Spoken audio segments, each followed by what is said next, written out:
Apologies for the intrusion. I'm Hugo. Let's just say I'm something of a collector. I've heard your video store is the most classy one in all of New Eridu, and I must say, it absolutely lives up to its reputation. The ambiance here is understated yet refined, elegant but still cozy. It's so soothing, like a steady beacon in the dark. I've also noticed some well-known individuals frequenting this place, including elite members from PubSec and HSO. Your achievements at such a young age truly impress me.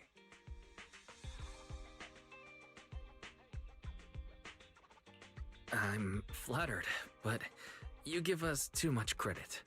Trust me, I'm being honest. I do find your store quite special. So, I guess the rumors about this place are true. Children of devils.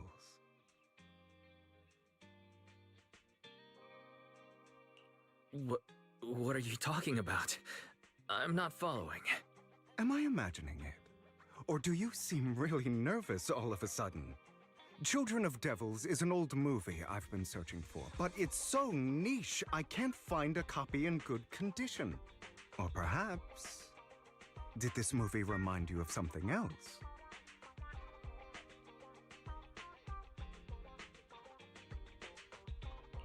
You're imagining it.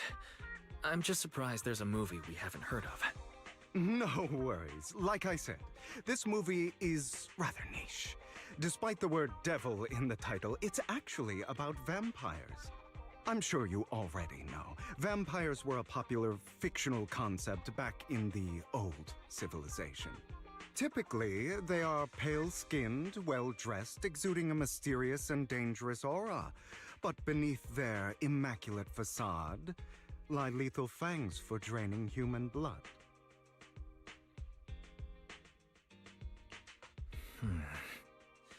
You kinda look like one. I'll take that as a compliment. Too bad vampires don't actually exist in New Eridu. Oh, and I don't feast on human blood. In fact, if anything, I'm hypoglycemic. Anyway, back to the movie. It's about a man who unwillingly turned into a vampire, and after years of plotting, finally kills his evil father and ultimately dies in the process.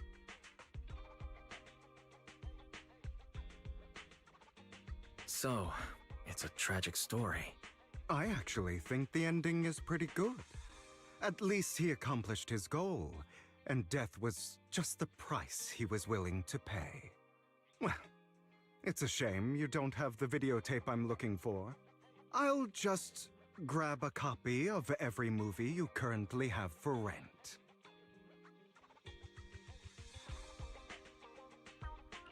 No offense, but you're being overly generous.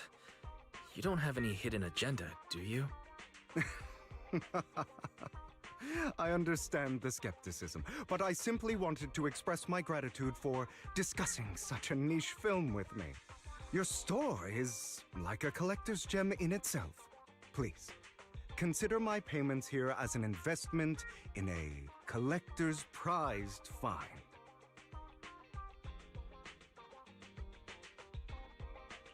Your definition of a collectible is pretty broad, just as I'd expect from a collector. Because of my work, I happen to know some of New Eridu's upper echelon. Some even collect human organs. Just some rumors circling around. Hope I didn't spook you.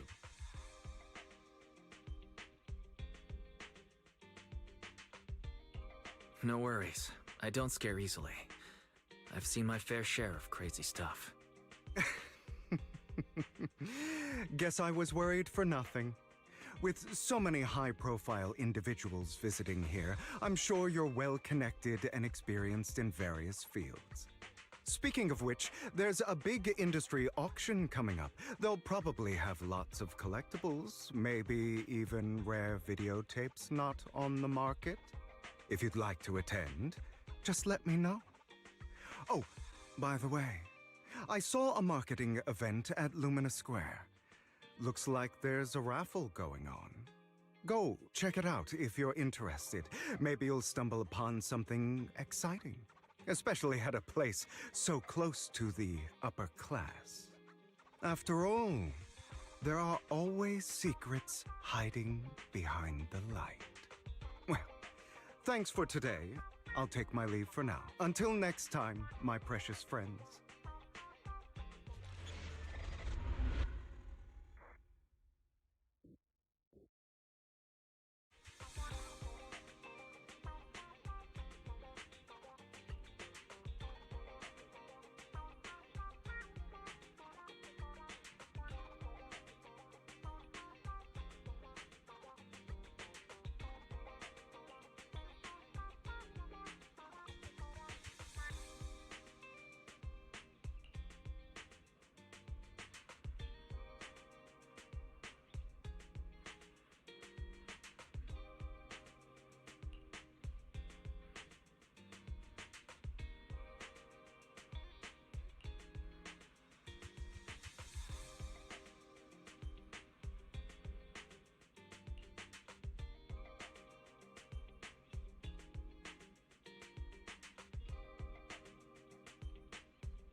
You there! Why not come try your luck? All sorts of prizes are waiting to be won!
This guy seems arrogant. Maybe I should take a tougher approach with him. Quit the act. I've seen right through you. You may look harmless, but I know you have a secret identity. Your crafty skills have caused headaches for countless people. Not to mention, you're revered in your field. Everyone knows who you are. Your true identity is a member of the most infamous band of thieves in New Eridu, Mockingbird!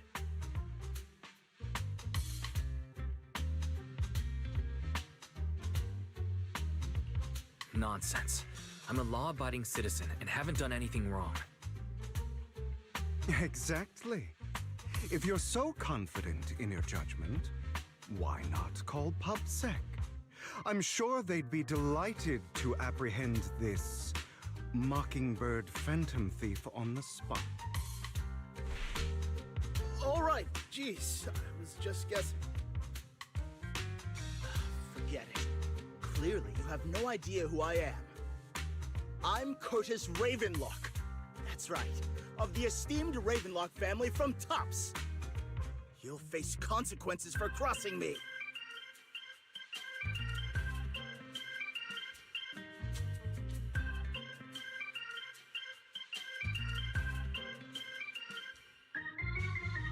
You're an esteemed member of Tops. Why join a raffle with us regular folks?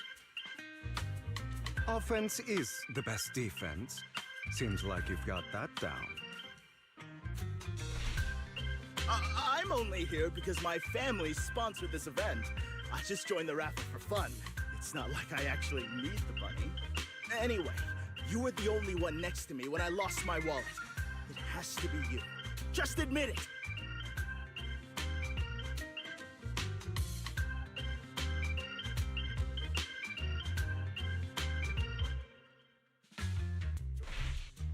You've got it wrong.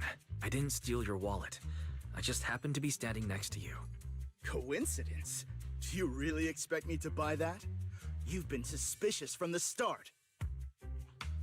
You're being too soft. You need a firmer stance with someone like him. In any case, my wallet is missing. It had a ton of dents, so someone's got to answer for that.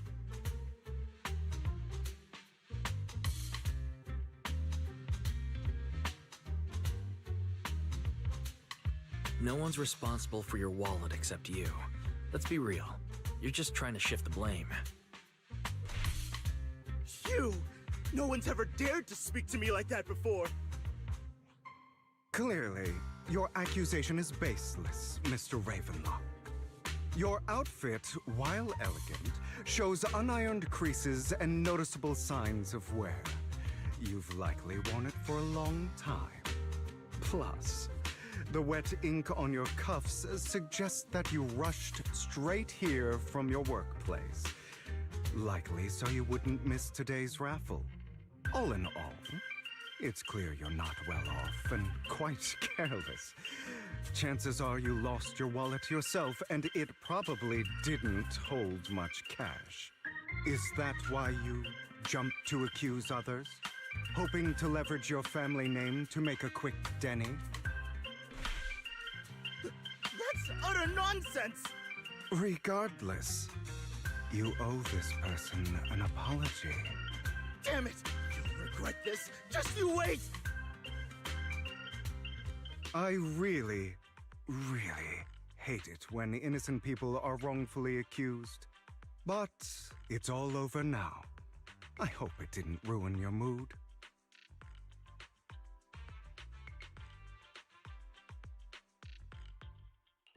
Good thing you're here.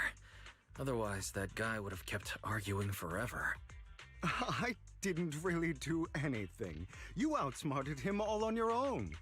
It's a relief to see him get what he deserves. He should have known what would happen the moment he falsely accused you.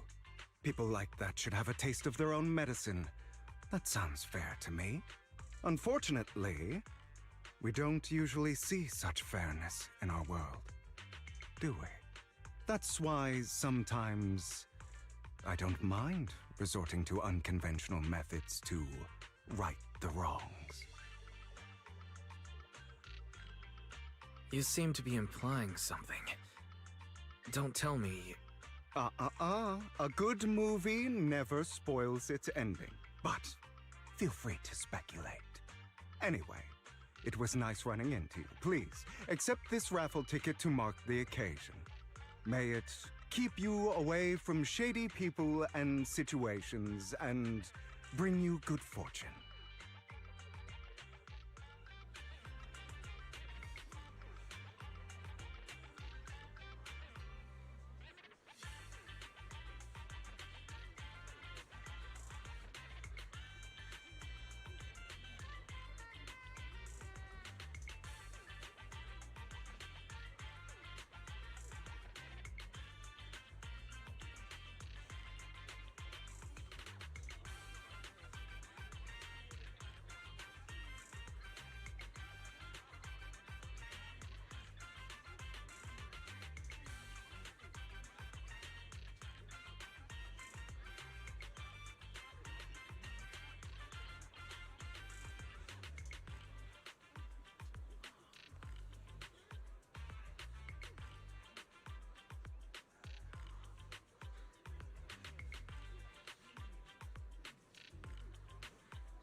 Anyone else want to redeem prizes?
They're here with me now, sir.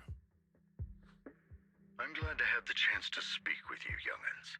Helios Academy used to be a peaceful and comforting place.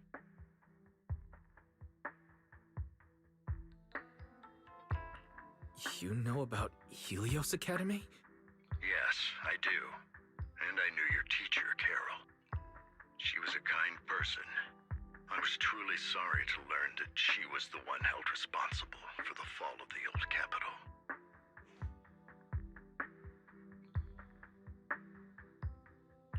She was innocent. There must be something else behind it. I hope so too. It's just that the fall of the old capital still weighs heavily on us all. But I believe you just got caught up in all of this. I'm sorry for what you've been through over the years. It must be tough.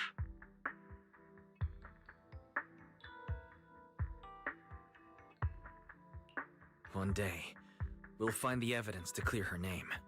Then I sincerely wish you success. The real reason I reached out to you is to tell you something very important.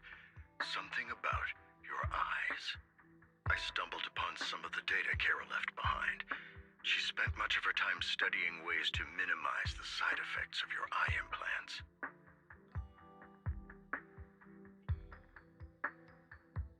Teacher. She was always looking out for us. Yes, which is why I believe this was her final wish. As her friend, I want to see it through. Simply put, your eye implants are directly linked to your brain, and their functionality depends on your body's limits. As a result, the HDD system takes up a part of your body's capacity. This leads to certain issues, the most notable being that it suppresses your innate ether aptitude. I brought in a team of specialists to analyze Carol's data samples, and after some effort, they created a plan to upgrade the HDD system. After the upgrade, the HDD system will operate with significantly reduced power consumption, allowing for a substantial boost in your ether aptitude, or rather, a restoration to its original level.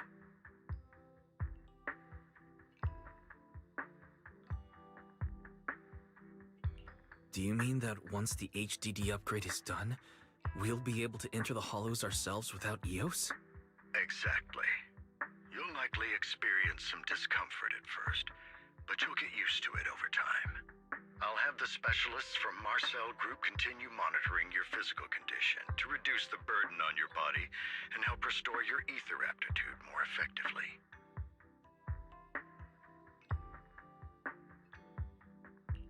Are you really giving us such advanced technology for free?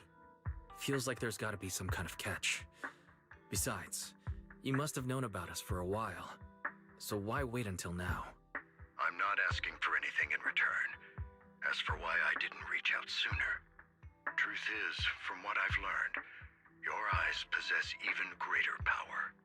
Perhaps the power within you could affect all of New Eridu. But you must understand, power is a double-edged sword. It can be used against enemies or allies. As the mayor of New Eridu, I must ensure everyone's safety. So I hope you'll forgive my caution. I'd been observing you for some time. That said, I'm confident to say that everyone at Victoria Housekeeping speaks highly of you. Miss Bell and Mr. Wise are both kind and honorable individuals. I believe they'll use their power for the right cause. Yeah, they're both good people. Thank you for your kind words. Even though we have no idea what this power is. You're not just making it up to get our hopes up, are you? Of course not.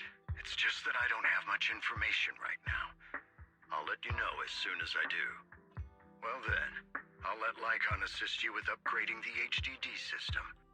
Rest assured he'll guide you through everything. You should be able to follow him with your knowledge.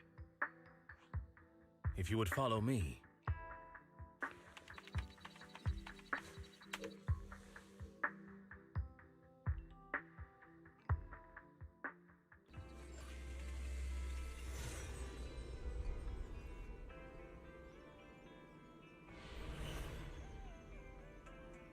How are you feeling now? All good, I think. Really? I'm feeling a bit off. Your body is adjusting. Give it time to adapt to the changes. As a precaution, hold off on entering the hollows until you feel better. I see. In that case, I'll sit back and help Wise for now. It's quite impressive one of you adapted so quickly.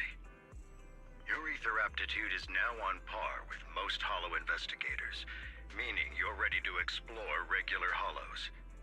But you must be careful at first. Lycon, Ellen, why don't you two go along? One of the data piles in the hollow near the metro is malfunctioning, and we need a skilled proxy to address it. I'll assign this task to you. Of course, you'll receive fair compensation upon completion. Take your time in the journeys ahead. You've got plenty of time to uncover your full potential.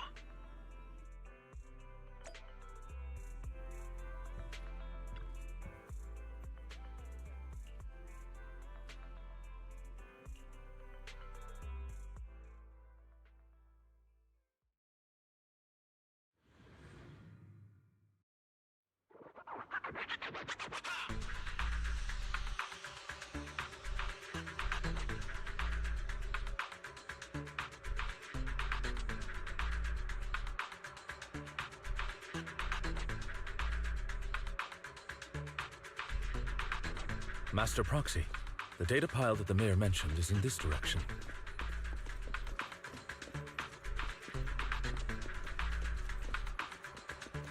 Let's keep moving.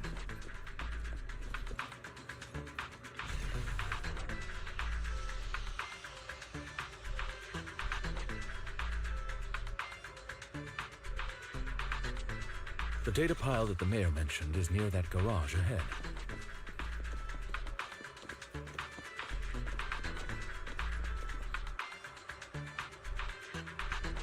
What a pain. There's nowhere else to go. We'll have to move the train.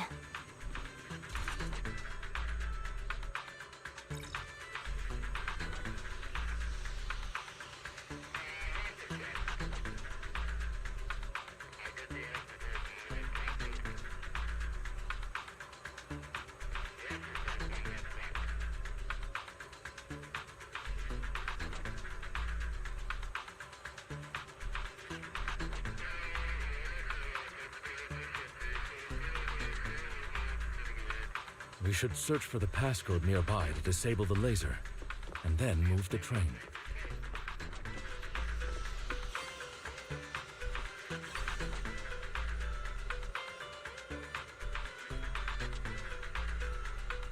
Ah, I get it now.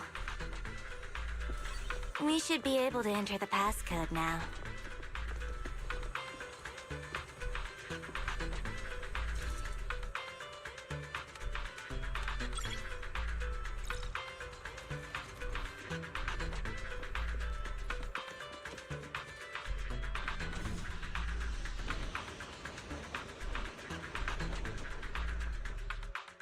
How are you feeling now, Master Proxy? Fantastic. Never been better. I'm relieved to hear it. If you feel any discomfort, please, let us know at once. Yeah, I'll carry you on my back if needed.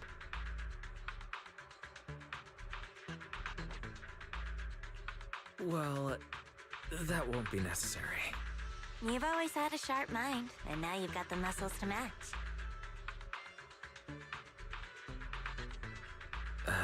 Thanks for the compliment. No, I was just thinking. When will you pick up some fighting skills? If you can fight, you could handle things in the hollow all on your own. That'd be pretty neat.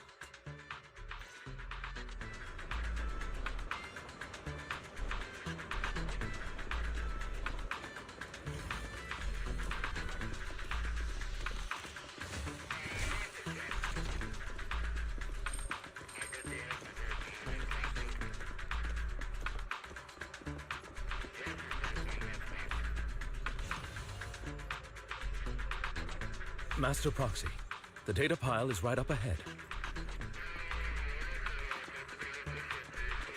It seems to be guarded, however.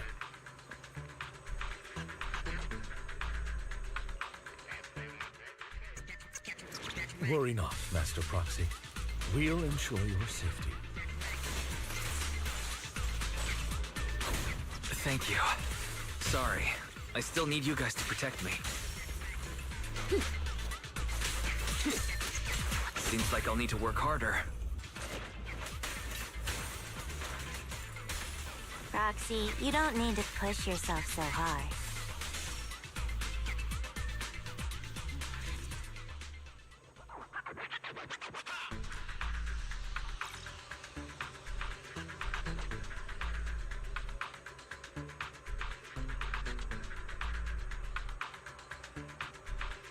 Oh, it's another passcode. We should be able to find the passcode nearby. Let's keep an eye out for it.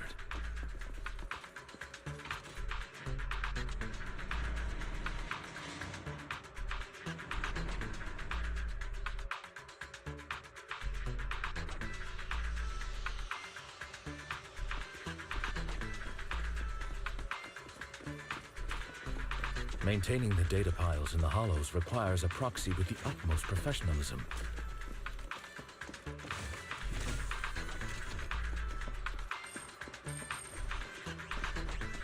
It is Victoria Housekeeping's honor to maintain a professional relationship with an outstanding proxy such as yourself.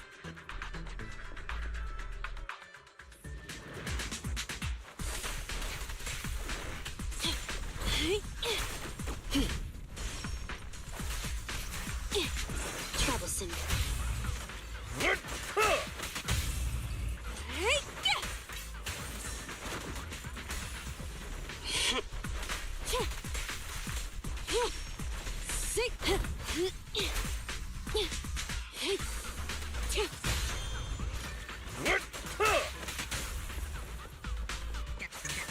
Take this.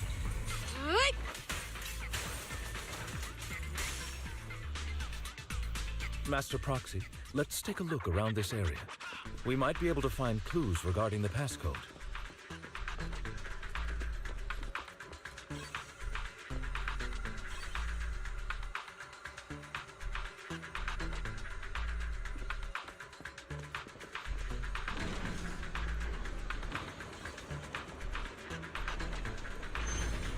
Roxy's moves seemed more fluid in that Master Proxy, this should be the second passcode.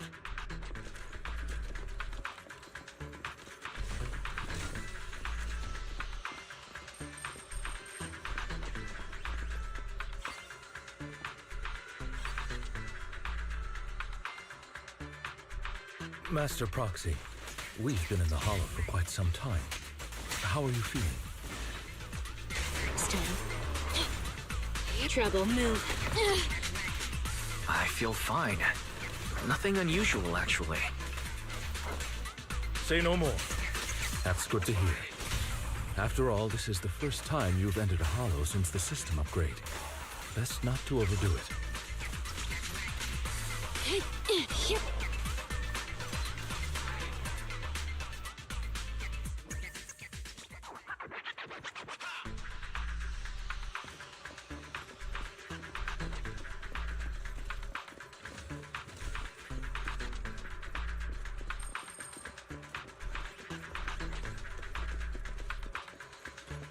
The last passcode is here.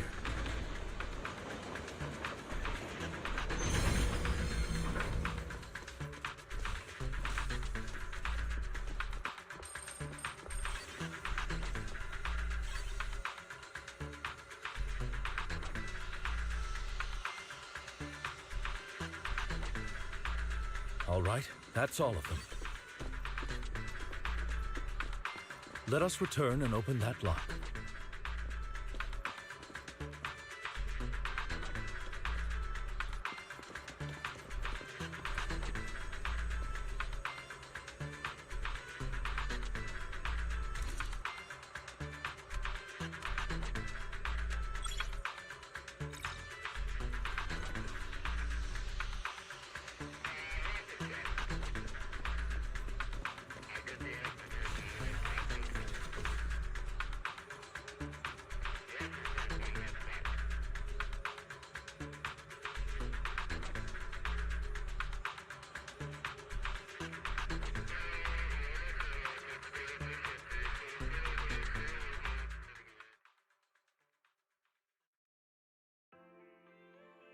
The mission was a success, sir. Master Phaethon's performance was outstanding. Excellent. You truly are exceptional. I'll be frank.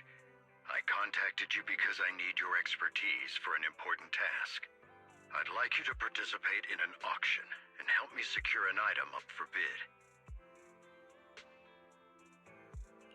Hold on.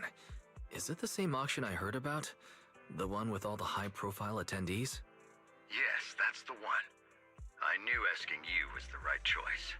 Since you're aware of it, I'll get straight to the point. It's related to the sacrifice you encountered. Sacrifice? It's back? Remember the sacrifice you took down near the construction site? Public security did some research after retrieving it. It turns out it can maintain its form outside the hollow and carries human genes. Within it, we extracted a mysterious core. This core possesses the same inexplicable power as the sacrifice, allowing it to exist without relying on ether. However, the core was recently stolen from the most secure lab in New Eridu. We suspect this is an inside job rather than an external theft. We searched extensively without success, until I saw the auction flyer. The core has been concealed within an auction item.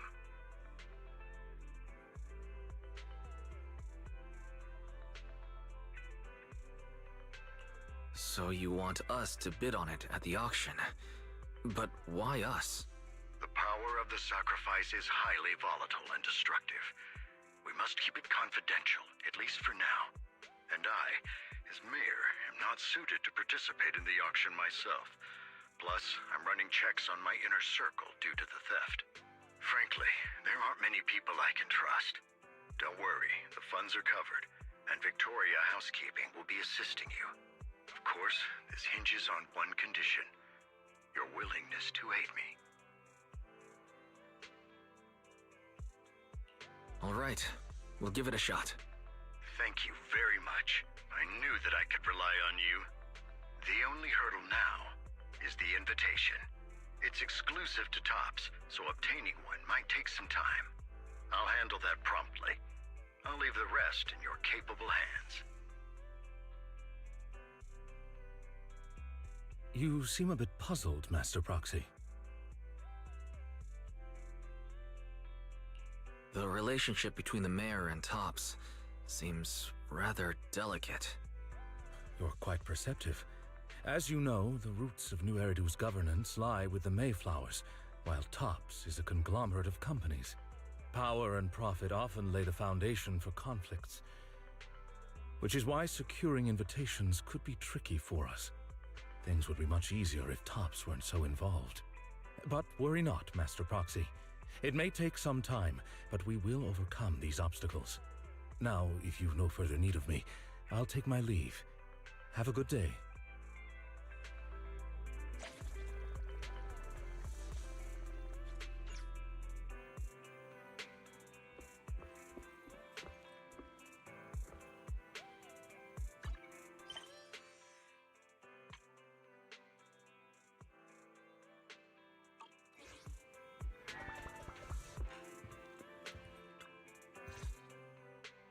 Didn't that collector Hugo mention if we wanted to attend the auction, we could give him a call? But he didn't leave us his contact information. Odd, right? If he wanted us to contact him, why not leave a number? Did he just forget?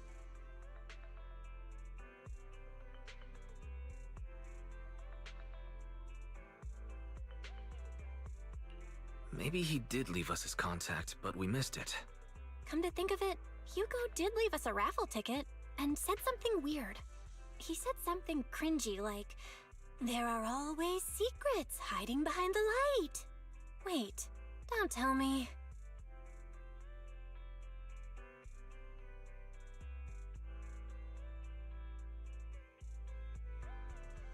I get it now. This guy watches way too many detective movies. Anyway, let's try contacting him. Aha, it's you! The manager of my favorite video store. Glad you've cracked my little puzzle. I've been waiting for you to contact me. I was worried I might have left a bad impression.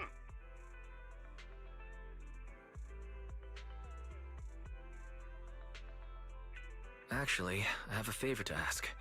About the auction you mentioned. Could you secure 2 invitations for us? Ah, so you'd like to attend the auction? I'd love to assist, but unfortunately, I have some tasks at hand. But if you two can help me with my current task, I should be able to find time to get the invitations you need.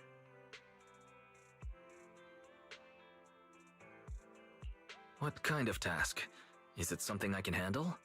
Nothing too dangerous, I hope. Don't worry, I would never put you in danger. Let's discuss the specifics in person. I'll wait for you at Dew Gardening Shop in Lumina Square.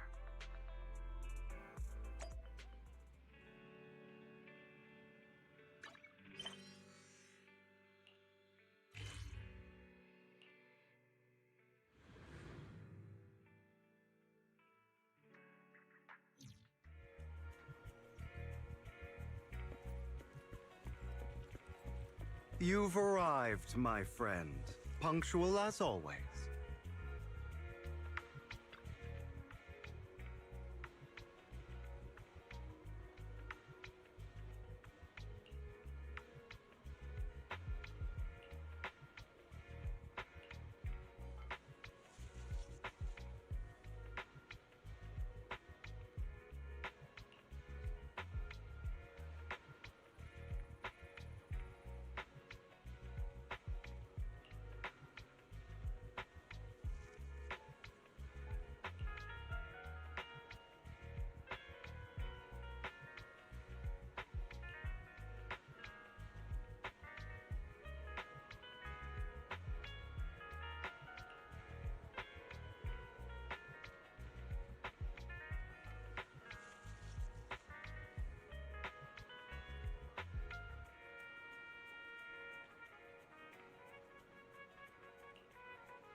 Another waste of my precious time.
This time, I'll lead the family back to the top.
Good day, manager. Wonderful to see you again.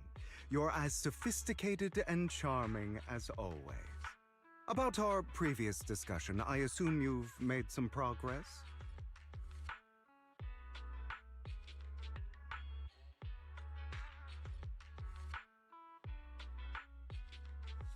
I see. Looks like it's more complicated than I thought. I appreciate your help. Here are the promised invitations for you.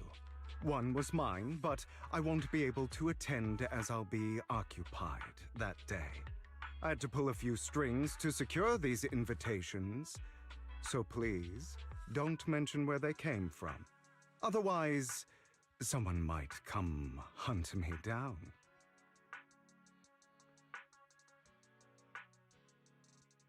Wait, seriously? Is the auction really that dangerous? Well, when you dance with sharks, you can't avoid risk. But I have faith in you, dear manager. I'm entrusting you with my life. Don't worry, my lips are sealed. And so are my sisters. I've been meaning to say, you're so close with your sibling. I'm kind of jealous. What's your view on family ties, manager?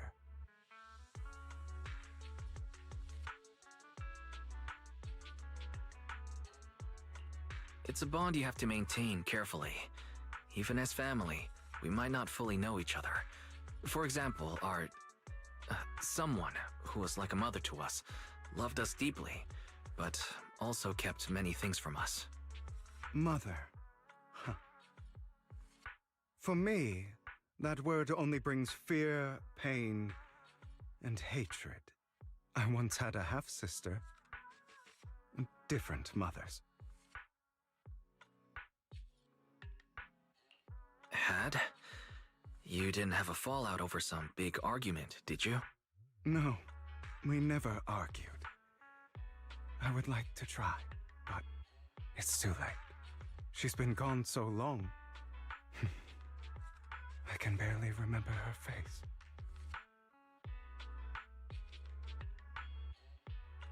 I'm sorry. I didn't realize it was a sensitive topic. My condolences. It's okay. I brought it up first, and it was ages ago. Anyway, back to what we were saying. It's highly likely that Hartman will be at the auction as well. As you know, while he's the rightful heir to the Ravenlock family, he keeps many secrets. Should you cross paths with him in the future, be cautious. He's sitting up on his high horse looking down on everyone else, and he'll do whatever it takes to get more power. I hope these upper-class people eventually face the punishment they deserve. Too bad the scales of fate lean one way or another, unless someone steps in to tip them back. I digress. That's all for today. I have some errands to attend to, so I'll take my leave. Have fun at the auction.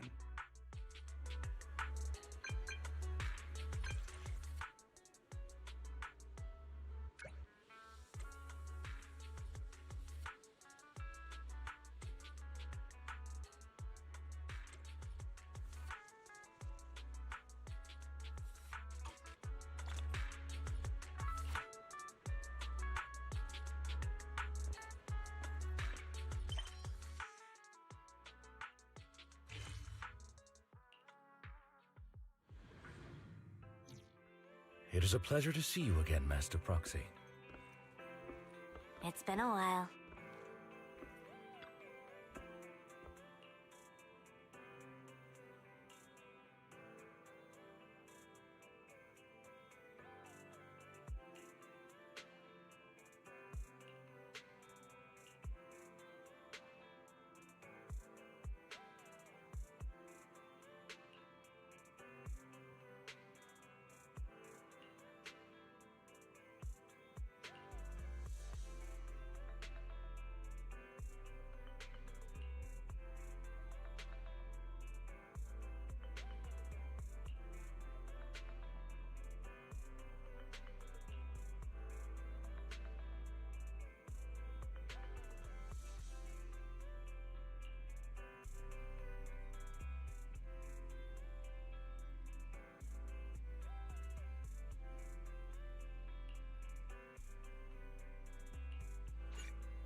I see swirling mist, shrouding the truth in a deep, enigmatic haze. Found you. Chosen one.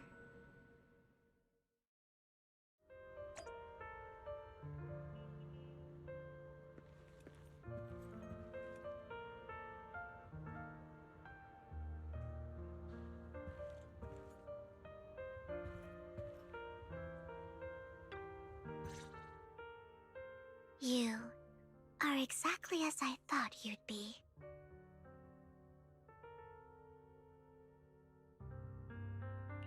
What are you talking about? I'm confused. Words can only convey so much, so it's understandable if what I say doesn't make sense to you now. But you'll know what I mean soon enough. Young lady, I know you might think I'm lying, but I'm telling the truth. That item was my late husband's keepsake, and I had to pawn it due to financial difficulties. But I can't bear to see it auctioned away to who knows where. I'd never be able to get it back. Please help me bid for it. There's a hidden flaw in that item. If you point it out during inspection, it will be withdrawn from the auction and returned to the pawn shop. That way you won't have to pay for it. In return, I'll offer you some compensation. It may not be much, but it's all I can manage. Please. Mom, please don't cry. Your story might be genuine, but your intention is not. Besides, this has nothing to do with me. Your misfortune is not my concern. Young lady, You don't look like you're struggling for money.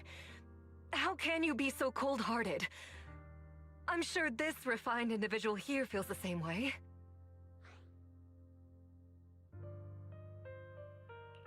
Huh? Are you referring to me? Yes, you! If you're willing, could you please... The auction is about to start. I'm not sure how you gained entry, but I'm sure you don't want to be driven out with your daughter. And you? Here's a little piece of advice. Don't let your sympathy easily sway you in an auction like this. Otherwise, you might get swindled. I'm Vivian, by the way. Pleasure to meet you.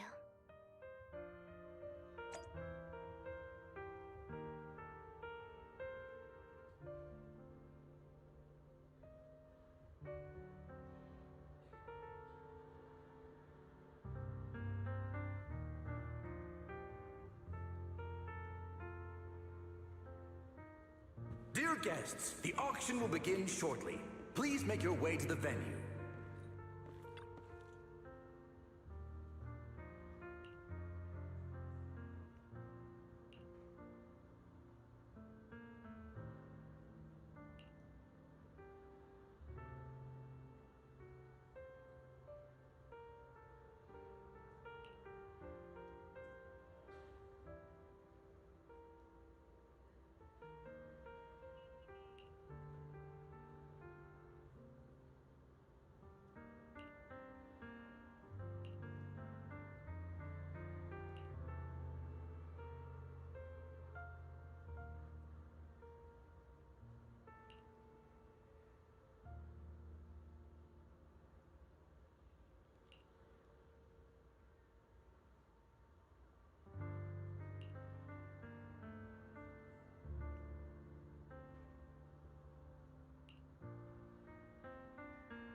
may be from the Ravenlock family, but he's been entering the lottery in secret. His financial situation might not be too great right now. Ugh, what rotten luck. I didn't expect to see you here. I won't back down this time.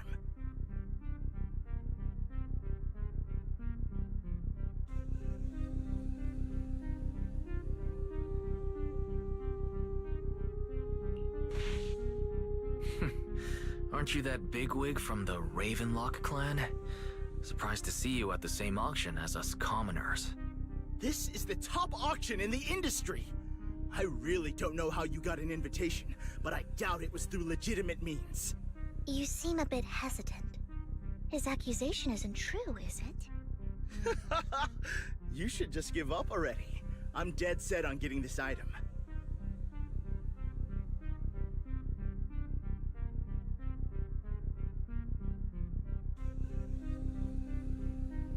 Truth is, we've got a solid sponsor. Give up, because we're going to secure this no matter what. So that's how you were able to join the auction? I knew there was something funny going on. Damn it! Am I really going to lose? Nicely done. I see you're getting the hang of manipulating your opponent's emotions at the bargaining table. Okay. Let's not rush into inflating the price. Seems like it's just the two of us interested in the item. Why don't we discuss this in private first?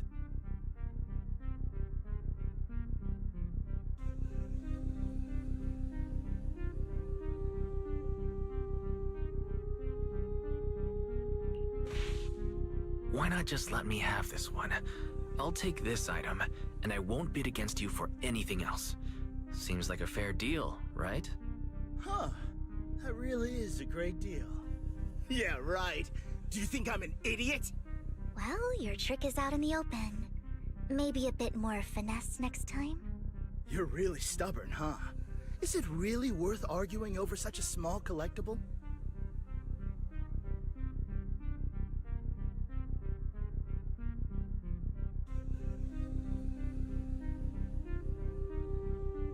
That's right. The Denny's in our pocket is our biggest advantage. Host, I'm raising the bid. The price is way more than it's worth. Forget it, I'm out. It's a bit overpriced, but it's still acceptable. Regardless, congratulations on your winning bid. Though in my opinion, its aesthetic style is a bit ahead of its time. But as long as you like it, that's what matters. After all, the true value of art is in the love people invest in it. The next item is truly exceptional. The final creation of a legendary artist, the only one of its kind in all of New Eridu. The artist's tale is quite fascinating. Unrecognized during his lifetime, his works were discovered by art collectors after his death and became hugely popular. Because of this, authentic works are few and far between, making each one incredibly precious. And this stunning final piece, anyone who loves his work won't want to miss it. Without further ado, let's get started! Starting bid, 200 million Denny's! If I can get it for under 500 million, I can still turn a profit. 300 million! If I'm not mistaken, Wise, isn't that the item the woman asked Vivian to bid on? Yeah, that's the one. If our budget allows, perhaps we should. 1 billion. Even if his final piece is a collectible of this quality, starting at $1 billion right off the bat. Since she doesn't have to earn her own money, any bid is just a number to her. Was that Vivian? Wow, she just said, "Don't let your sympathy sway you," then went ahead and bid anyways. Yeah, but she can literally afford not to take her own advice. Oh, this elegantly dressed lady certainly has refined taste and deep pockets. So, is anyone ready to challenge this young lady? Invest in the legacy of a talented artist who left us too soon. Its value could double in the future. I'd advise against it. I'm going to bid on this no matter the price tonight. This young lady is certainly very confident. Our time is almost up at $1 billion. Going once, going Going twice! Going 3 times! Sold for 1 billion! All right, ladies and gentlemen, that concludes the first half of the auction. Please feel free to unwind in the lounge for a bit, as more treasures await in the second half.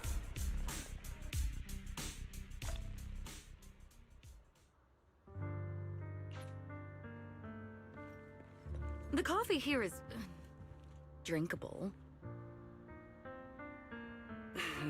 Why are there so many unfamiliar faces around? I thought this was for regulars only.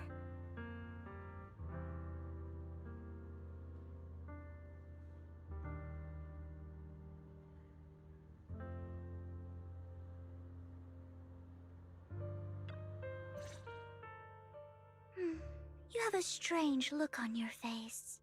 Despite her ruthless exterior, she's actually quite kind-hearted. Though you wouldn't dare think that, would you?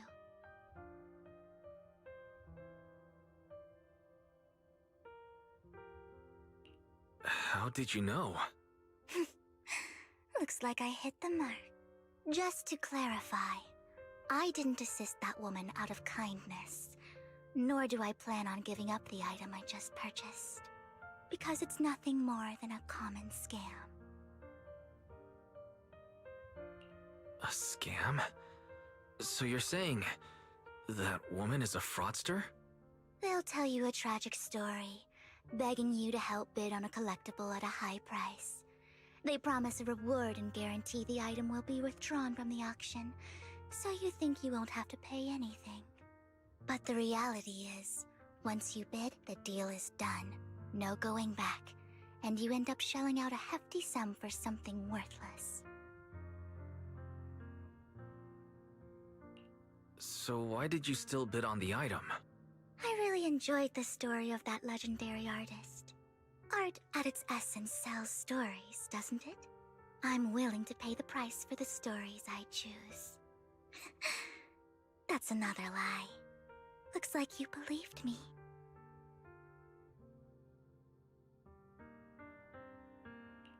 Okay, you got me again. Let me give you another piece of advice. Appearances can be deceiving. People often mask their true intentions. Sometimes, what you can't see is the real truth.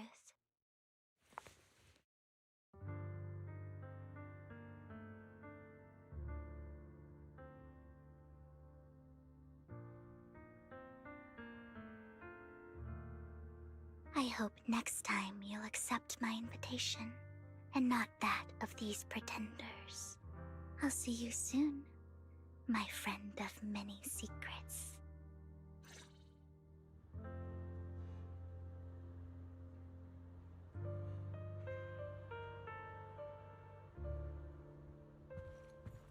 The second half of the auction is about to begin. Please make your way to the venue.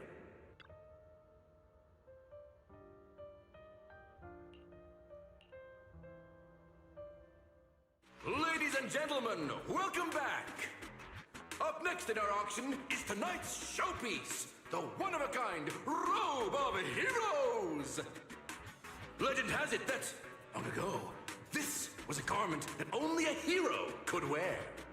What's truly fascinating is the unique gem embedded in the collar of this robe. It's unlike any gem I've ever seen.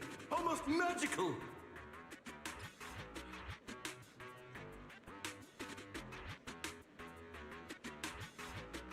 Wise, that gem's probably what we're looking for. Such an important item, yet it's just there on a piece of clothing, completely unprotected. How gaudy. This auction sure is busy. There's people of all sorts, whether they belong or not. Robe of Heroes. What a tacky name. Nonetheless, I'll secure it. In the name of the Ravenlock family. Yes, I see it. Seems authentic. Of course, I'll keep an eye on it.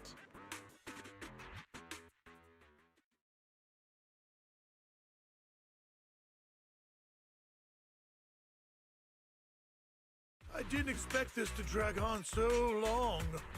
I believe there is no meaning in continuing this senseless bidding war. Frankly, wasting time irks me more than squandering money. So, my friend, let's cut to the chase. What did you have in mind? This man is pretty shrewd. Maybe I should match his energy.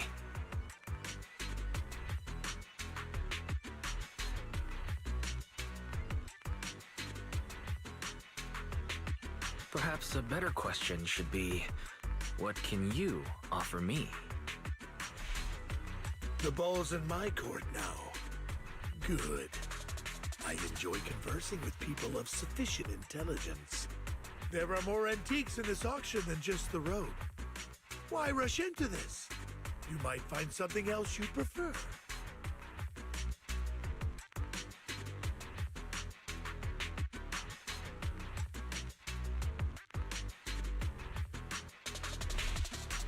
I'm not a collector, so I'm not into antiques.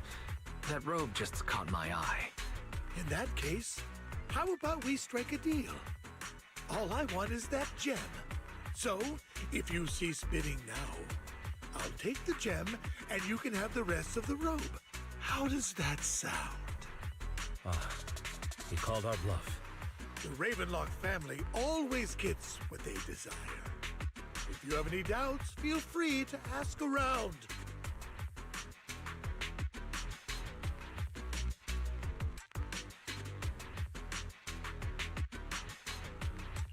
What a coincidence.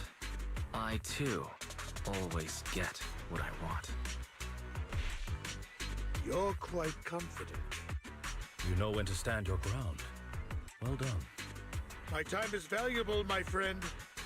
I've already lost a significant amount of dennies talking to you. If I offer you a token of appreciation, let's say a hefty sum of dennies, would you consider backing out of this bid?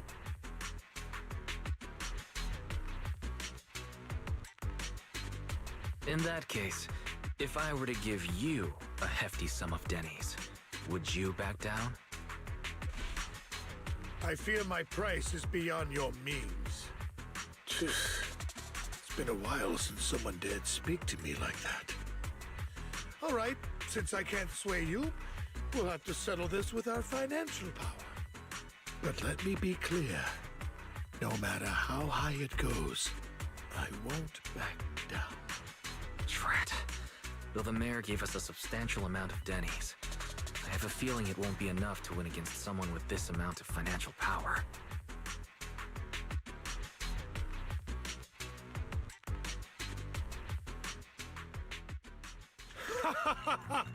Thank you, everyone. It appears I'm the final winner of this auction after all. Well, I'll be taking this masterpiece with me. Of course. I must extend my sincere gratitude to all of you. Damn it, we almost won! Ugh, Denny grabbing jerks. I got a message from Hugo. He wants us to... Look up? What happened? Why'd the lights go out?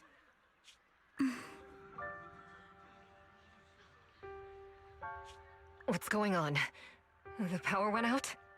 Mommy! I'm scared! Ladies and gentlemen, welcome to tonight's auction. My apologies for the long and dreary opening. Losers always have a lot to say. That guy looks familiar. Is that... What are you all standing around for? Someone deal with this intruder! How uncouth. I'm simply here to reclaim what's rightfully mine. You! When did you... Well then, tonight's show is coming to an end. I wish you all a lovely evening. Yours truly, Mockingbird. After him! Catch that thief, or forget about getting paid tonight!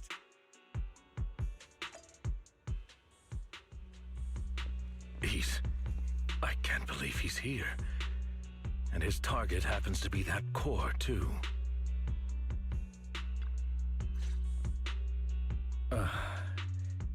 Forgive me, Master Proxy, but that... Mockingbird and I have... history.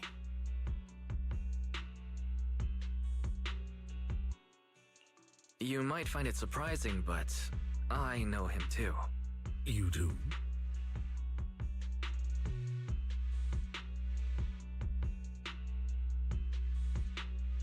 I see. So that's how you know him. Years ago, we founded Mockingbird, the Phantom Thieves Syndicate. Things started off well. We were young, with naive ideals and lofty goals, and we pursued what we thought was right. But one night, that all changed. There may have been signs of what was to come, but no one noticed them at the time, or perhaps we chose to ignore them. Eventually, I left Mockingbird and accepted the olive branch extended by the mayor. The separation was, shall we say, less than amicable. And my dearest friend became my sworn enemy. Master Proxy, if I may ask, what do you think of Hugo?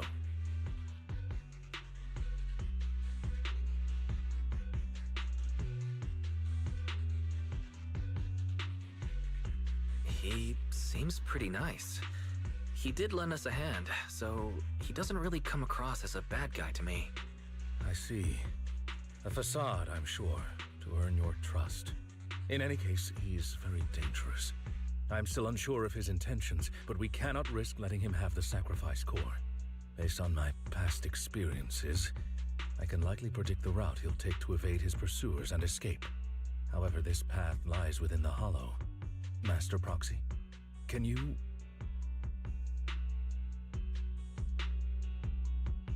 Let's head straight there.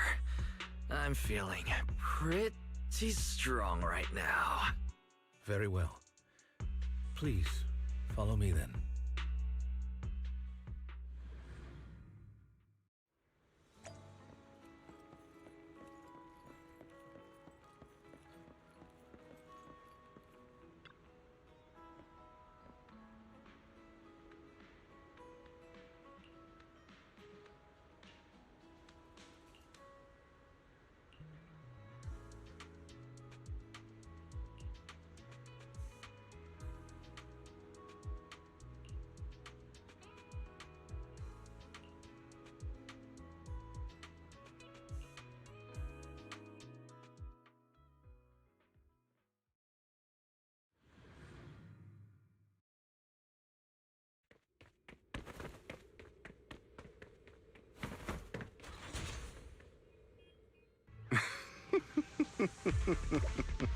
As I thought, Hugo really is here. When we were still working together, he would often choose routes that were difficult to attack, yet easy to defend. Amateurs.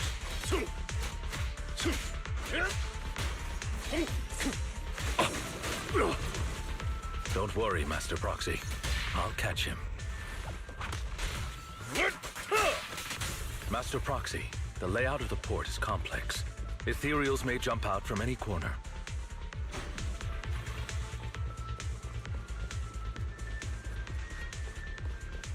Do be extra careful. There are so many ethereals. They don't seem to be phasing him at all.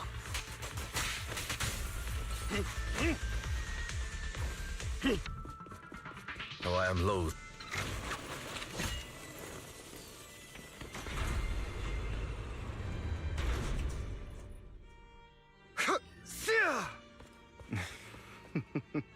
Goodbye, my friends.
Careful, or you'll get hurt.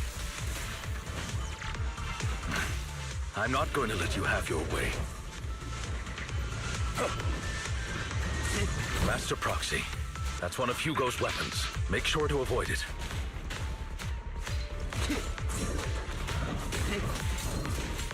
It may look like a coin, but it's actually a dart. He's extremely familiar with this place. Master Proxy, dragging this out will only be to our disadvantage. Let's proceed through here post-haste.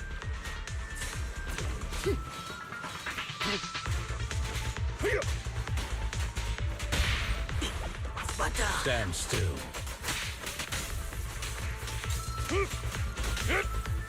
The mechanism here isn't damaged. It's still functioning normally.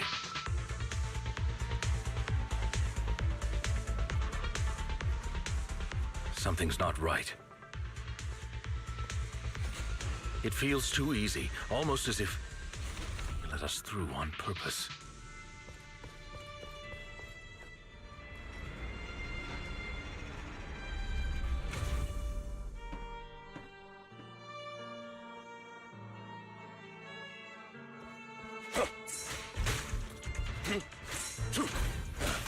Amateurs.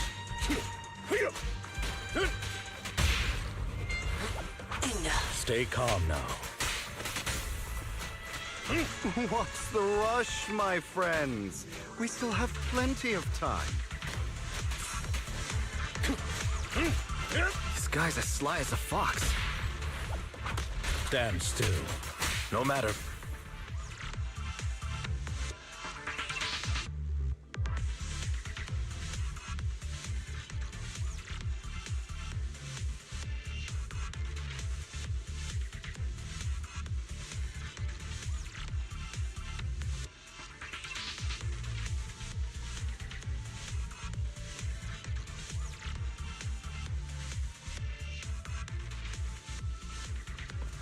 This must be the right way. Not to worry, Master Proxy. We'll be able to catch up to him soon.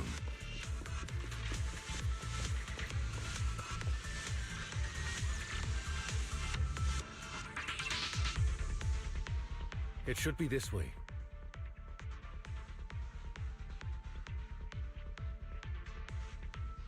Are they from the auction? No, they shouldn't be able to track Hugo here. They're likely just hollow raiders. Back then, Hugo would typically retreat into a hollow after securing the goods. And as his partner, I'd be responsible for leading the pursuers astray. I'm unsure if he has a partner now, or who they might be if he does.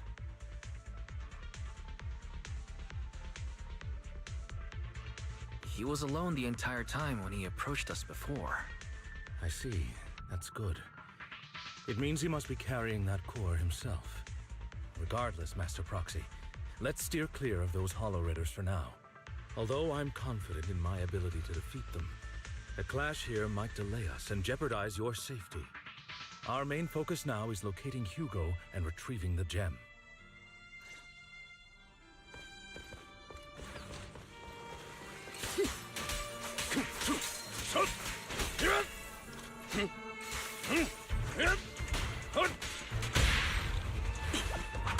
Stay calm now.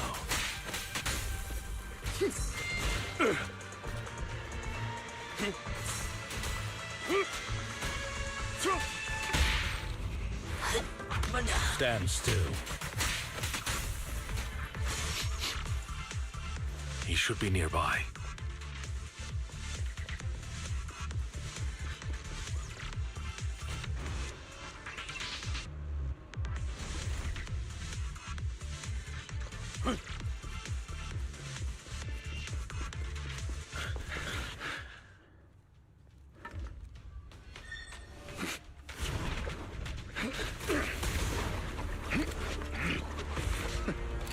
Long time no see, traitor.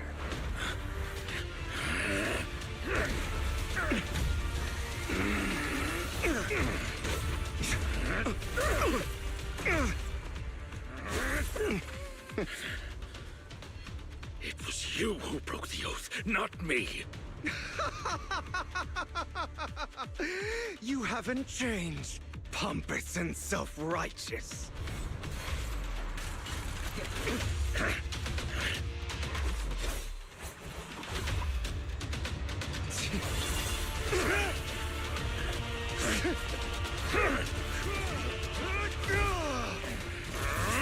You're beyond reason! Both of you, enough already!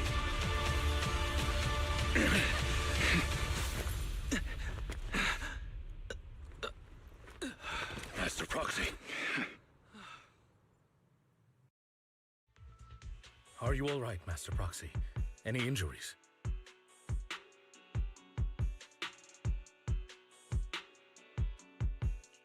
I'm fine. I just forgot I wasn't using EOS. I thought your attacks would just go over my head. I'm not used to being this tall, I guess. Rest assured, Manager, my blade has always been steady. I'll never point my weapon at my allies, especially not you.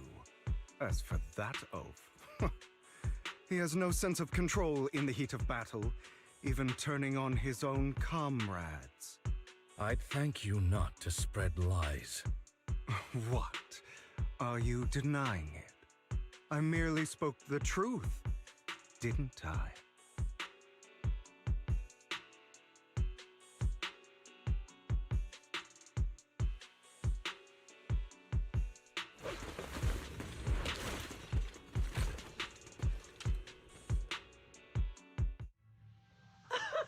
Thought we were in for a tough day, but it seems we struck gold in the end.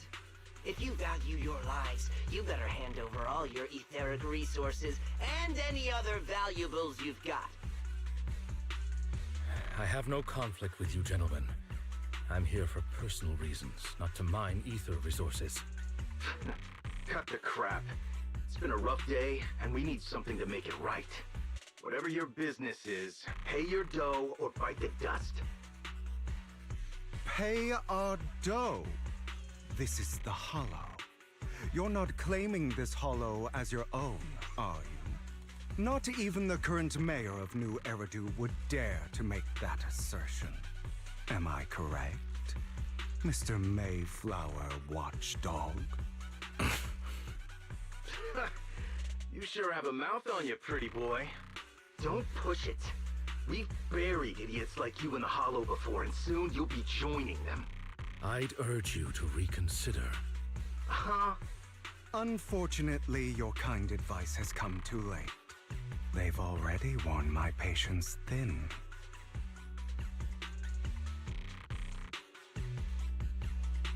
Oh, help me! Scared? Then perhaps you should think twice before you act. You've made your bed. Now lie in it. Sorry, I'm so sorry. Please have mercy. Spare us! We won't do it again! Are you quite done blowing off steam? Don't kill them. I'll hand them over to public security once we're out of... Who do you think you are to tell me what to do? They weren't planning to show you any mercy, yet you forgive them so easily. You haven't changed at all over the years, Lycon. To hell with you and your foolish fantasies of being some almighty savior. Haven't you learned your lesson from what happened with your eye and legs? My principles remain unshaken. No one has the right to take another's life. Sinners deserve punishment. Do you know how many lives they've taken? I'm merely delivering the justice the world needs. It is not our place to pass judgment. I know I will not sway you. There's no point in continuing this argument. I will stop you. I always will. Go ahead and try. I will defeat you. I always will.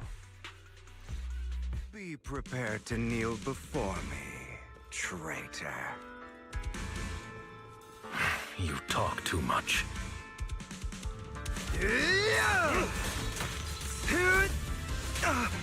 Take this.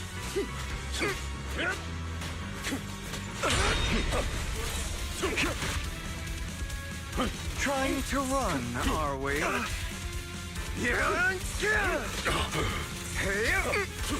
to hunt.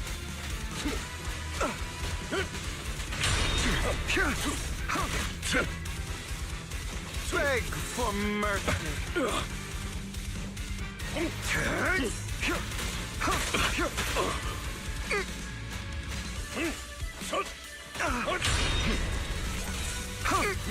Take this. Proxy, I'd advise against trusting anyone from the Mayflower family. Do you two have to fight? Lyra! My apologies, dear manager, but I'm itching to teach him a lesson. Shut up! Mr. Coates. Take this. Stand still.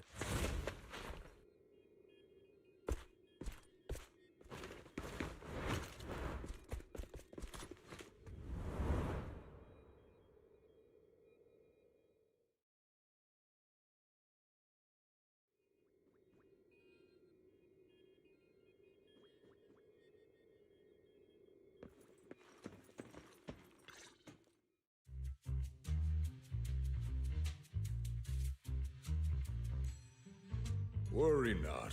Mastery of my skills will come in time. But there's something more important I would like to teach you. Something about faith. Does a phantom thief even need faith? Of course. What else would we fight for? For wealth, fame, and power to stand at the top, so nothing and no one can imprison us. Isn't that what everyone desires? Or perhaps by faith, do you mean something asinine and empty, like justice, dreams, or friendship? Hilarious. Grow up, Lycon. It's time to let go of your naive fantasies of being some almighty savior. You just don't get it. All right, enough squabbling. What I'm trying to teach you is very simple. I may not walk the path of justice, but I do not walk the path of evil. There's too much injustice in this world, and there are times when it becomes necessary to right those wrongs with unconventional methods. Taking lives, however, is out of the question. Life is a precious gift, one that nobody has the right to steal. No one should have the authority to judge whether another lives or dies. Keep that in mind. I will. You don't seem convinced, Hugo. As you mentioned, this world is unjust. That's why we must strive to bring fairness to this world. Those who cause harm should face consequences, just as those who take lives should. But not all lives hold the same value. Sometimes, you may need to eliminate one if it means saving more. You're too proud. Your pride may lead you astray. I have my own path and beliefs, Jack. I'll determine for myself what's fair and unfair.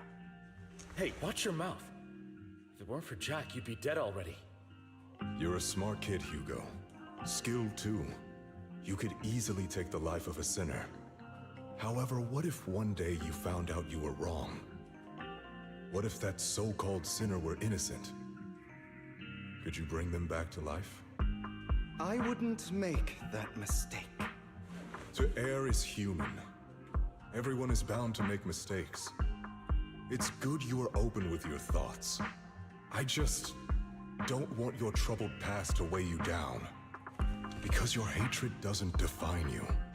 It only eats away at you.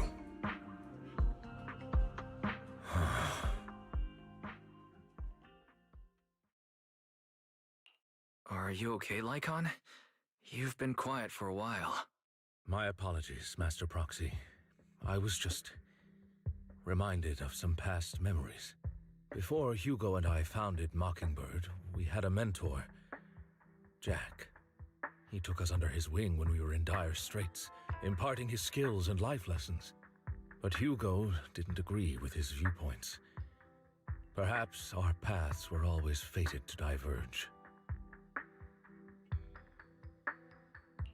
I've been curious for a while now. What caused you two to split? Mockingbird, faced numerous triumphs, but also setbacks. And one of them was a disastrous one. Hugo. You... Was this you? All this? So what if it was? Have you gone crazy? Have you been planning this all along? You'd bury all these lives in the name of vengeance? They deserve to die. Especially my so-called father. I should have killed him a long time ago. A really long time ago. You know what, Lyca? There's some people whose only purpose in life is to bring more suffering into this world. Sometimes murder is what brings justice back into this world. And for that, I must stain these hands in blood. Enough! I can't trust anything you say anymore. I'm leaving Mockingbird, now! Where are you going? Anywhere. Someone from the Mayflowers got in touch with me before. Are you mad? You know what those hypocrites in city administration are like. They're no different from tops. We fought them together all this time, and now you're leaving to serve as their lapdog. Are you going to turn your back on Mockingbird? Turn your back on me? The mayor is different from the others. But it doesn't matter. I'm not going to even try convincing you. As your friend, I'll give you one last piece of advice. Please, stop here.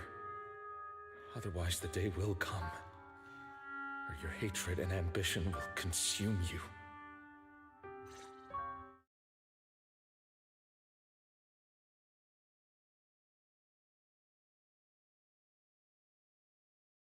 My apologies, Master Proxy, that you had to hear such an unpleasant tale.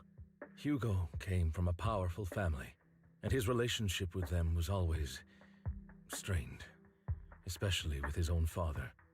So much so that Hugo wanted to personally put an end to him. After shouldering a mountain of injustice, Hugo ran away from home. That's when Jack and I met him. And that setback that Mockingbird suffered turned out to be intimately connected to his family. I had thought it was just a normal mission, when in fact he was plotting revenge. He took advantage of me and everyone else there.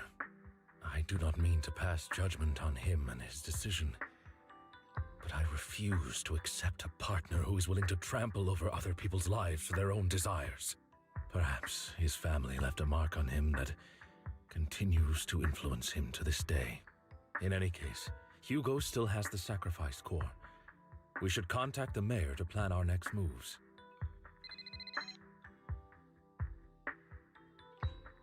A pleasure to speak with you again. Lycon has already filled me in on Mockingbird stealing the sacrifice core. I'll deal with it. Anything else we can do to help? I mean, we didn't manage to complete our mission. No. You've done well. It's just not appropriate for you to get involved in what's to come.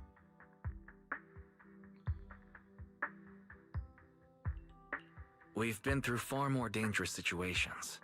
Plus, we've dealt with Mr. Mockingbird before, so maybe we could help you. Really, I appreciate your kindness. It's just... Very well. Seeing as you're all people I know I can trust, I'm going to be frank. Not long ago, I received a letter declaring criminal intent. Sir. Lycon, I know you don't want to place them in danger. I feel the same way. However, I believe they deserve to know the truth. That letter threatened to use a sacrifice to take vengeance against the entire city of New Eridu. What do you mean by vengeance? I believe the person, or the organization, who sent the letter is planning to use the sacrifice to mount a large-scale attack against the city. Everything we've uncovered so far seems to support this hypothesis.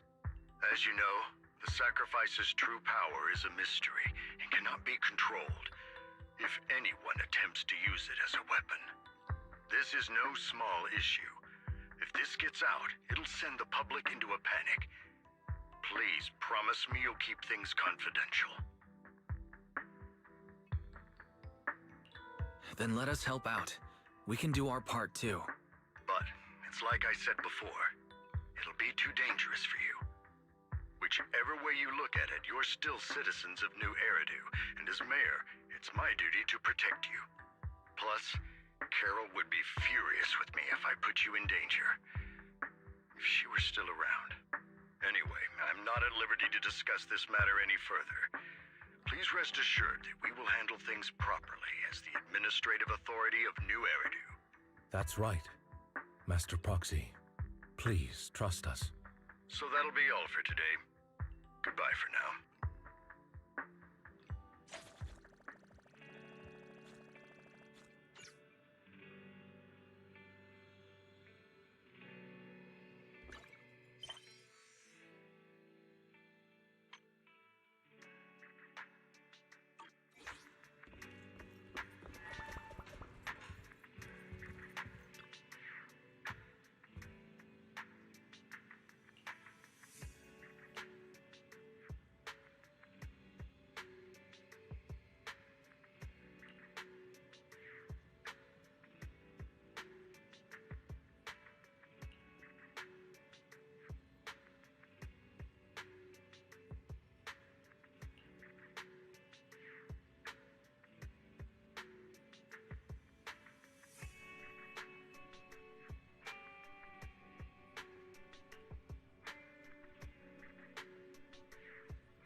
I'll have to work overtime to finish this mission report.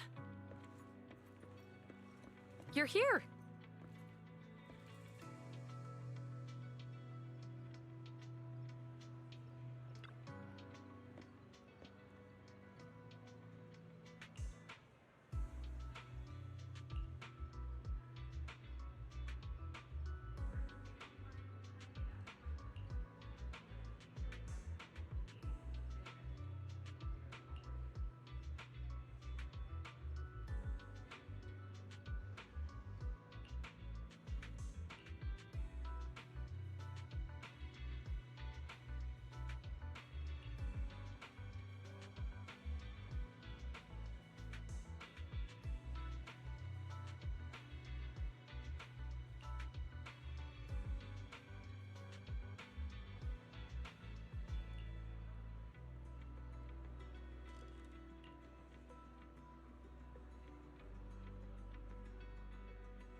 Today's training.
All right, let's get started.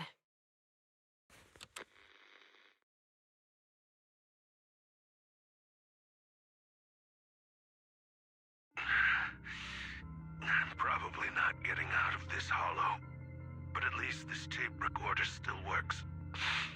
Let's say these are my last words. I gave away my anti-corruption equipment to save those civilians, so I'm not in good shape. Unfortunately, we came up against a horde of ethereals right after that.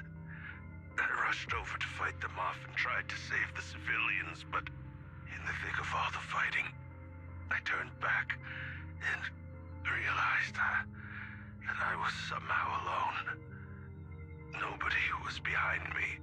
Luckily, I managed to defeat the ethereals, but the wounds and corruption I sustained in doing so should be fatal. I don't mean to cast the blame at all here, and if any of my colleagues ever pick up this cassette, I hope that nobody is ever held accountable. It's just human nature. It's normal. I just have a few regrets. Oh, what's that over there?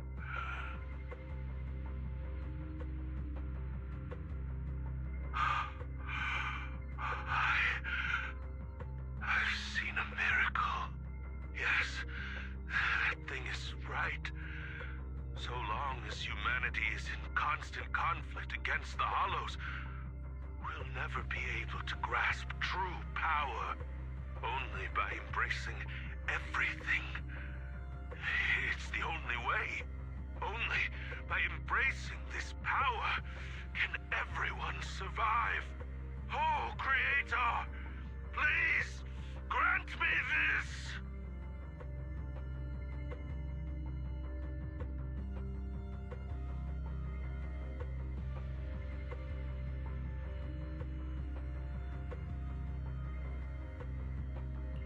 Are you okay, Julian? Don't be so down. Thanks. I'm okay. It's just... Even though we had our suspicions, now that everything is out in the open, I can't help but feel a little... Well, at least now I know the reason why he changed. What did Bringer see during the recording?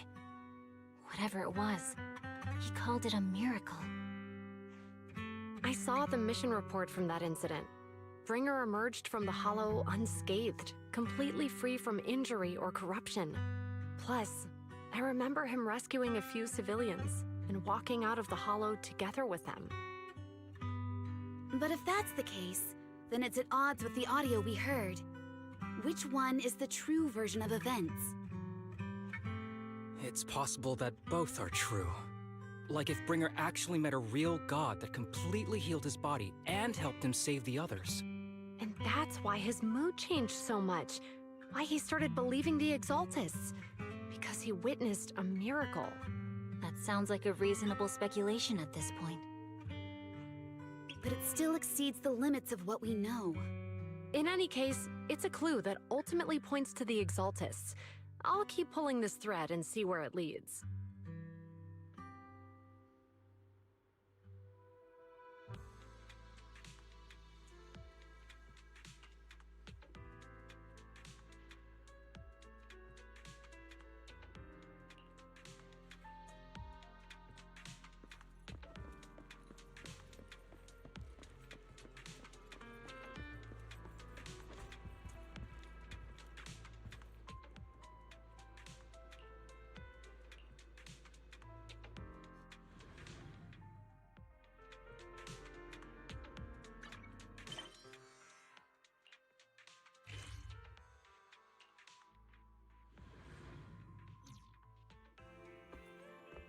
I've been waiting for you for quite some time.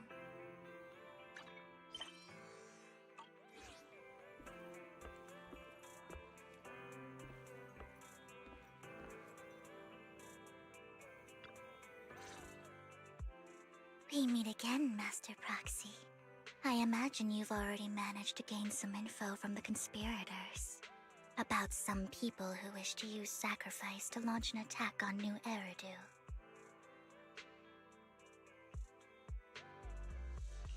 So you know about that? I only just found out myself. Because I've been watching you this entire time. I know many things. But unlike those hypocrites, I'm willing to share info with you to show my sincere hopes of working together. I need to find Bringer's belongings. Bringer's belongings? Did he even leave anything behind? Oh, he did. I have complete confidence in my intelligence network. All the more reason for you to work with me. You've probably already guessed, but what Bringer left behind will be crucial for cracking the alleged sacrifice attack. Find it, and we'll finally know what they are after.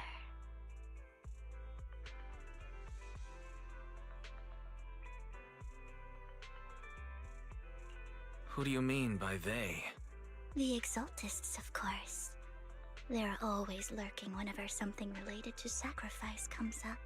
Actually, the Exaltists and I, we have a bit of shared history. But no more than that until you officially agree to work with me.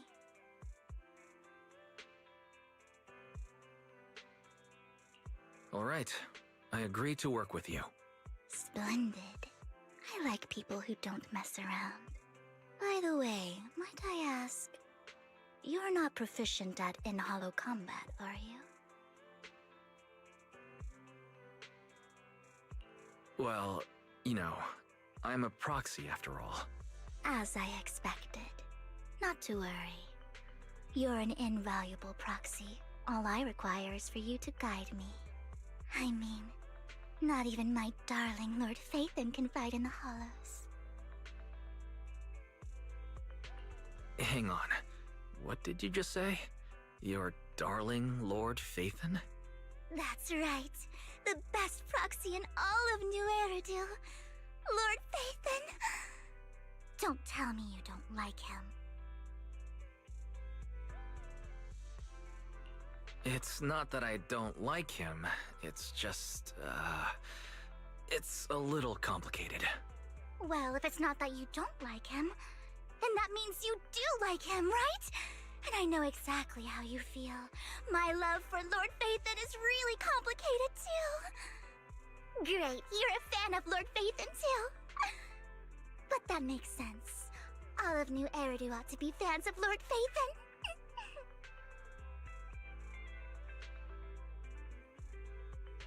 Fine, you're right. I'm actually a fan of Lord Phaethon.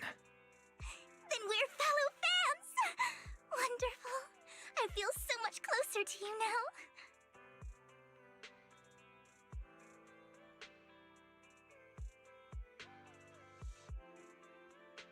Oh my! Once I start talking about Lord Phaethon, I just can't help myself! Look at the time! I suppose that's all for today, then. I'll be in touch with more news.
Proxy, you're here too. I didn't expect to run into you here. What are you two doing here? And still in that outfit, Ambi? I'm here to investigate that incident.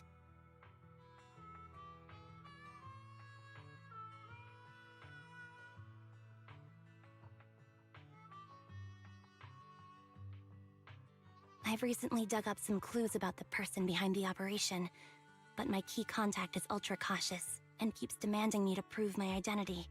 So, to gain her trust, I decided to meet her dressed like this.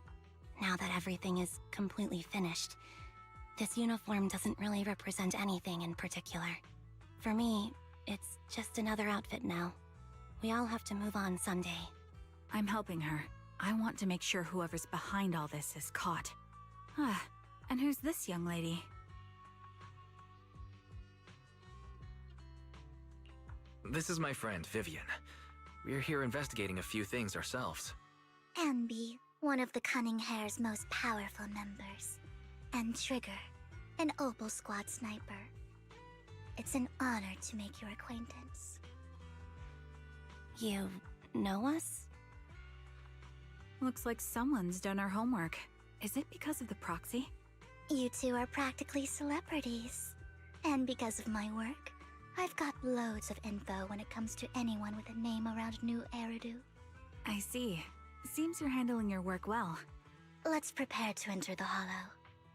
Unless you have any further questions, we'll be taking our leave now. You're going into a hollow? Proxy, you plan on going in like that?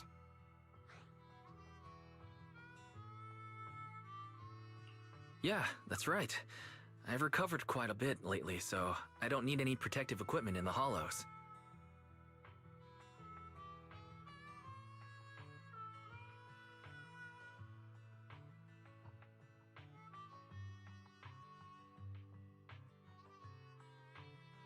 Huh.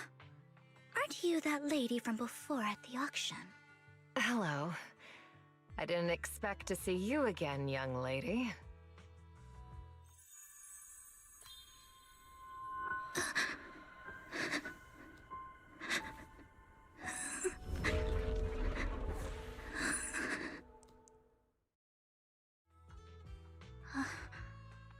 Vivian, are you alright? You look depressed. What's wrong, Vivian? Are you feeling alright? It's nothing. I just drifted off for a moment there. So then, what are you doing here? Don't worry. I'm not here to scam you. I'm waiting to meet someone. Don't tell me. You're my contact for intel? That's me. Ambi from Silver Squad, I presume? Pleasure to meet you. All right. I'm going to exchange some information with Miss Ambi here. So if you'll excuse me.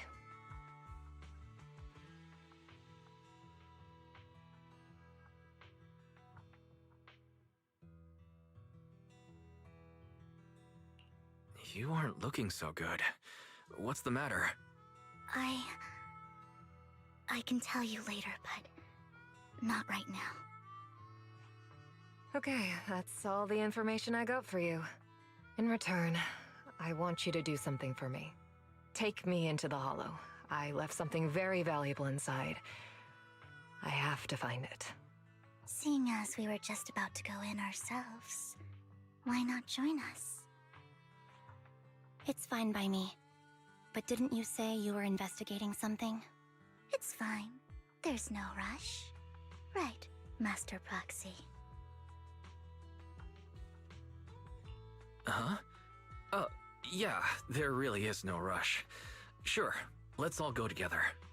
It'll be safer with more people, and we'll find your missing item more quickly. Thank you.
So, what is it that you all plan to do here?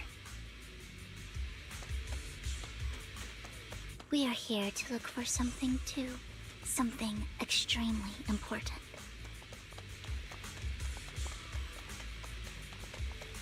New Eridu's future may well depend on it.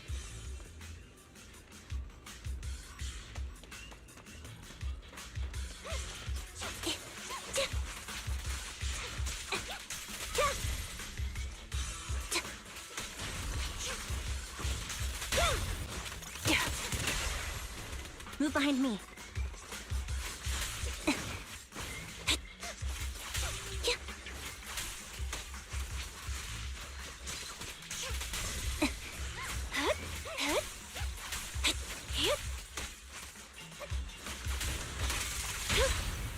Keep up the...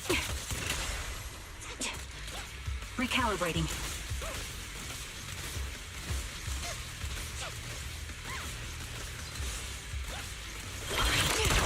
A sound strategy. Time to... Increase firepower. Adjusting for wind.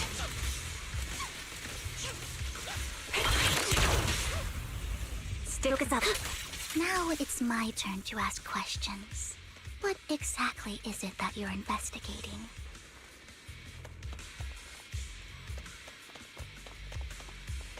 Since you're familiar with the name Silver, then you should know that it shouldn't exist anymore.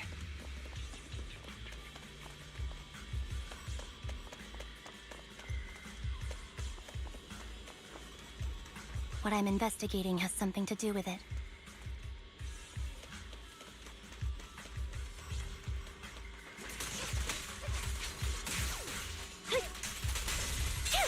Wide open. Keep up the... Light him up. Time to... Wanna recharge?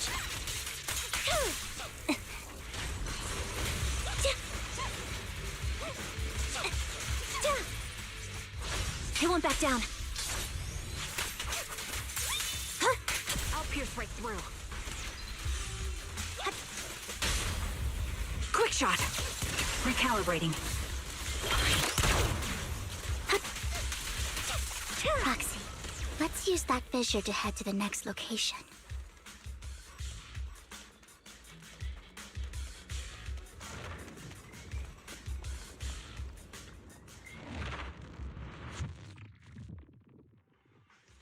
This is the place.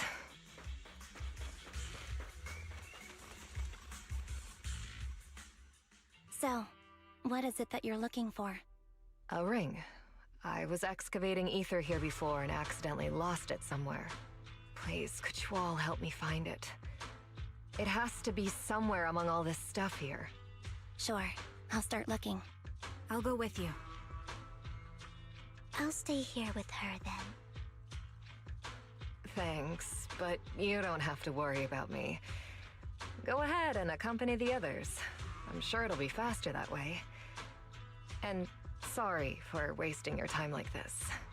I know it might sound strange, but I'll be so happy if my daughter grows up to be capable like you.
There's leftover food here.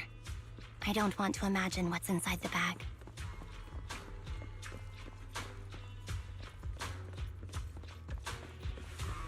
Neither do I.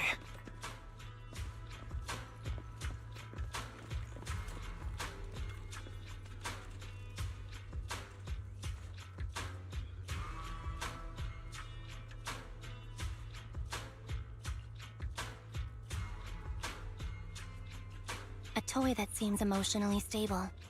There shouldn't be a ring hidden in it.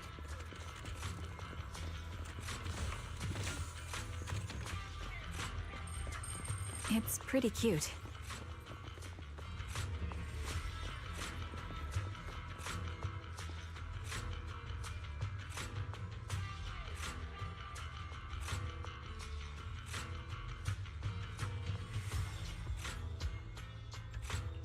It's a fancy lunchbox?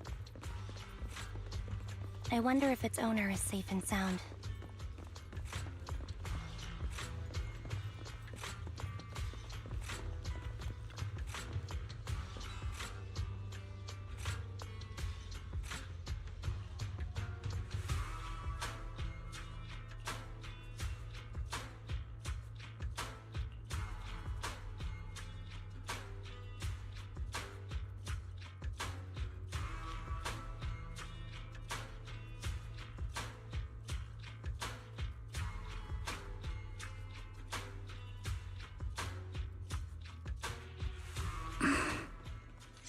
What's wrong, Vivian? You've seemed worried for a while now. Time to focus. I'm worried about Sienna. Her location should still be safe.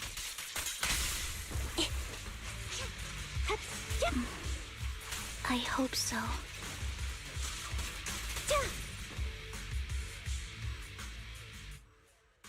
Could the ring be in that gas tank? Good thing this gas tank is empty.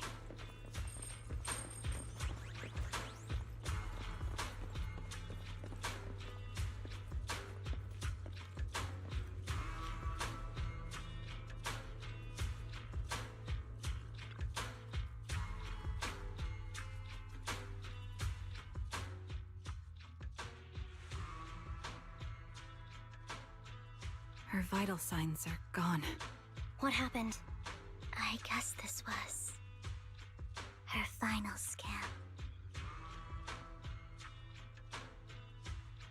There's one thing I must remind you. Your time is running out. I'm not sure how you can tell, but you're right. I'm going to die in here. That's my plan. I'm very sick and don't have much longer. If I try to get treatment, it'll just be a burden on my daughter. So I scam my way through a bunch of physical exams and managed to take out a hollow corruption policy through Ravenlock Insurance. Once some time has passed, could you please take my corrupted body out of the hollow? That will secure a generous compensation package for my daughter. It's only what the Ravenlocks owe me. A pity, yes. But it's the only way I can squeeze it out of them. What makes you think that will help you? I just trust you will. I'm just awfully sorry you had to get involved in this. But it's something I must do. I have to leave something behind for my girl. I have to give her a chance at life. If it's okay, could you also please pass a message to Mira for me? Tell her, don't worry. Even if Mommy's body is corrupted, withers away, and turns to dust, my love for you will always be there. Thank you. You're a good kid.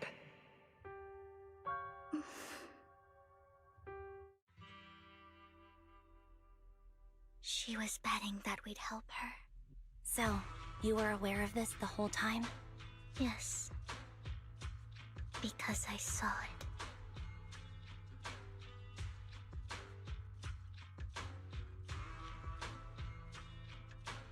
You might not believe me, but I've had this ability to see the future since I was a little girl.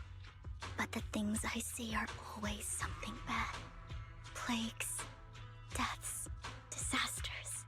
That's all I've ever been able to see. It's all that kid's fault! She's seriously jinxed. I always try to avoid her. Otherwise, she'll say something rotten that ends up coming true again. Prophecies, she says. Like she's not the one bringing the bad luck upon us. It wasn't me. I didn't do anything. Sorry. I'm sorry. What good is saying you're sorry? Things like this keep happening every time you open your mouth! How unlucky. She shouldn't be here. Nobody wants her around. If only she would just disappear. I just wanted to warn you all. I'm sorry.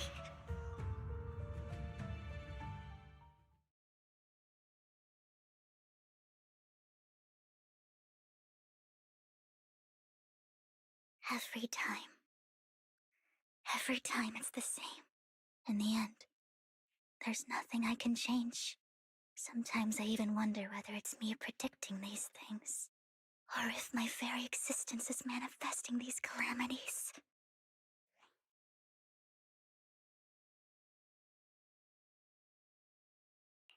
Vivian, it's not your fault. You were just trying to be kind and warn them about impending disasters. I can tell it's never been easy for you. Thank you. No matter what. I just hope she finally gets to rest in peace.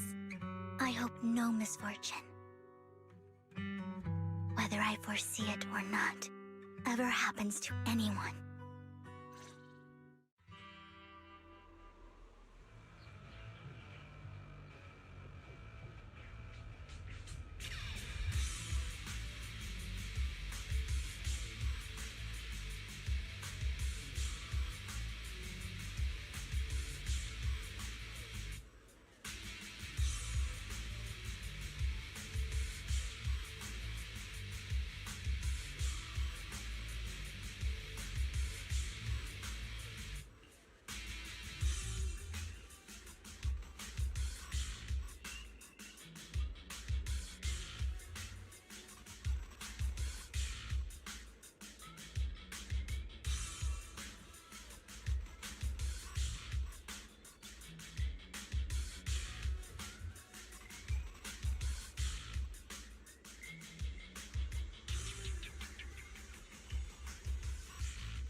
Roxy, do you believe that the future can be changed? That's quite the sudden question. I think that it can. Is that so? In my memories, this has happened countless times already. Why can I only see these misfortunes? Move it! Why can't I even have a sliver of happiness? Bend.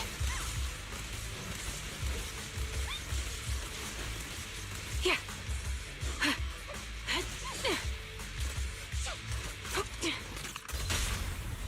Awaiting.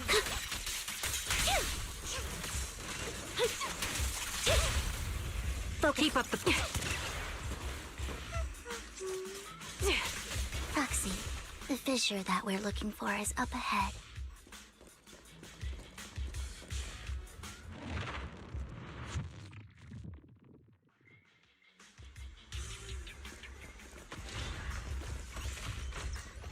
Recalibrating.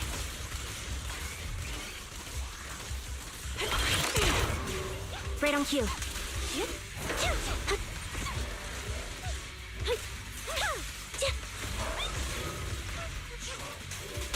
The target's weary. Light him up. I'll take point. Move behind me. Show no Loyalty. Yep. Quick shot. Sniper's Creed. One shot, one kill. Time to pin them down. I think it's about time. We should take that lady out of the hollow. You guys go on. Thank you. She gave us the intel we needed, so this is the least we could do. I hope everything else goes well for you. Master Proxy, is there anything you'd like to know? You can just ask.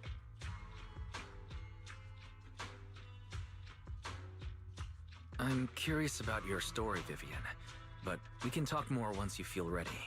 Don't worry, I'm very patient. You're the first person to ever say that to me.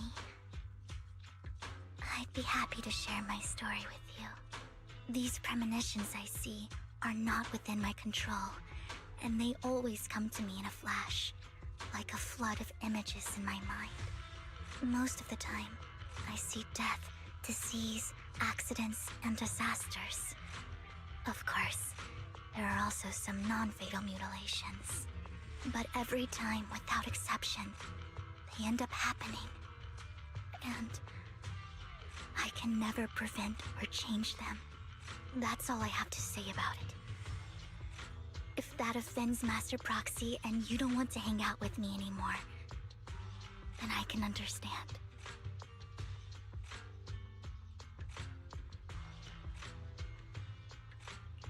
Why would I be offended? That's just who you are, Vivian.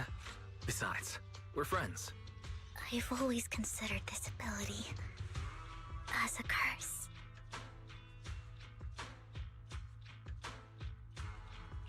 It's not a curse. Actually, I think you've been given a gift. Thank you. Really. Well, it's getting late. Bringer's belongings ought to be around here somewhere. Let's take a closer look. To the previous clues, what Bringer left behind is hidden inside a vending machine.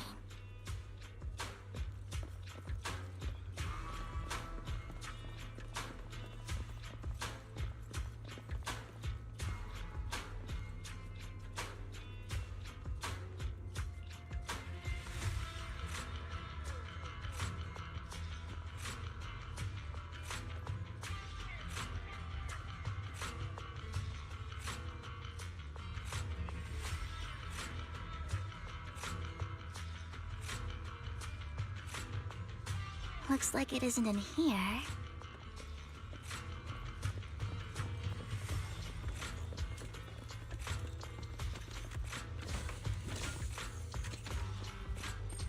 Let's try this vending machine. It might be the one we're looking for.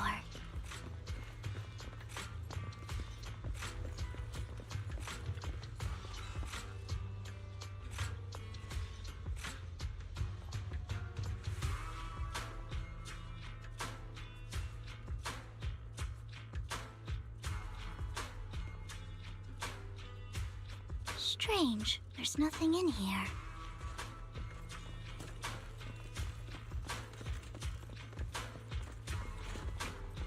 This vending machine looks a little suspicious too.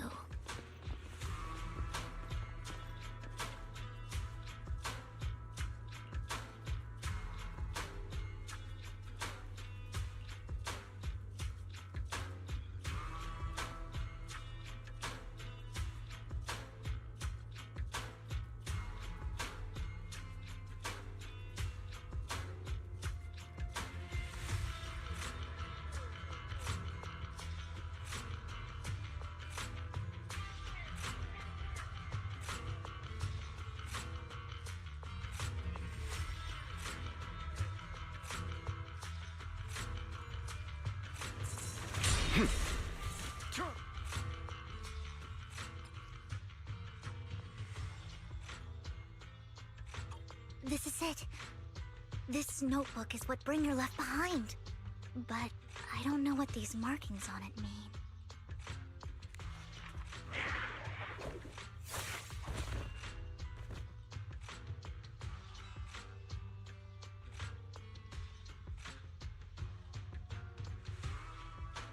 Well, hello, Master Proxy. It's been a while. Oh, don't give me that scandalized look. I did just save your lives. I would have protected the proxy even if you hadn't appeared. I'm sure of it, but I happen to be in the area. Worry not, dear companion. I have complete confidence in your strength. Hang on. Did you say companion? So you two know each other? Apologies. I didn't have a chance to mention it before. I'm actually part of the Phantom Thieves Syndicate, Mockingbird. That's right. I was only able to slip in during the auction thanks to some help from Vivian backstage.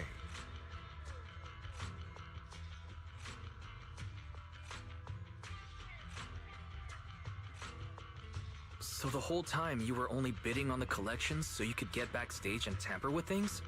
I warned you before. You can't rely on appearances. Don't worry, Master Proxy. We don't have any ulterior motives here.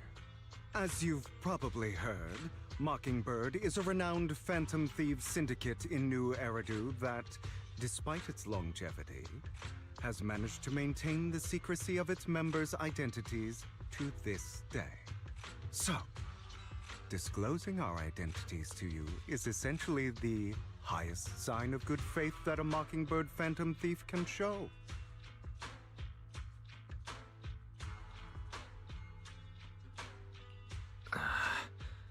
I guess that makes sense. Your trust is most appreciated. Mockingbird's purpose is very simple, really. To form long-standing and cooperative relationships with outstanding proxies like yourself. We need your abilities. Before you make any decisions, please allow me to briefly explain the concept behind the Mockingbird Syndicate. We all know there isn't anything in this world that's fair. A prime example being the uneven distribution of wealth. People from tops splurge on luxurious collectibles, while the poor have to gamble with their own lives just to get by. Of course, besides wealth, there's also an unequal distribution in this world of happiness and suffering, hope and despair, love and hate. It's all just so unfair. Somebody has to do something to tilt the balance of the scales. And thus Mockingbird was born. We take from those who have far more than they deserve and give it to those who deserve to have more. If you ask me, that's enough to be considered a form of justice.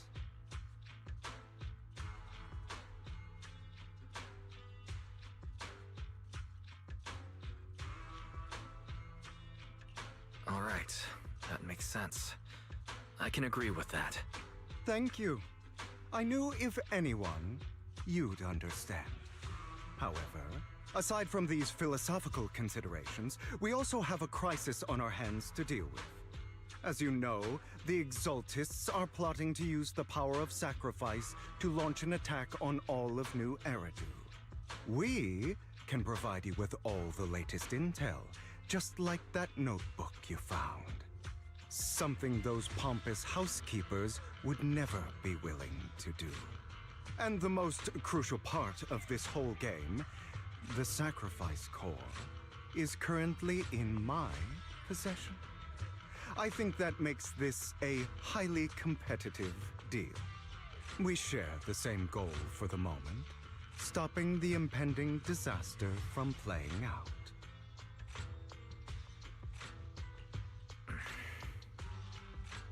I need some time to think about it. How about this?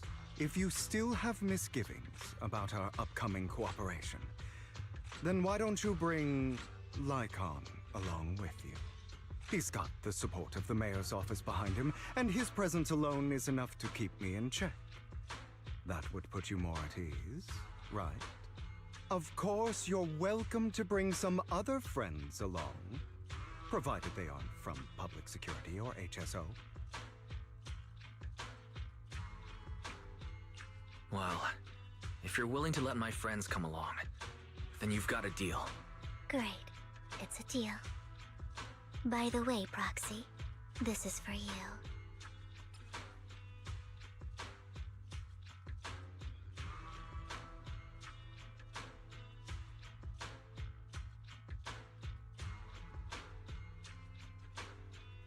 Consider it a souvenir commemorating our first time working together. For now, we'll carefully look through the contents of that notebook. I'll contact you if anything comes up.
How about it?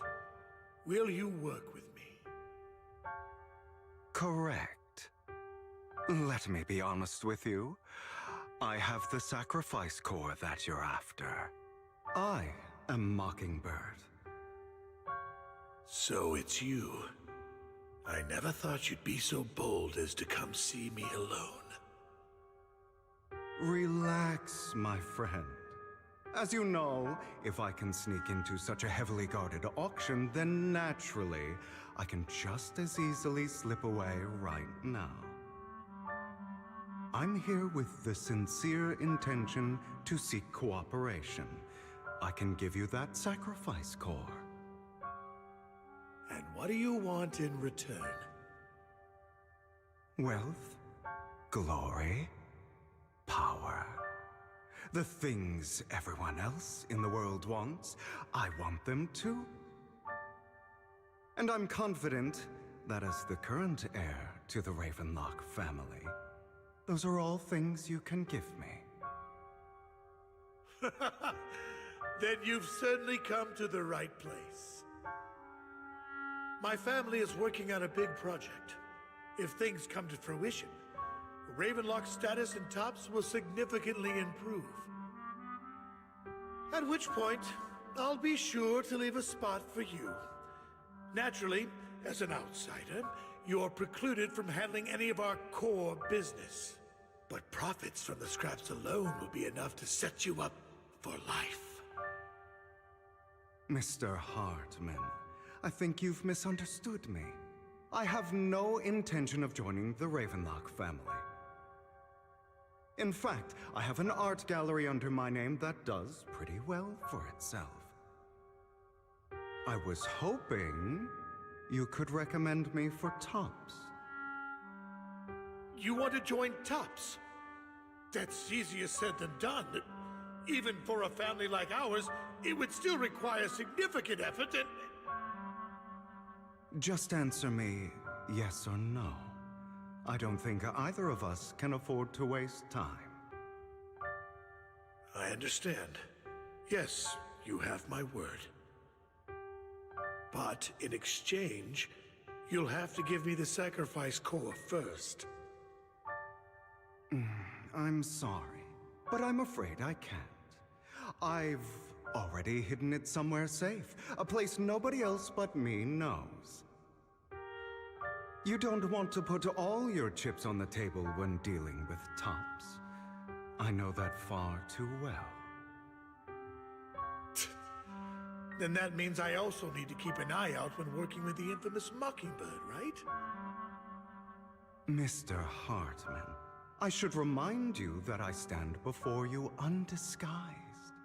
Coming from a phantom thief who's never publicly revealed his identity, shouldn't that be sufficient assurance? If I betray you, then you merely need to lift a finger to wipe me from the face of this world. You do make a valid point there. In that case, you have a deal. I appreciate your trust. Why don't we celebrate our new partnership with a toast?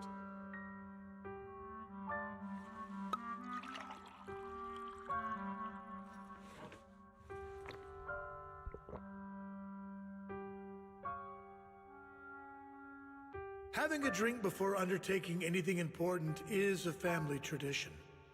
It's good luck. As an outsider, it's a real honor.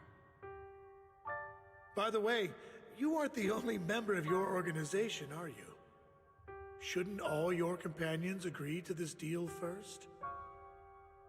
You don't have to worry about that. I'll make sure she agrees. Otherwise, I'll get rid of her too. Seems you'll do whatever it takes to get things done.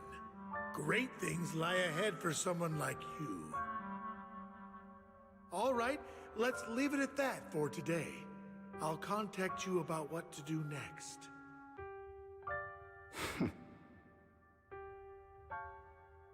That's him! He's the one who killed Serena! She was the only one who was ever any good to him, right? That's how he repays her? That's why they say once a mongrel, always a mongrel. Just look into his eyes.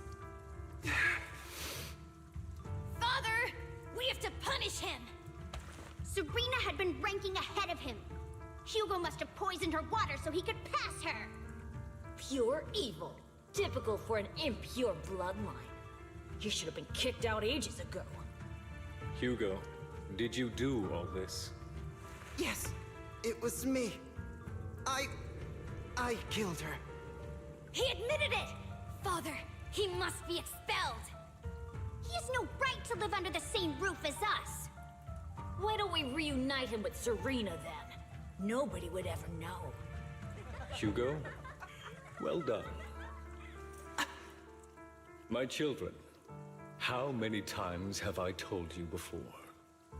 In this world, only the most ruthless, cruel, and unscrupulous of people ever make it to the top. Like Hugo here, who was willing to murder his only true loved one without a second thought. Only someone with the means and the gumption to do that is qualified to be my heir. But I... It's all over now, and the results are obvious. The winner of this month's assessment is Hugo. As for the rest of you, go to the usual place for the punishment you deserve. But Father, before this, I was #1. As I've told you before, there's only room for one winner in this family. You're still a loser, even if it's by the smallest margin. And there's no reason for a loser to exist. This is all for your own good. Do you understand? Go on now. Receive your punishment for the sake of the family. Yes, I understand. I'm sorry.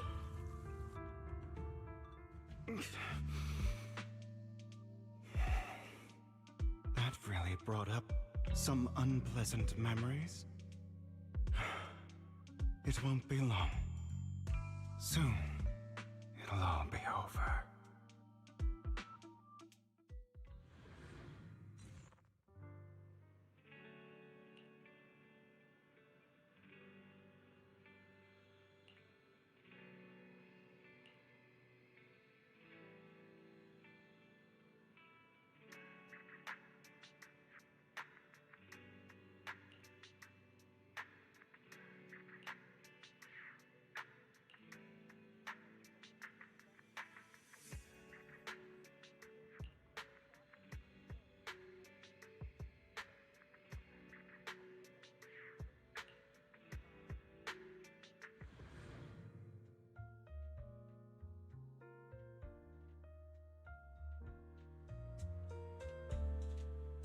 Thank you for escorting me here, Proxy. Today was quite eventful. If I were to head back now, I probably wouldn't be able to fall asleep.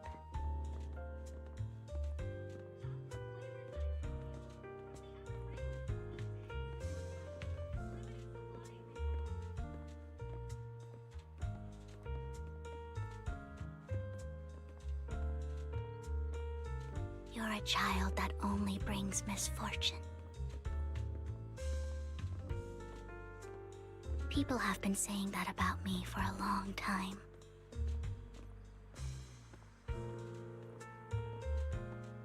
I used to feel hurt and resentful.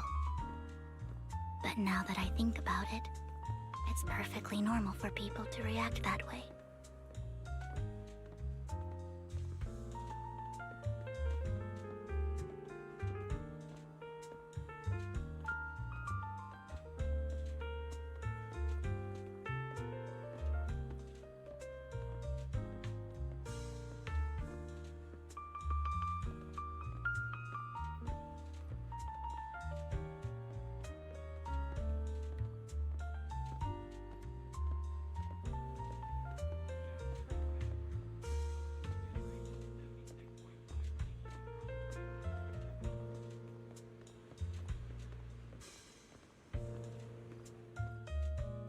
Why do I only predict suffering?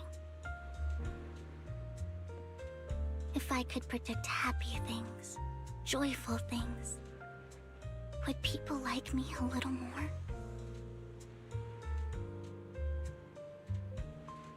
Maybe fate truly is set in stone.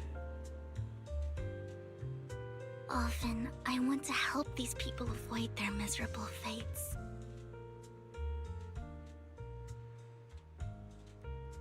For a time, I even thought that I was successful, that I could change people's destiny.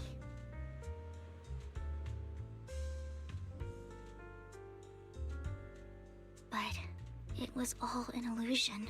In the end, I couldn't do anything at all.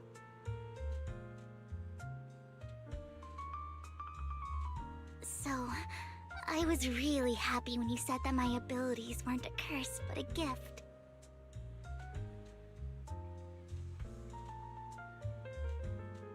Thank you, Proxy. I'm so glad to have met you. And you're also a fan of Lord Phaethon. It's like we were fated to meet.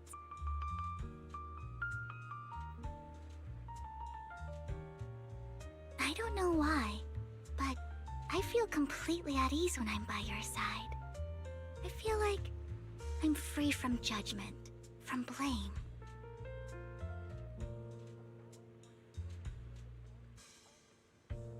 Like, I don't need to worry about anything, and can just be my own true self.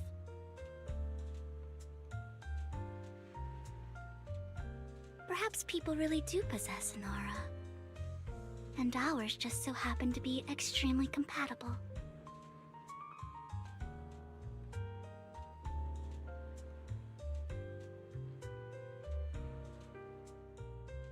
By the way, you asked me before about Hugo. I don't really know much about him. He rarely ever talks about his past. But judging from his eye colors, you can guess he's probably the bastard son of a renowned family. I think his mother was very worried about his different colored eyes, and even wanted to get rid of him at one point. But then his family offered a huge price and bought him off his mother for some reason. And just like that, he moved from a leaky and drafty boarding room to a luxurious mansion. But he's also mentioned that the extravagant home is actually like hell for him. I think it's probably because the family treats him terribly. I digress. He ran away and ended up meeting Lycon and his master. After that, they formed Mockingbird together and experienced a rare period of happiness. Until Lycon's betrayal.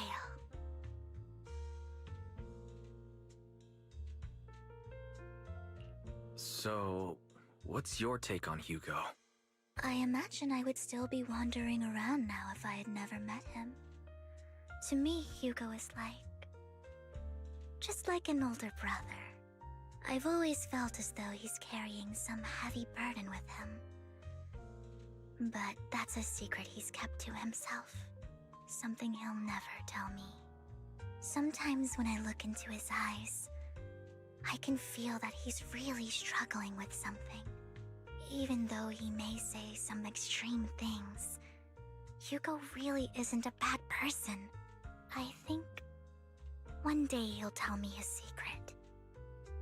Until then, I just have to wait. Wait and trust him.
It appears we're the first to arrive. I thought we were running late. This might sound weird, but it's nice to think about getting to work with you from now on. I don't really know why that makes me feel so happy. Oh, it's because we're fellow fans! Anyone who likes Lord Phaethon can't be a bad guy. You're right. Of course, Lord Phaethon is the greatest there will ever be, but you're definitely the best proxy I've ever met in person. Hugo told me before that you're really skilled, and he said we'd get along great. I never expected he'd be so right. Oh, by the way, would you like to come by my place if you have time later? I have a huge collection of Lord Phaethon merch.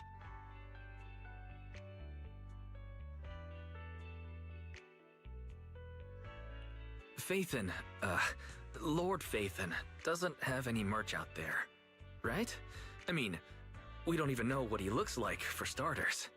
It's all my own original merch, like screenshots of old internet comments. I print them out and turn them into postcards. Plus the avatars Lord Phaethon's used, the music playlists they recommend. I've organized it all. I'd love to show it all to you if we get the chance. I'm really curious to see all that. Please be sure to show me. Splendid! Let's book a time and you can come by my place and see all my Lord Phaethon merch! Speaking of which, what's taking those two so long? Hugo said he had some preparations to do before entering the Hollow. I wonder how that's coming along.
This is getting to be more than just a coincidence, don't you think? Or perhaps you are actually stalking me. If I was stalking you, you wouldn't ever know. Overconfident as always. You haven't changed at all. We just make it a habit to check the state of our weapons prior to combat. Thanks for that little reminder. I almost forgot. I didn't expect you to let me join. What else could I do? Master Proxy would have insisted on having you join us. I never expected for us to have a chance to enjoy some pleasant conversation like this, without our weapons drawn, that is. It really has been too long. I still remember when we first established Mockingbird. Indeed. That was a long time ago. Thankfully, Jack went in peace. He must have known about his condition for some time. He even left us with instructions.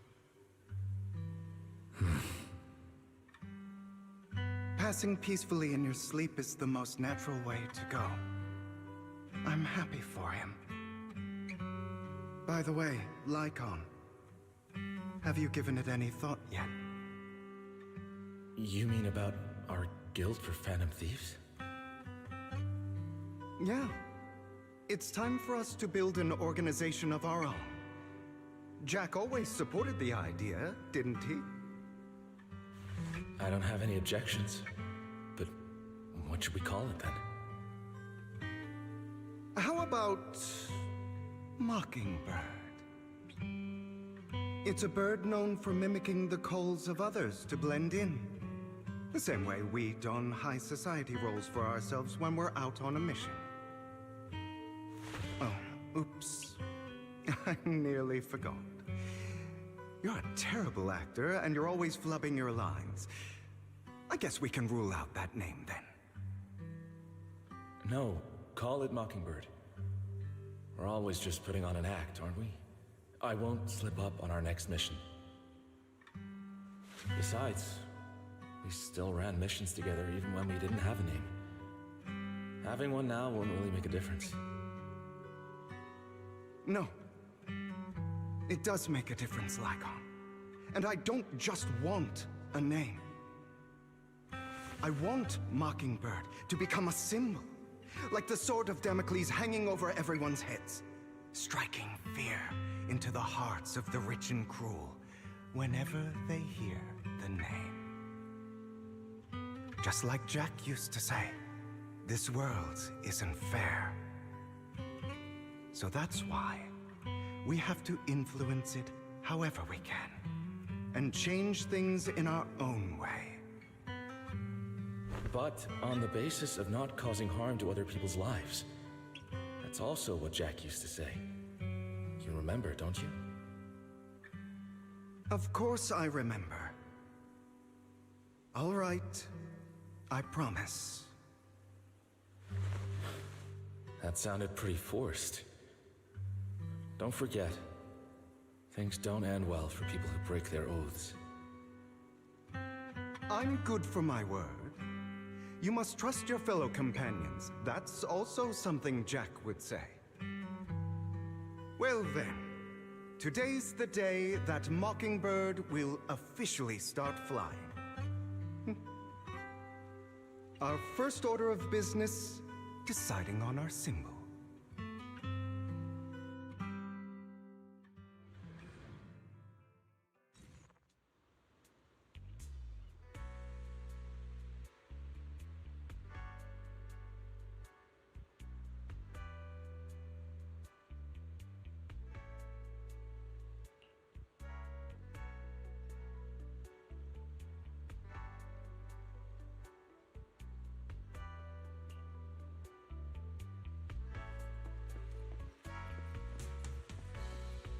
Looks like we're all here. Hugo, you're late again. Do forgive me. Someone was pestering me and wasting my precious time.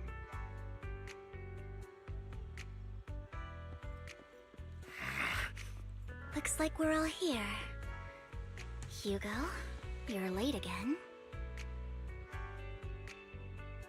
Do forgive me. Someone was pestering...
expect the coordinates in Bringer's notes to lead here.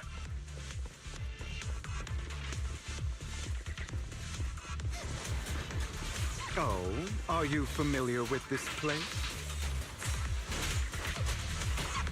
More familiar than you, it seems.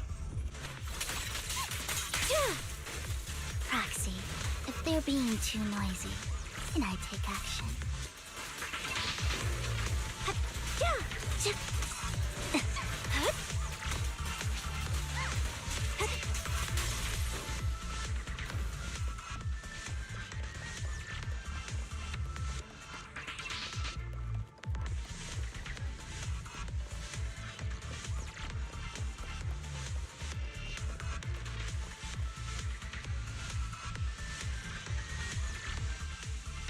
I don't enjoy obstacles in my path.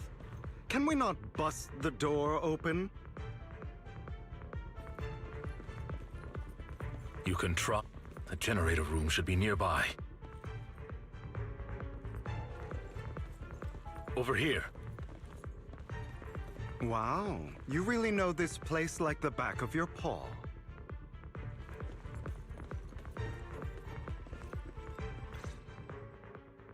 Master Proxy, I hate to be the bearer of bad news, but there's something wrong with the circuit. It seems to be blocked. Don't tell me. Victoria Housekeeping's high and mighty attendants can't even fix a simple circuit. I can fix it, but I'll need a circuit diagram before I can do anything. I've seen diagrams for this type of circuit before. It's a pity that we're unable to connect to the outside world from inside the hollow.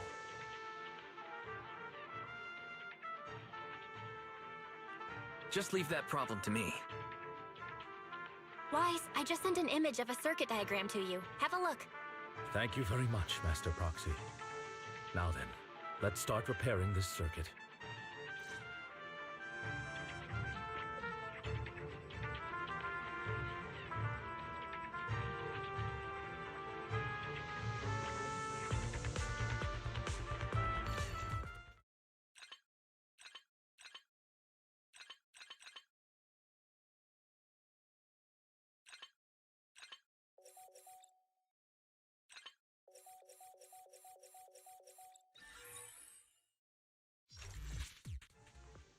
The circuit is fixed. We should now be able to open that door. Wait up. Wait a second. Something just doesn't add up. It's all coming together now. Communicating with the outside world from within a hollow. And getting that circuit diagram. In theory, there's only one person who could ever do that. Could it be your Lord Phaethon? Impossible. There's no way. But then again, only Phaethon could have done that. I mean, you're an incredible proxy, sure. And you're a good person. But could you really be Lord Phaethon?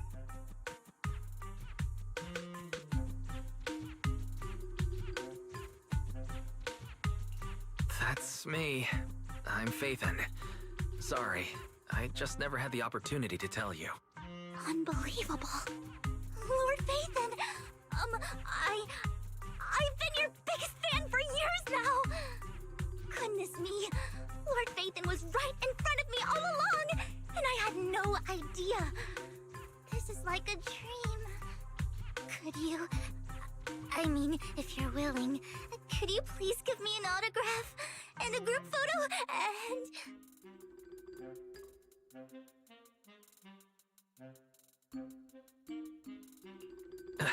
Anything you want, but let's get out of the hollow first, all right? Oh, okay. Sorry, guess I got a little too excited. Anyone would be enraptured meeting someone they admire that much. Yeah, if I ever met my favorite movie director, I'd be the same. We should keep moving. This isn't the best place for idle chit-chat.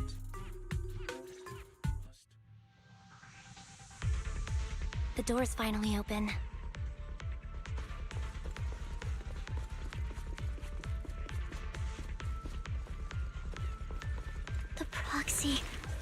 It's Phaethon. Phaethon is the proxy. If this is a dream, I never want to wake up.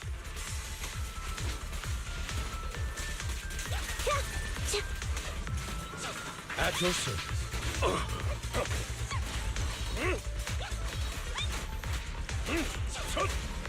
In position.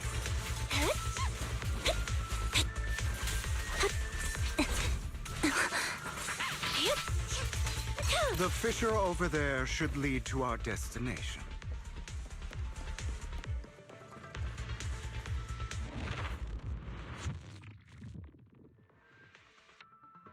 There are more ethereals around. Please be careful, Lord Phaethon. Lycon, your fighting style wasn't so reserved in the past. Off balance. And I've matured. You call this mature? You're just being pretentious.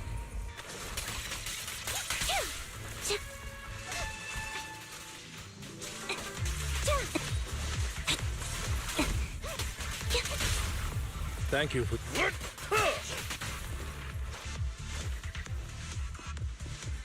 A difficult foe, that one.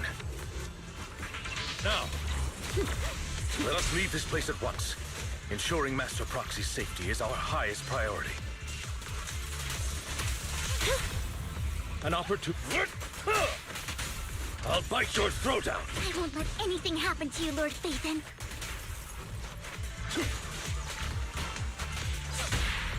Light him up. He won't back down.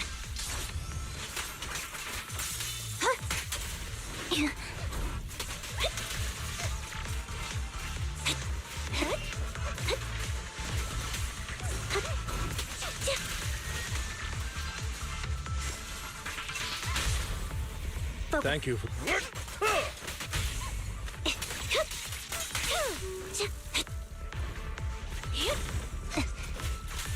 Lord Phaethon, how are you feeling? Are you tired? Do you need a break? Some food? Water?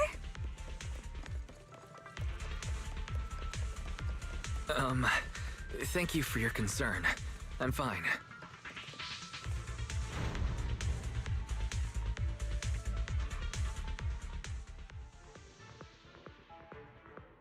Master, a complex mechanism has been detected ahead. To pass through, you need to activate all 3 smaller mechanisms. Suggestion: split up and handle them simultaneously to save time. So, we have to head to 3 different places to crack this thing. Huh? We're splitting into 3 groups? In that case, I'll protect you, Master Proxy! I can take care of one myself. That leaves the last one to me, then. You should go with Hugo. What's that supposed to mean? We get along just fine, don't we, Miss Cunninghair? I don't know what's going on with you two, but you've been bickering the whole time. It's annoying. This is a good chance for you guys to build some rapport. Anby's got a point. Hugo, just go with Lycon. You just want to be alone with your Lord Phaethon, don't you, Vivian?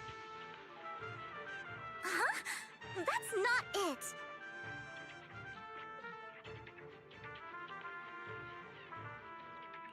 Alright, sounds like a plan. It's all decided then. If Master Proxy says so, then... sure. But... Lycon, you better not slow me down. I really want to recommend you two some movies for a crash course on teamwork.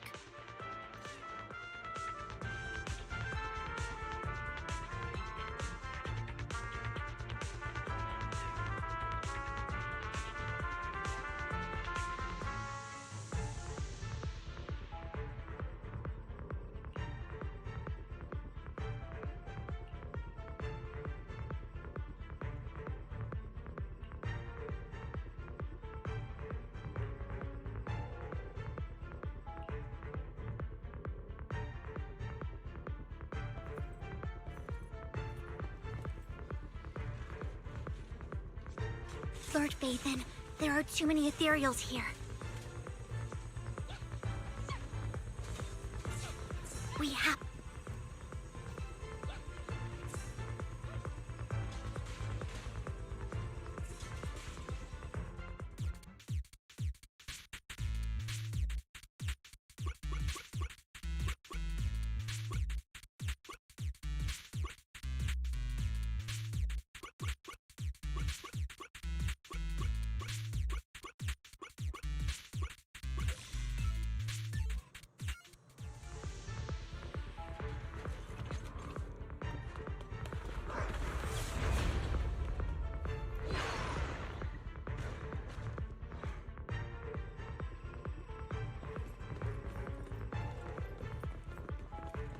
Lord Phaethon, seems like we both need to press down on these mechanisms at the same time.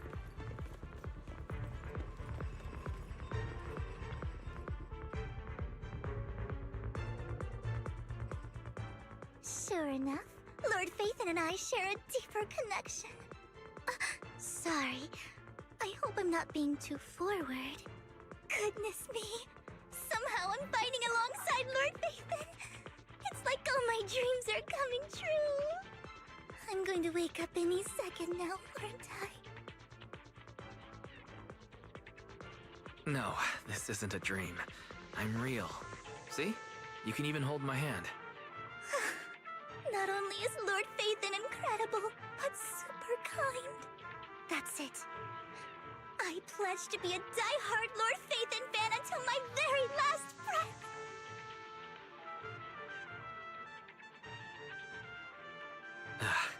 I'm happy to hear that. Don't get me wrong, but... why do you like Phaethon so much, Vivian? Lord Phaethon is my light. The one who saved me in my darkest and most desperate times. Like a deity who rescued me. You probably don't remember, but... you really did save me that day. Wow, it's so embarrassing to say all this in front of you. Sorry. I hope I'm not bothering you too much. No, you're not a bother at all. Thank you for your loyal support. I should be the one thanking you. Just being able to see Lord Phaethon makes me the luckiest person in the whole world. Sorry to keep babbling like this. I wonder how the others are doing. I'm sure Anby will be able to manage. She's great at this kind of stuff. But as for Hugo and Lycon, let's just hope they don't get into a fight with each other. There are too many ethereals here.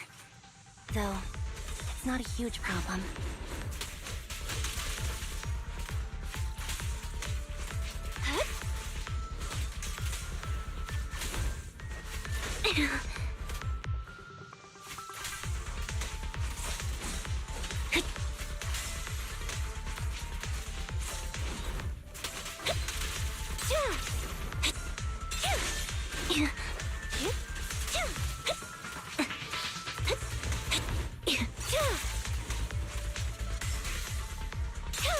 Wide open.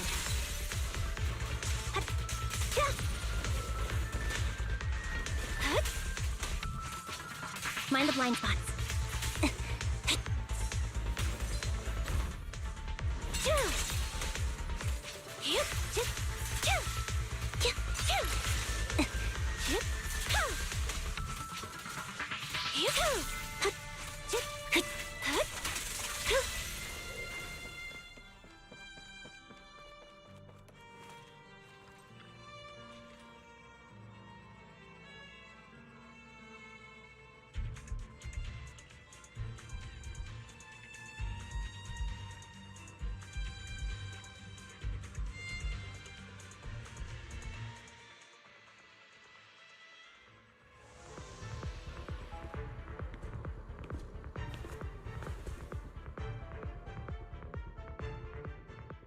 So, we have to cooperate to solve this problem.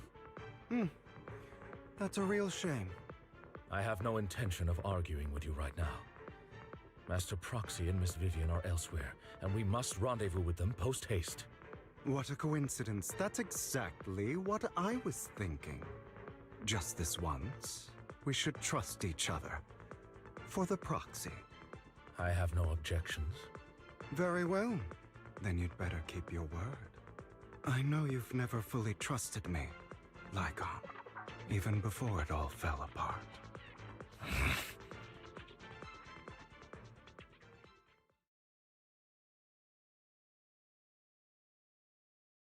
You wanted to speak to me alone? I know you and Hugo are as thick as thieves and don't hide anything from one another. But you can't tell him what I'm about to tell you. Did something happen with him? Hugo is an intelligent and gifted child. He learns everything I teach with ease. In time, he'll grow beyond me. Reach a place where people will marvel and look up to him as a beacon. Yeah. As much as I hate to admit it, he always picks things up just a teeny bit quicker than me. But none of that matters, because I can overpower him easy. I don't think being gifted is a good thing for him. What do you mean? He bears a dark and painful past. What he was taught, the hatred he was faced with, everything he picked up. It's all become an integral, inseparable part of him. I believe that beautiful flowers can blossom even in the darkest abyss. But the roots of that flower would draw from evil instead of good. Hatred instead of love. It's a curse that flows through his lineage. A curse that fate branded him with. I've seen far too many people like that throughout this long life of mine.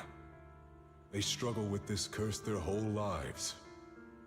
But they all end up failing in the end. The path of light is narrow and fleeting. And the darkness is filled with such temptation that dropping your guard for even just a moment can send you spiraling straight into the abyss. Do you mean Hugo's going to be a bad guy? I don't know. I hope he'll always stay true to his heart. That he won't give in to hatred and ambition. That he won't become the dragon that must be slain. But he has inherited the seed of evil. You cannot let it take root.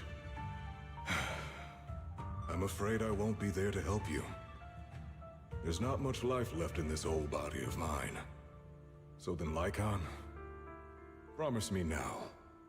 You must hold his chain tight. To restrain him. To stop him. And when necessary, to choke him.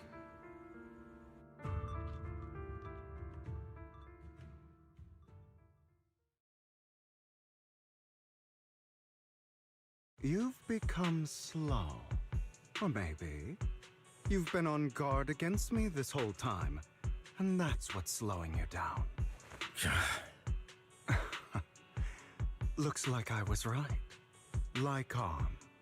I hope you're aware that the one who betrayed Mockingbird and went to work for the Mayflowers was you. Not me. I would never betray my companion. I don't wish to repeat myself, but you should not break our oath. That's the path I've chosen, and I'm going to stick to it. But you know that path will lead you the wrong way. Who are you to lecture me about right and wrong? I believe any path that makes you feel pain must be the wrong one. Your disgusting sympathies make me sick, Lycon. There's only ever been one person who can kill me or save me, and that is me. Great, it worked!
That was loud.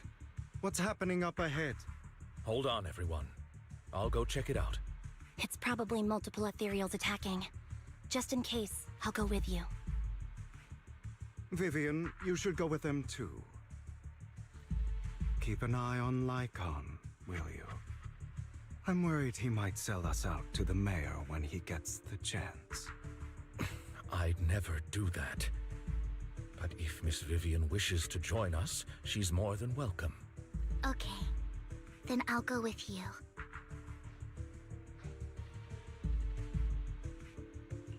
Why do you look so nervous? I've spent so much time by your side already. I need to get away from Lord Phaethon for a little bit, or I might die from this overwhelming happiness. If that's the case, Miss Vivian, feel free to come along with me. Okay. All right. So, how does it feel to be worshipped, Lord Phaethon? You had that figured out a while ago, didn't you? Sharp as always. But of course, I couldn't spoil it for her. She has to figure it out on her own. That's what makes it special.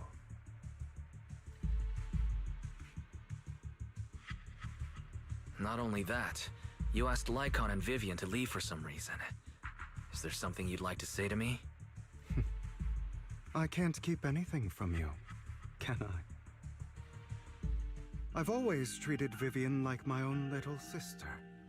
Maybe it's just a coincidence, but she looks a lot like Serena. I think I mentioned it before. Serena was my half-sister. She passed away a long time ago. Vivian really likes you, whether you're Phaethon or just wise. Of course, I also have a lot of respect for someone like you. Strong, fair, and genuinely kind.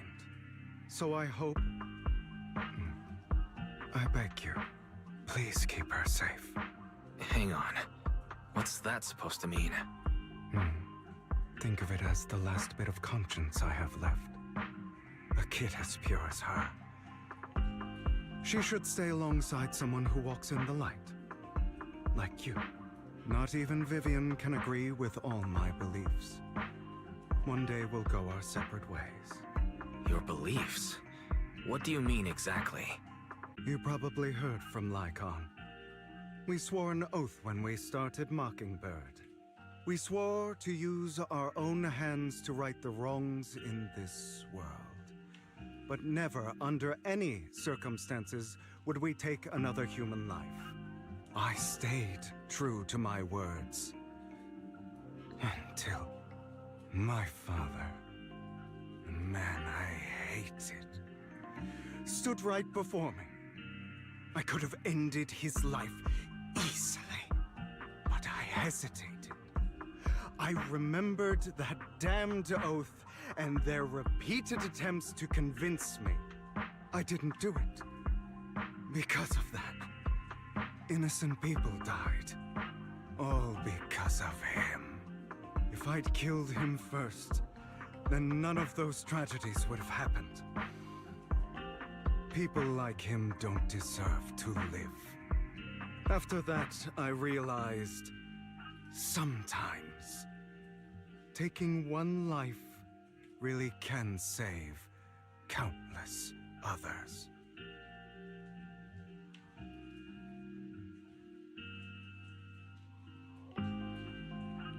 I understand where you're coming from. I knew you'd understand. Vivian has a good heart. I don't want her to get her hands dirty. But you know how it is. In this world, someone has to be the bad guy. So, I want to apologize to you.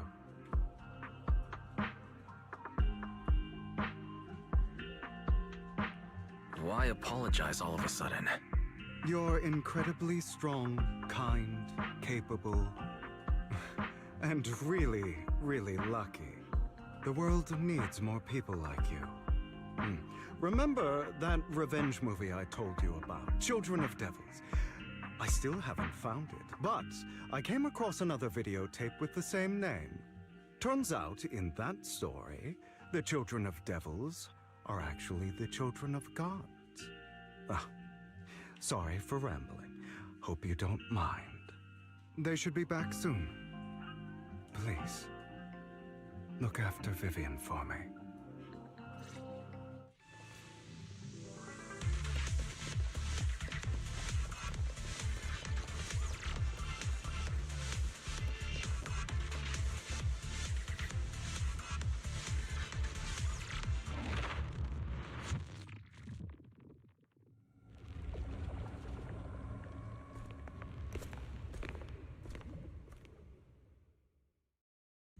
What is this? It looks like a cocoon. Careful, everyone. If I'm not mistaken, that's a sacrifice in there. It appears to be in hibernation. We don't know when it'll wake up. If it does wake up, we'll be in serious trouble. Wait, those spots Bringer marked in his notebook. Are you saying each one might have a sacrifice like this? That means there must be at least a dozen of them. And that's only counting the ones we know so far. These sacrifices may still be hibernating, but the fact that there are so many of them out there is terrifying. The Exaltists must have a way to revive them. And that's not all. These sacrifices can exist outside the Hollows. If they make their way into populated areas, I'm afraid it will lead to a catastrophic disaster likened to the fall of the old capital. That's almost certainly what they meant by vengeance against all New Eridu.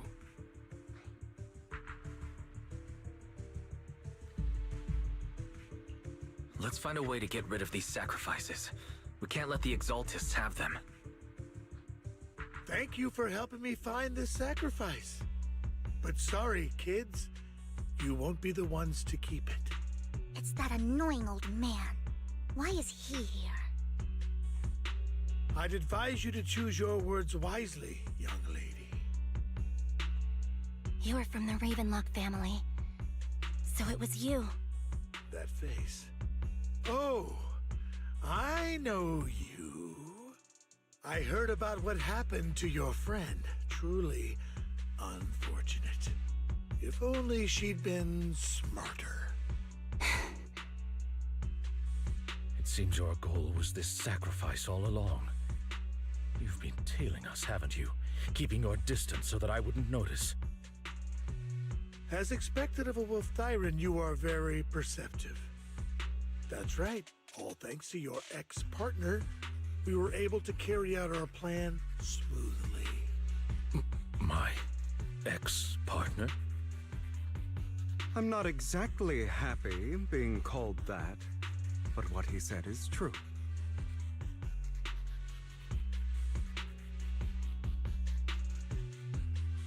Wait, Hugo, what do you mean? I made a deal with Mr. Hartman in advance. So, would you kindly step aside and let us have this sacrifice? Of course, you can choose to refuse, but if you do, then I'll have to take coercive measures.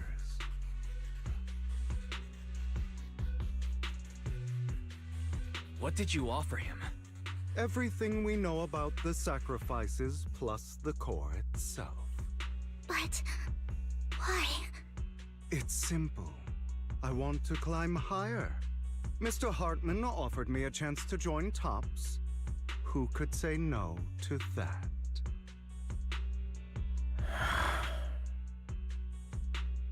No. Impossible.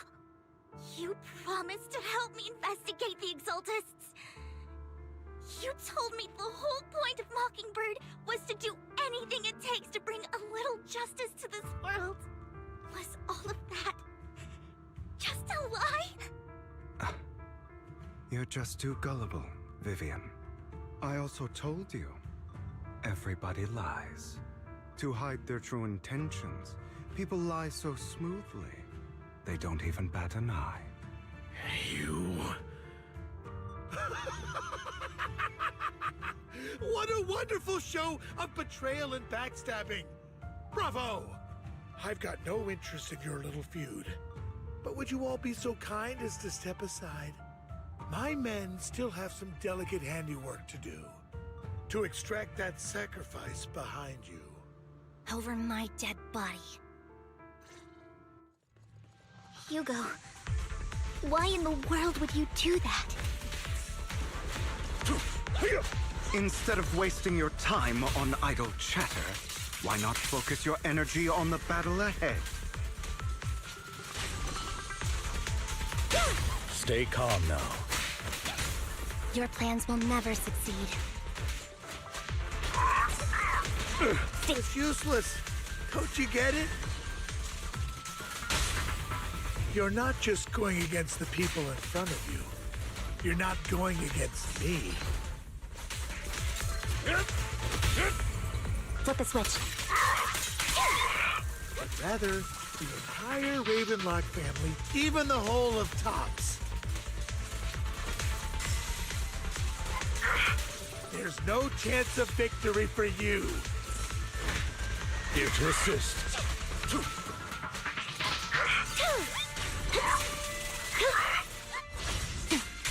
Loyalty.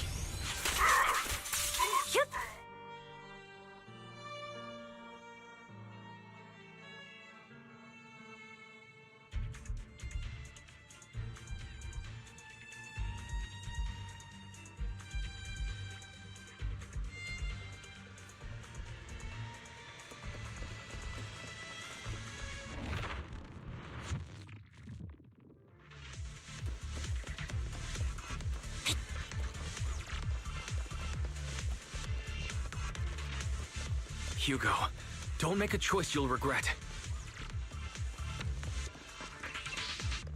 This.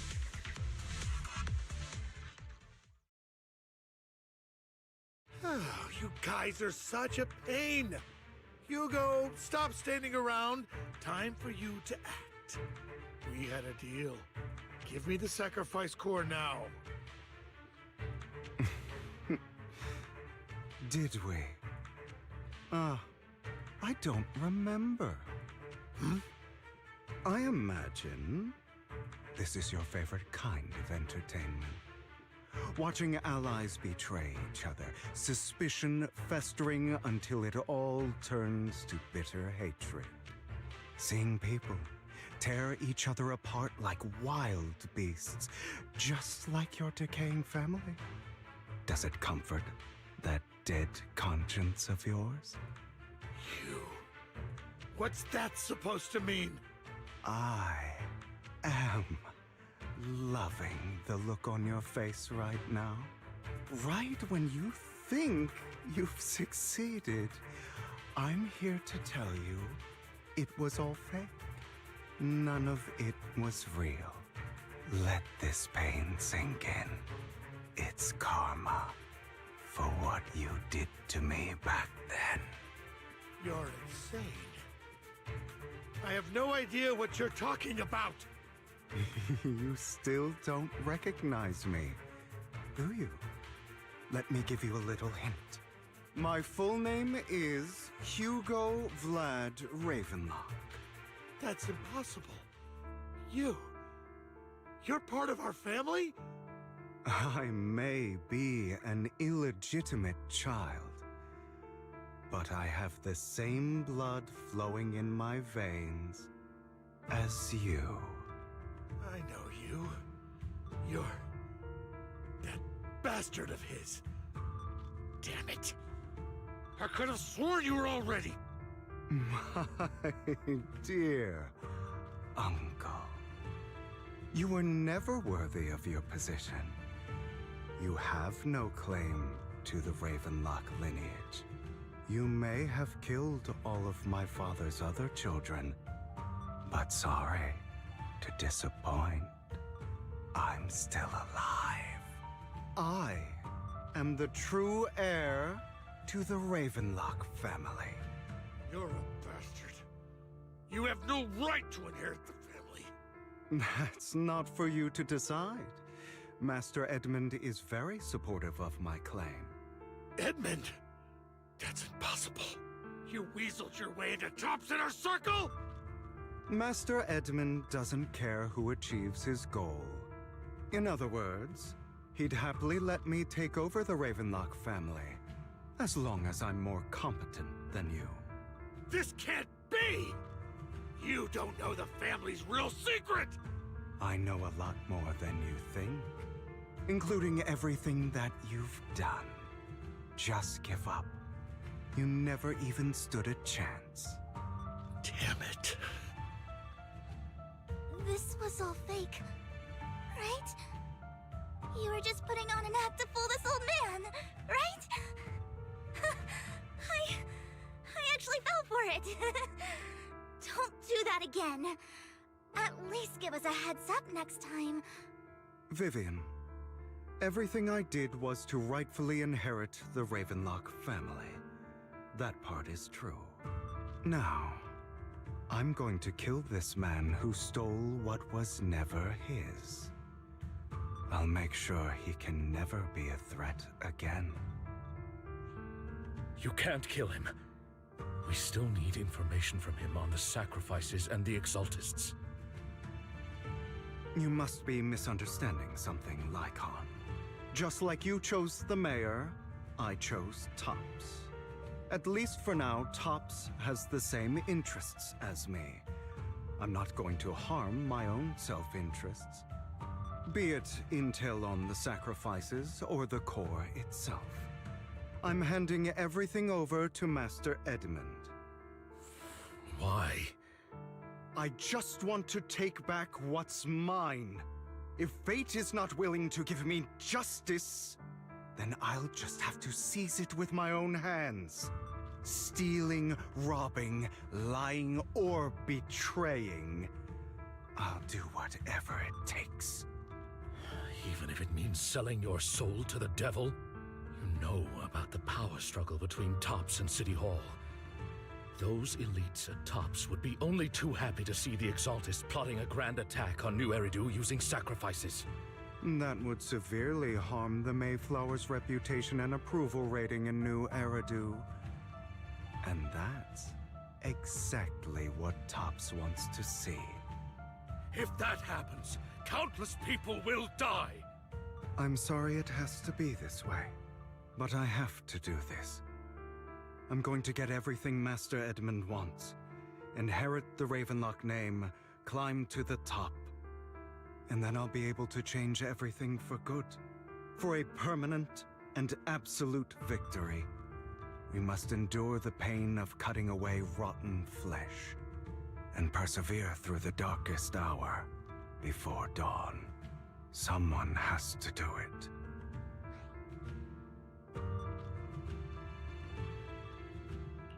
Hugo, it's not too late for you to stop. You can still walk away from this. This is the path I've chosen. Without power, resources, or strength, we can't do anything. Mockingbird is the perfect example. All the talk about using our power to tip the scales of justice and hover over them like the sword of Damocles. It's just a delusion. In their eyes, we're nothing but annoying gnats. Mockingbird has never really changed anything, or saved anyone.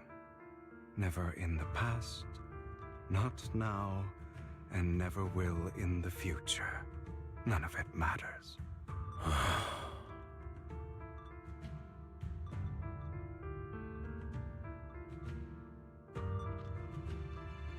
But even so, you shouldn't become the kind of person you hate.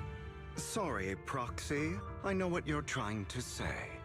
But this isn't some children's story of a dragon slayer becoming an evil dragon. Sometimes, to slay the dragon, you must first become one. With sharp claws, rending fangs, and strength enough to destroy anything. So I will bloody my hands. I will carry the weight of my sins. I will become the abyss.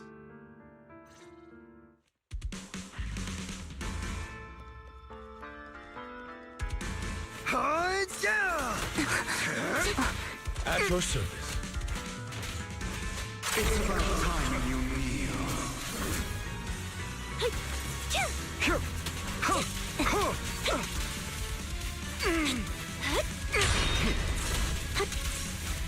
Out of my way. Not bad.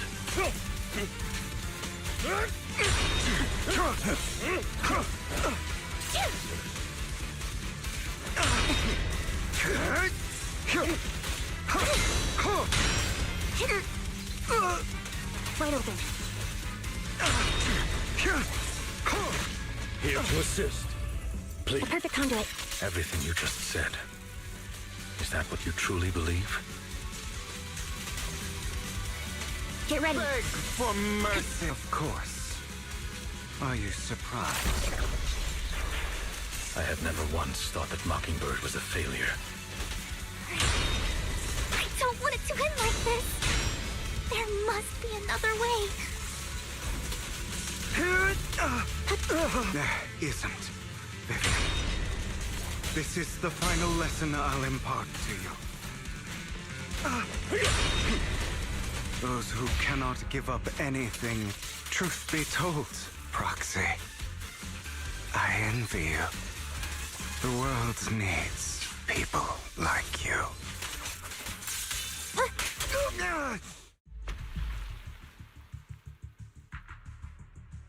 All right, you got me. But too bad. I have my own methods. What are you doing? Well then, make your choice. The sacrifice core, or your precious Faithin. I know you took it. Don't forget, I'm the one who taught you that. Okay, the core is yours. Just leave Lord Faithin alone. What a shame. Did you really think I'd keep my promise? That's right. This is the real me. What's the matter? Thinking of killing me? Didn't you say all life is precious? Drop your foolish facade. I knew it. You... He has inherited the seed of evil. Do not let it take root. When the time comes, you must be the one.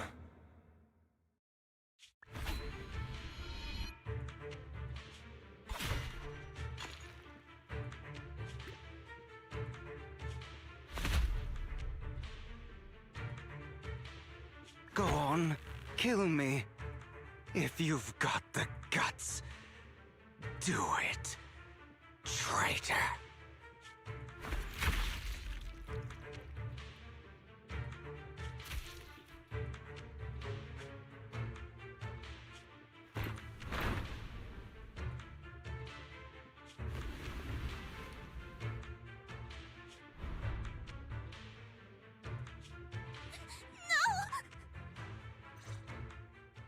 Master Proxy, are you okay?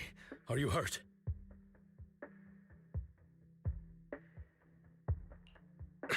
Don't worry. I'm fine. I just didn't expect things to turn out like this. Lord Faithin, I'm sorry. I had no idea Hugo would do that to you. I'm so sorry.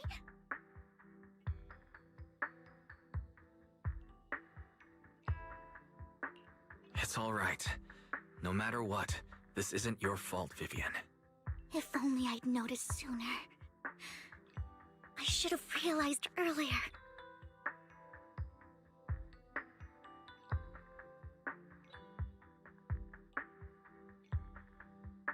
Hugo, he... That's a hollow down there. If you need, I can arrange for someone to go in and search for his body. That isn't necessary. To be frank, I thought you'd hate him for his betrayal, Miss Vivian. I do hate that he's keeping things from me, but all these years, Hugo's been like family to me. I believe he's still with us.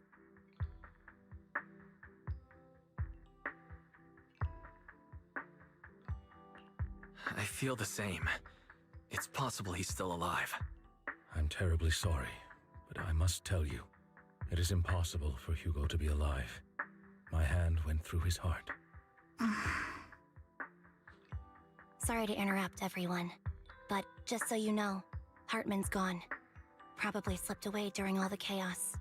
I'm sorry, I was so focused on Master Proxy's safety. I wasn't paying attention to him.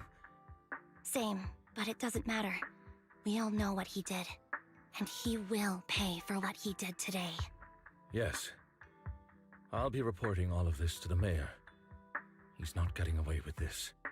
Well then, now that it's all over, let's head back.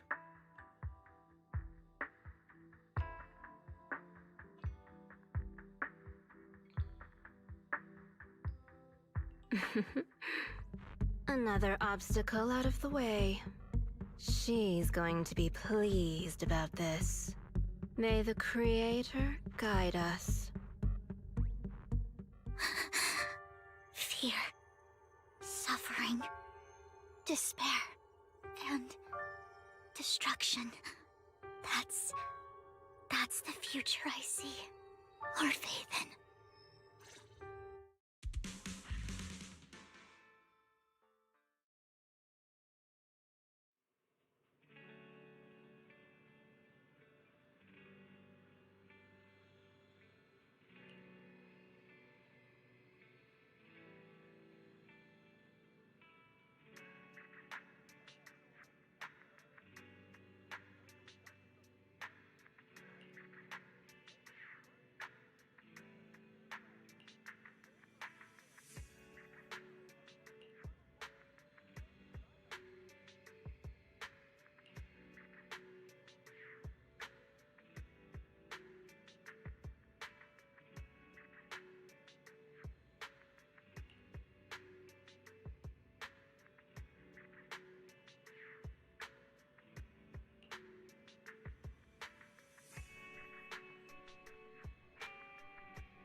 Ethan, this time let me.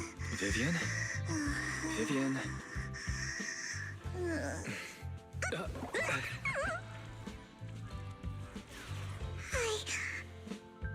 I didn't disturb your sleep, did I?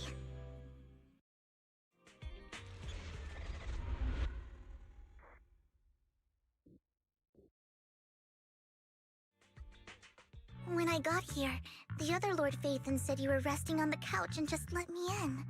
I meant to keep you company while you slept, but then I dozed off myself. Ugh. I was going to sit here looking super cute, hands cupping my face. You know, like the #1 sleepy face I want to wake up to pose. I can't believe I ended up falling asleep myself.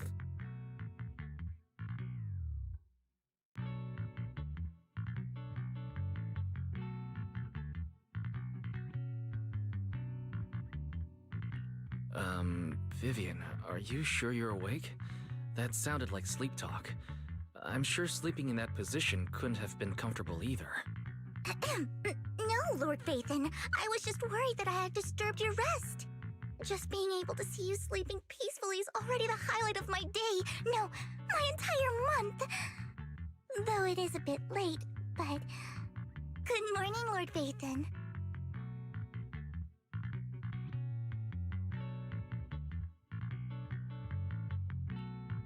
Good morning? Why so formal all of a sudden? Sounds like you're about to make an announcement. Mockingbird's death has stirred up quite the storm. I took some time to gather intel. It seems someone deliberately leaked the story that Hugo is an illegitimate child of the Ravenlock family, but I haven't found the source yet.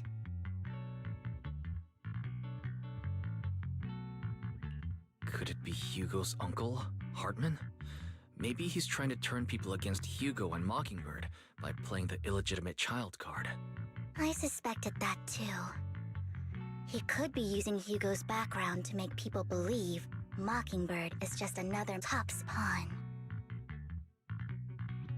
To the upper class, Mockingbird may be insignificant, but it has a loyal following among regular folks. But after some digging, I was surprised to find that the public isn't turning on Hugo. They're actually starting to see him in a better light.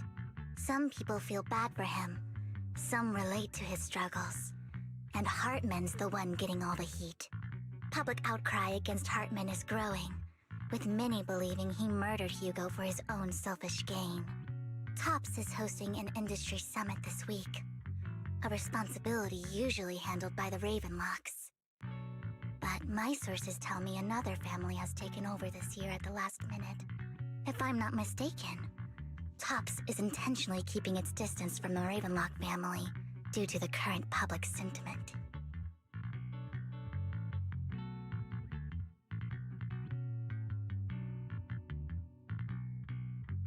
Is someone trying to take advantage of this to get rid of both Hartman and the Ravenlocks? I think Hartman knows this too, which is why he's completely vanished. No matter how hard I search, I can't find a single trace of him. Hartman must have taken the sacrifice core.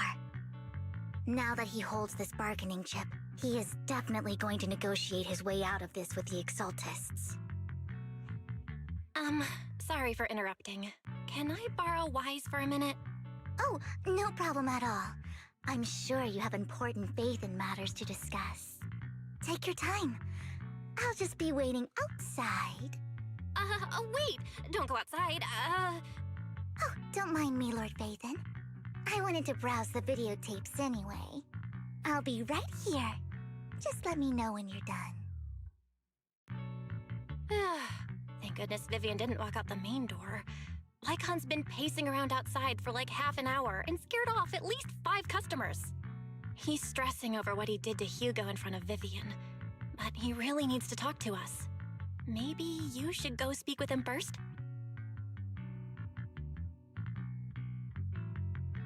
Sure, I'll go talk to him. At the end of the day, we're all after the same enemy. As proxies, we should become the bridge between them.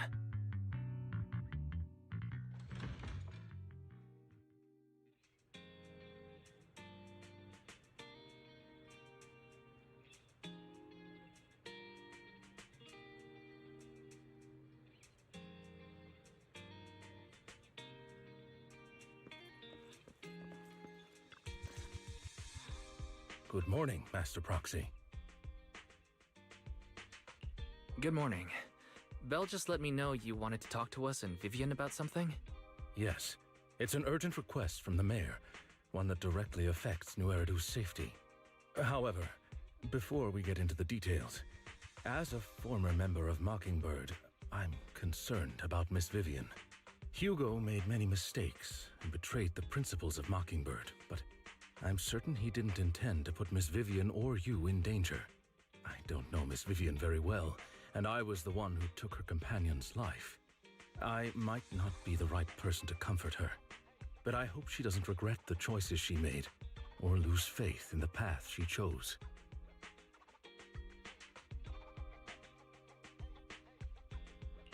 Vivian doesn't seem down at all. In fact, she's been actively gathering intel. I think she's handling this with even greater calm than I am. If you're feeling bad about what happened with Hugo, it might be a good idea to talk to Vivian directly. From what I've seen, she's not as fragile as you might think. That's reassuring to hear. I trust your judgment. You've always had a sharp eye for people. Would you mind coming in with me? I'd like to apologize to Miss Vivian in person. Sure, but just to be clear, I'm staying neutral and not picking sides. You both have your own stance on this.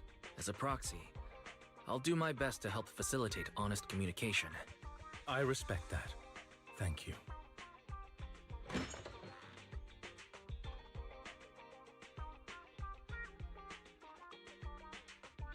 Miss Vivian, I'm very sorry about Hugo. You don't have to explain anything. I'm also part of Mockingbird. Mockingbird stands on more than just gain, so it won't fall when fortunes shift. Hugo had his fixations and ambitions. I also have things I must see through. I'm determined to get to the bottom of the Exaltists and the sacrifices. Miss Vivian, as a former member of Mockingbird, you have my deepest respect. You have my word, whatever comes next. I would never harm you or Master Proxy. As for Hugo, please, accept my condolences. Condolences? That's not necessary. Mockingbird has plenty of tricks up its sleeves. This isn't the kind of act that ends so easily. Wouldn't you agree? You're right.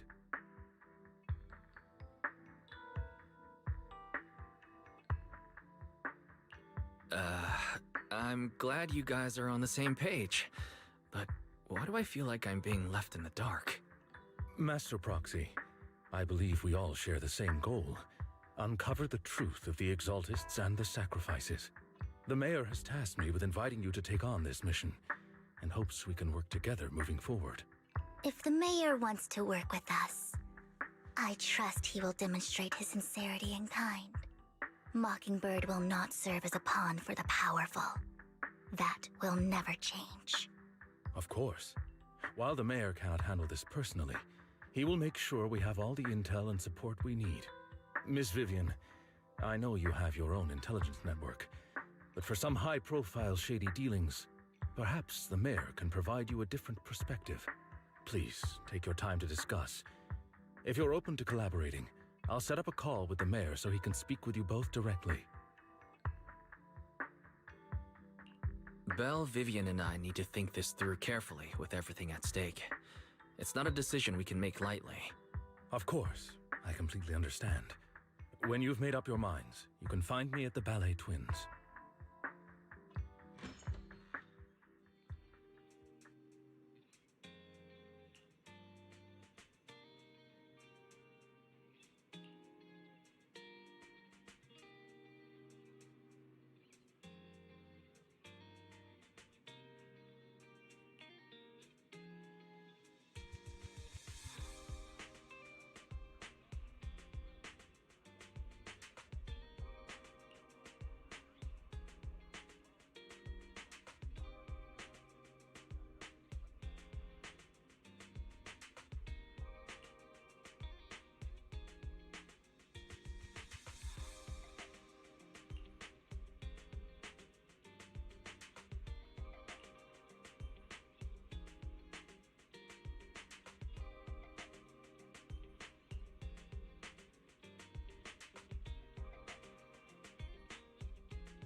I'll connect the call to the mayor now. My dear friends, I'm glad you're willing to keep working with me. I'm truly sorry about what happened to Mr. Hugo Vlad. I didn't anticipate things would turn out this way. As mayor, I can't fully condone Mockingbird's actions, but personally, I had a lot of respect for Mr. Hugo Vlad. I looked further into Bringer's map. The sacrifices were created by an exaltist named Landon, who was active in Janus Quarter. Mr. Landon passed away in an accident a few years ago. Before he died, he was researching sacrifices and was said to have created a batch of serum that could turn living people into sacrifices. The problem was, the serum wasn't stable, and after his death, the recipe was lost. No one knows what happened to the exaltist in Janus Quarter back then. But it's clear that after the leader died, there haven't been major exaltist activities in the area.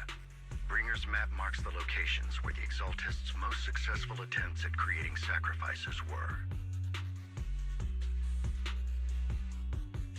The leader of the exaltists in Janus Quarter died a few years back, and they haven't been active since. Could it be that Hartman was just acting on his own? Unfortunately, that's not the case.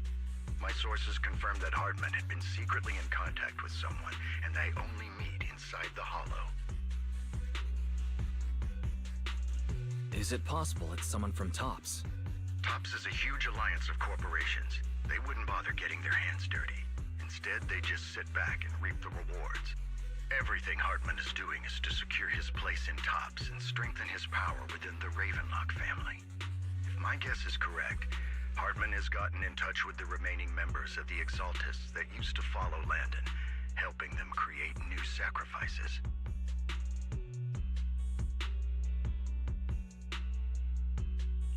But what's in it for TOPS? There's no way the exaltists would just hand over their secrets about sacrifices to Hartman, right? A sacrifice outbreak would throw the city into chaos. And that's when TOPS steps in, taking control of the situation on their terms. The public will see the mayor as incompetent, while TOPS comes off as the real protectors of the city. And when that happens, public trust will shift towards TOPS. And Mr. Mayor, you might find yourself in an unfavorable situation. Still sharp as ever, Miss Vivian. So, what exactly do we stand to gain from partnering with you? Please don't tell me you're doing this out of some noble concern for your citizens. I'm not some hero of justice, and I don't believe in lofty ideals or empty promises. We have a common enemy. While our ideologies may differ, we can work together on this.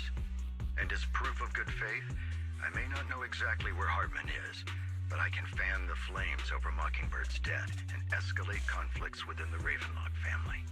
So it was you behind the rumors. No wonder I couldn't trace the source of the public outcry. I'm not the one who started the rumors. I just helped them spread faster after they leaked.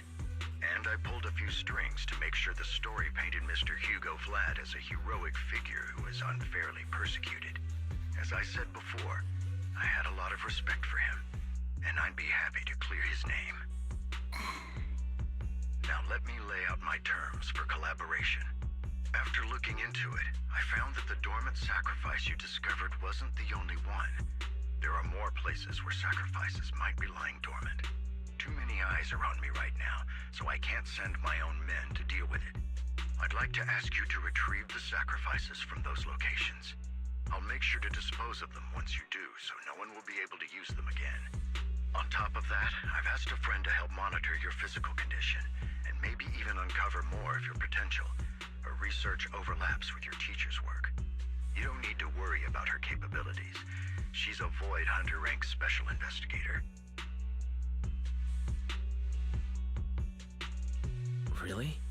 A Void Hunter rank special investigator is going to be assisting us? And she's involved in our teacher's research? That's right. She's heading to Janus Quarter for some business. I wanted to set up a formal meeting, but she declined.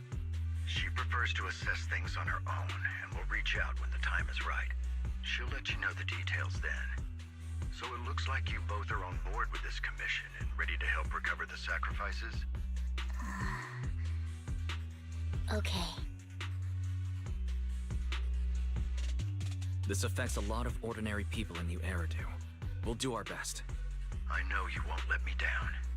Given our positions, we might not be friends, but we're definitely not enemies. I'll leave the rest to you then. I've got to go. Goodbye.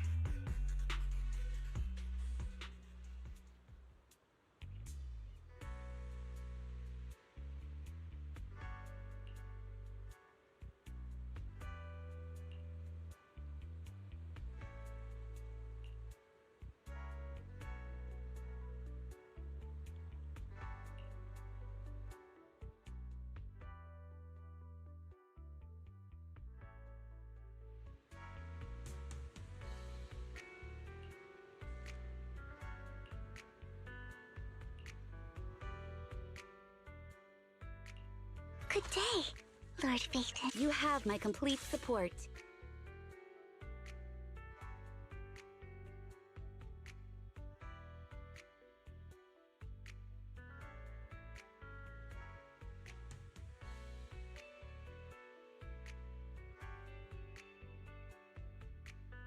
Eradicate all evil.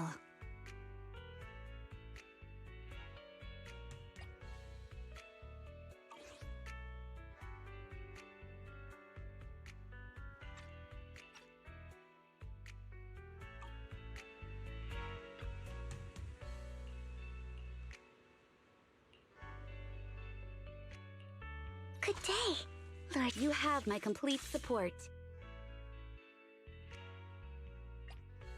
This is the path I follow. My blade is ready.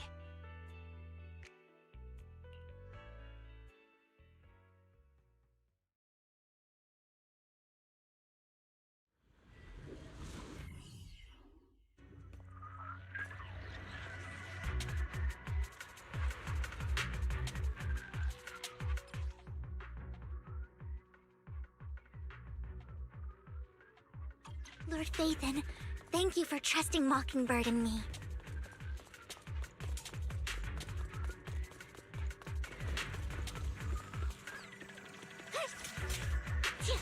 Don't touch me.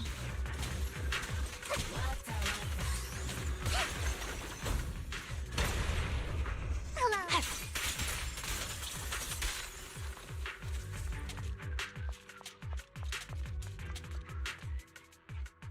Has someone already taken the dormant sacrifice from here? Or did the Exaltus decide to relocate it? No. If these dormant sacrifices aren't handled carefully, they could awaken and turn against anyone nearby. She wouldn't risk moving them unless it was absolutely necessary. Did she realize the mayor was looking into this?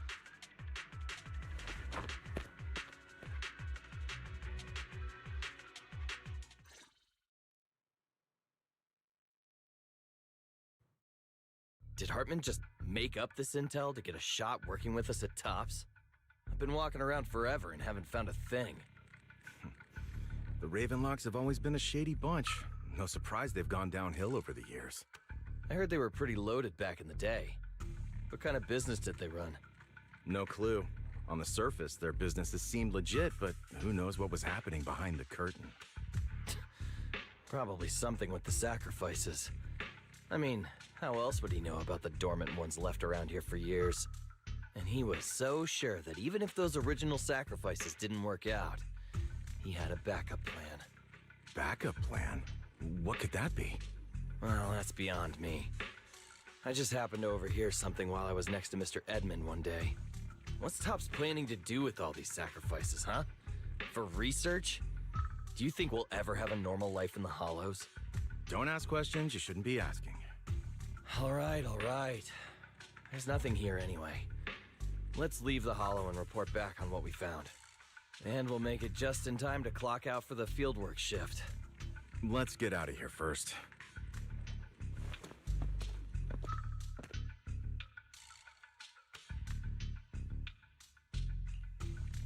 Hartman, that fool. He'll do anything to get into Tops, even if it means playing with fire. She's an Exaltist. Human lives have never mattered to her. The more people get dragged in, the greater the danger. Vivian, you seem a bit frazzled. Who's this she you keep bringing up? I apologize for losing my composure. Please don't mind me. The she I'm referring to is with the Exaltists. Someone I have a history with. That's why the moment I heard about the sacrifices, I felt compelled to uncover the truth. I never meant to hide anything from you. It's just that, for me, the Exaltists bring back painful memories. And I'm not ready to face them yet. So, Lord Vathan, please give me a little more time. Once I've gathered my thoughts, I promise I'll tell you everything. Sure, I'll stop asking. What's more important than an unspoken past is the person standing in front of me now. As for everything else, we can talk about it whenever you're ready to share. Lord Vathan, if we weren't in such a hurry, I'd spend 3 whole hours singing your praises. I'll make note of this and make sure to get it done before bedtime. First things first, let's track down those dormant sacrifices. The Exaltists have probably realized someone's after them by now. I wish we knew what Hartman's backup plan is. I just can't shake the feeling that something bad is about to happen.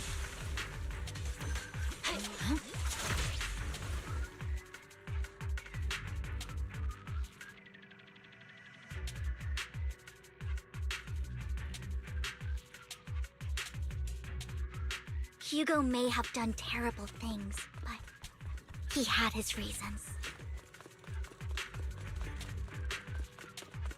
Mockingbird might be seen as the bad guys by a lot of people, but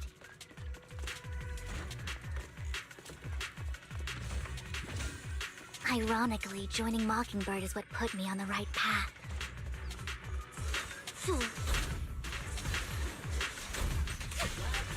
For the first time, I'm needed for more than just my curse.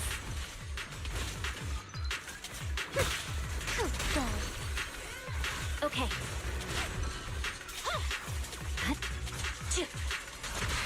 Nothing here either. Are we too late?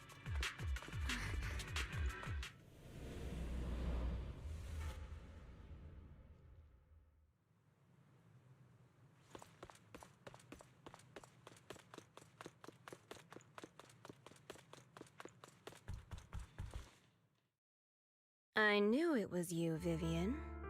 Camille, what are you doing here, sis? Are you destroying the dormant sacrifice? Vivian, don't call me sis. I'm not your sister. Are you trying to stop the Exaltists? I never left the Exaltists. You know what Landon did back then! Lord Landon did it for the Creator. His methods may have been extreme, but they were necessary. Back then, you walked away. You should do the same now. We didn't meet today. Take your friends and leave. What's wrong? Are you being forced into this? I can help you. Help me? Like how you helped her? Vivian, you're crying. You see me, don't you? No, You haven't changed a bit, Vivian. No need to hide your tears. I know exactly what's ahead for me. You've made your choice, and I've made mine. One last piece of advice. Stay out of this. She loathes you. I won't tell her we met today. Don't show yourself around us again. Camille!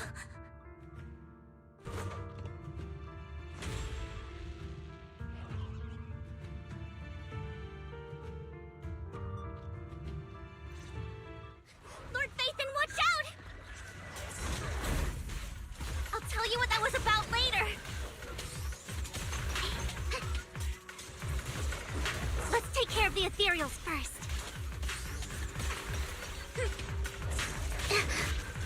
Here to assist.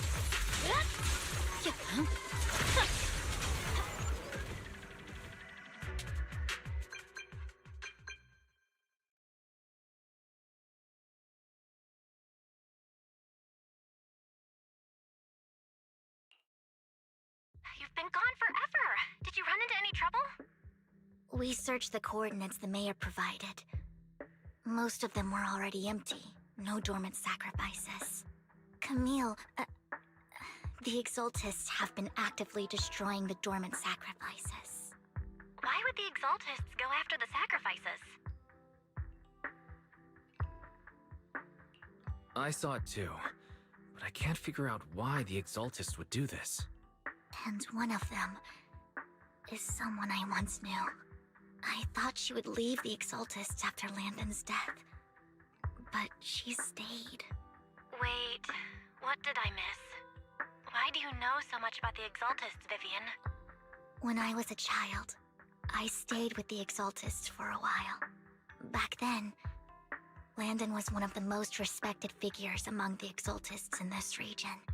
A lot happened, and after Landon died, I left. I can't turn a blind eye to the sacrifices. I know all too well how many lives have been lost bringing them into existence. Ever since I learned a sacrifice had appeared in Janus Quarter, I haven't been able to stop worrying. I won't let history repeat itself. That's why I asked Hugo to investigate, starting with the Sacrifice Corps. Vivian. Please stop. I'm not looking for comfort. I'm just recounting the story for you to understand the situation. We've got bigger things to focus on. But when I do need comforting, I'll come straight to you. I hope you'll make time for me, Lord Vathan. Just so you know, I'm not the easiest to console. Absolutely. If you're feeling down, we'll be here for you. Okay. Back to the matter at hand. That conversation between those two TOPS employees back in the Hollow is still bothering me. They said Hartman had a backup plan, and that got me thinking about some news that was quietly swept under the rug. Lately, there have been mining accidents in Ravenlock-controlled areas. Many workers have died. The families were paid off with huge settlements, way more than usual. No protests, no controversy, and the issue was buried. But considering the Ravenlock's financial position, why would they be so generous with payouts? That sounds sketchy. Do you think those accidents were faked? Precisely. I don't think those workers died in mining accidents. I'm planning to reach out to some old friends, see if they've heard anything about this. Do you have time, Lord Vathan? My contacts are just near 6th Street. Care to join me? Sure. Let's go together.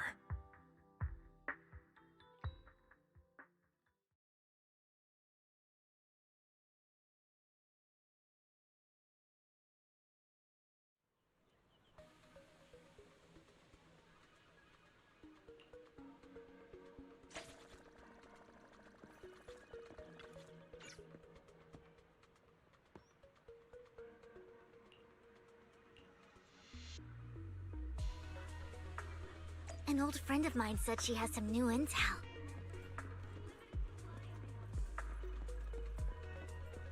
She's like a mentor to me. I learned a lot about data scraping on Internet thanks to her.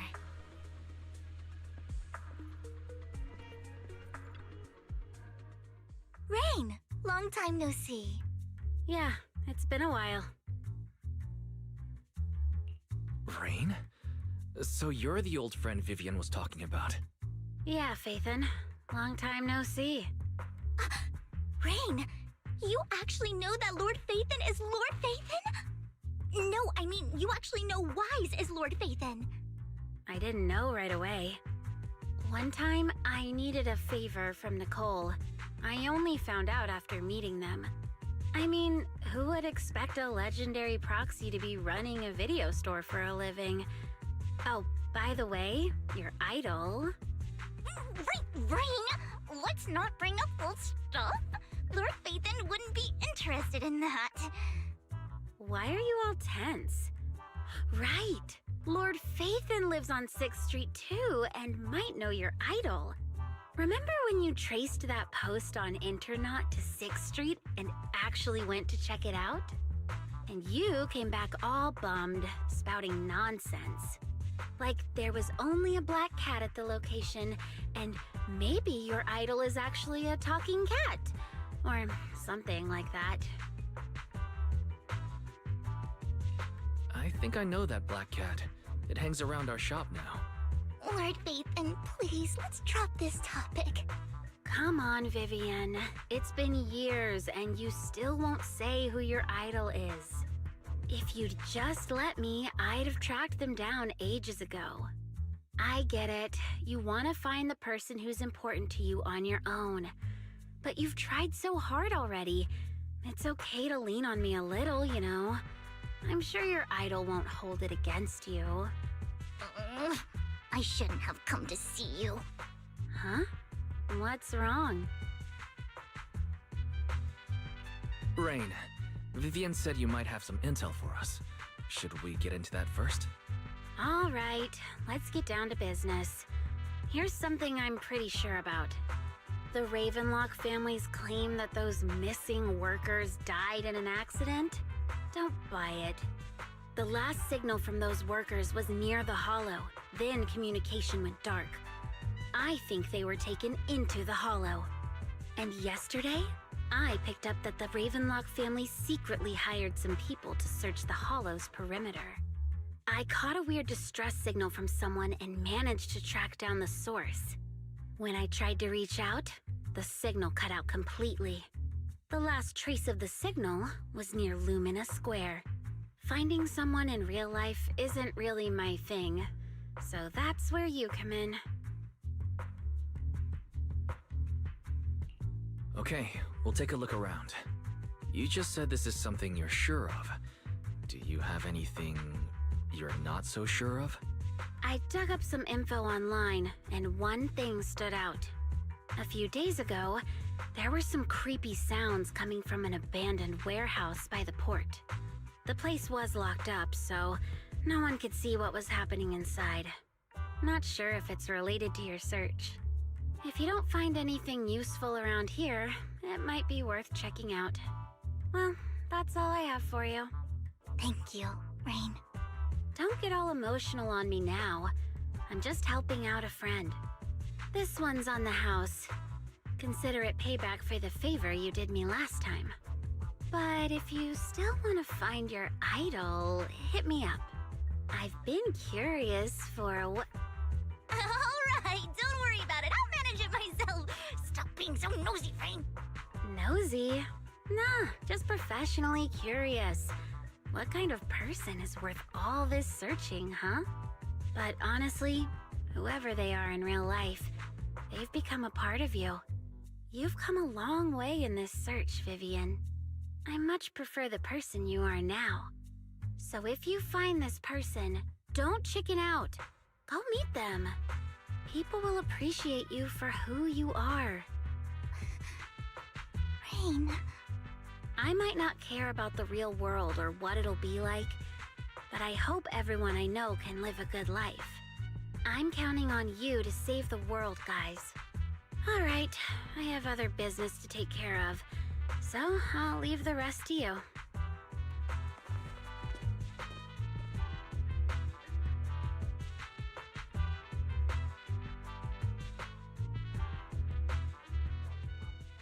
Lord Phaethon, please pay no mind to what Rain said.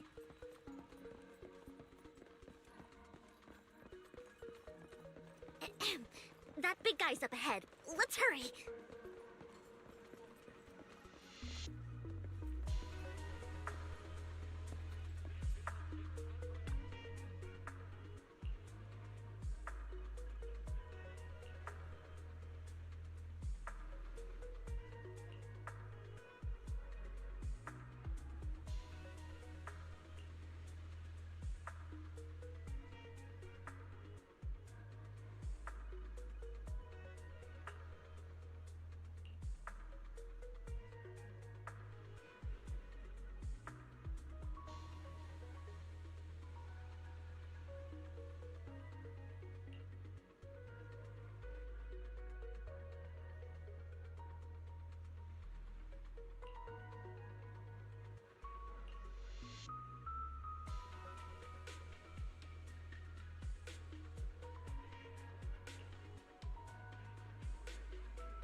too?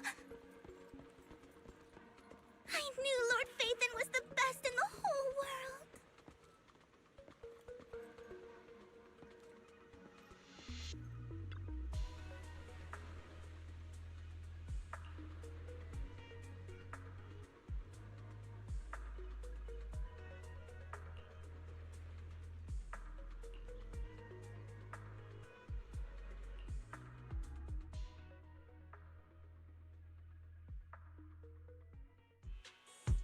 Don't take me back, please. I was wrong. I know I messed up. I don't want your money anymore. Please, no.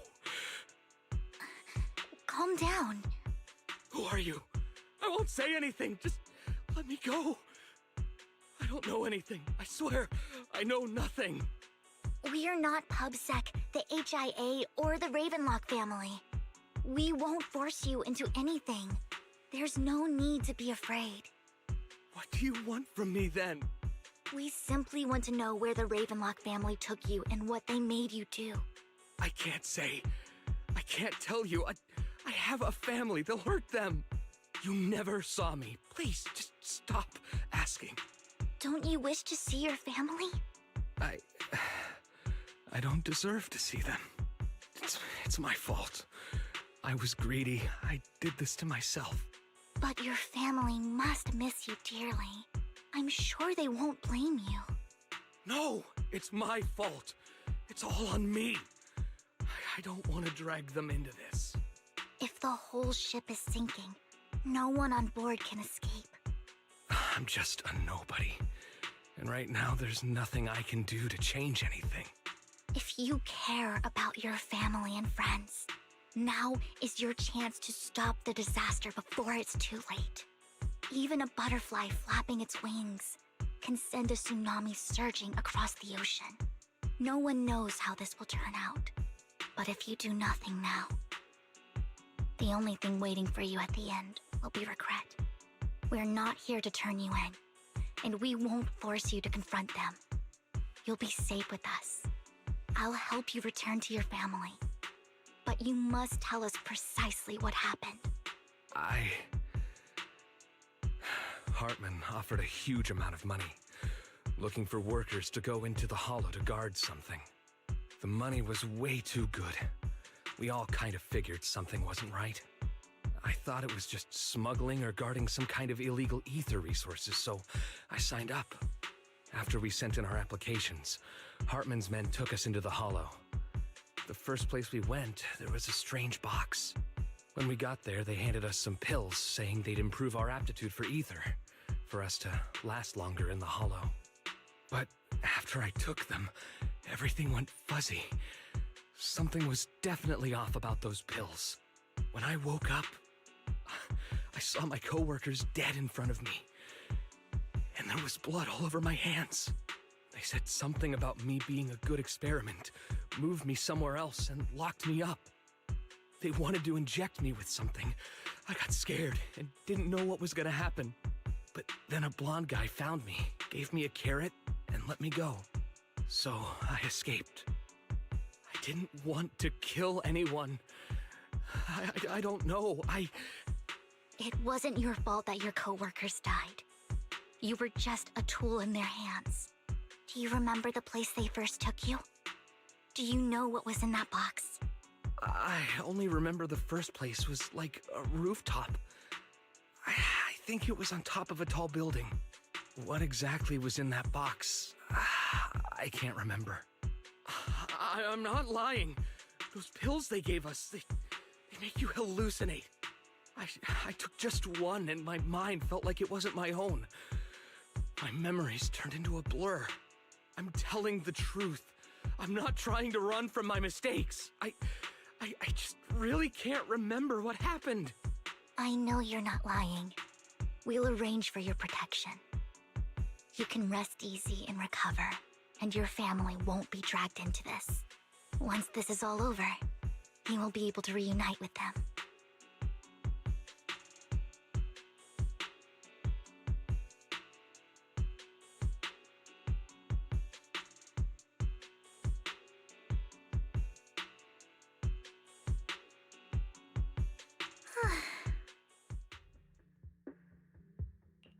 Sometimes I wonder if you've had some kind of special training, Vivian. No matter who you're up against, you seem to analyze the pros and cons and make a judgment in no time. Actually, I wasn't always like this. I used to run away when things got tough. There was even a point where I just wanted to disappear. As if my very existence was the source of suffering. I wondered. Perhaps leaving it all behind could put an end to the pain. It's hard to picture that. My first impression of you was pretty, assertive. Well, I was on a mission at the auction when we first met. And just as Rain said, I've come a long way from who I used to be. Speaking of Rain, it's quite a coincidence that you two know each other and are actually close. You even know one Denny Boo. That surprised me. We might have crossed paths without even realizing it. Enough about me. Tell me more about you, Lord Phaethon. Where have you been? And what have you experienced? Looking back, it feels like I've been through a lot lately. Belle and I even lost our Phaethon account. It's a long story, starting with how the Cunning Hares took something from the Red Fang gang.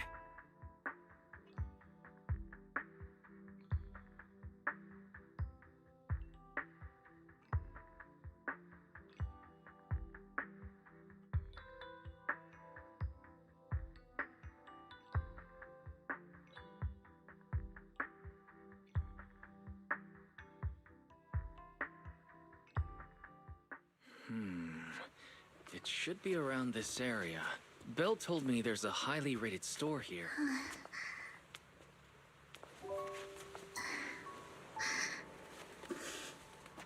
Lord Phaethon! What's wrong? I've seen that black cat on 6th Street.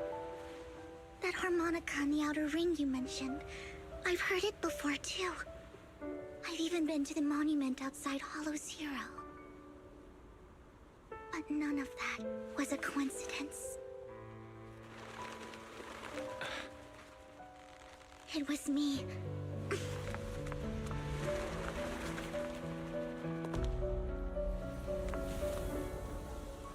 Following you, and now I've finally made it to your side. Ever since I was little, I had been seen as the bringer of bad fortune.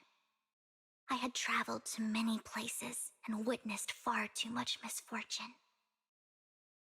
Every tear I shed brought disaster. I've heard too many curses to count. I loathed my tears as much as I despised my own existence. Wherever I stayed, tragedy followed. I had roamed too many places, and each time, it ended the same way. I didn't know where I could go anymore. One night, I stumbled upon a post discussing me. Whether they knew me or not, everyone seemed convinced that I was the source of the curse. Some mocked me with cruel intent. Some wished I would vanish, and others speculated maliciously. It really seemed that my very existence was a disaster. In that moment, as darkness enveloped the city, I saw lights flickering to life all around New Eridu. So many lights, and not knowing where to go, I thought, if only I could disappear into those lights. I made up my mind, and right then, my phone rang. I decided to take one last look. I wanted to know who left me my final message from this world. It was you, Lord Phaethon. Huh? Me? Yes. And I checked with the other Lord Phaethon. You were the one using the account at that time. But I know you probably don't remember it. After all, it was just an ordinary day, with an ordinary post and meaningless comments online. But for me, it It was the night I finally realized where I could go. I wanted to walk the paths you had walked, see the sights you had seen. And then, one day, share it all with you, face to face. So, I have to ask, what exactly did I say in that reply? Well, you'll have to figure it out for yourself. I'm not telling you. You're putting my memory to the test. So, Lord Vathan, thank you. Not only for that comment you made that day, which was a silver lining for me, but also for giving me the courage to become who I am today. The Vivian standing right in front of you now. Lord Vathan, I truly like who I've become.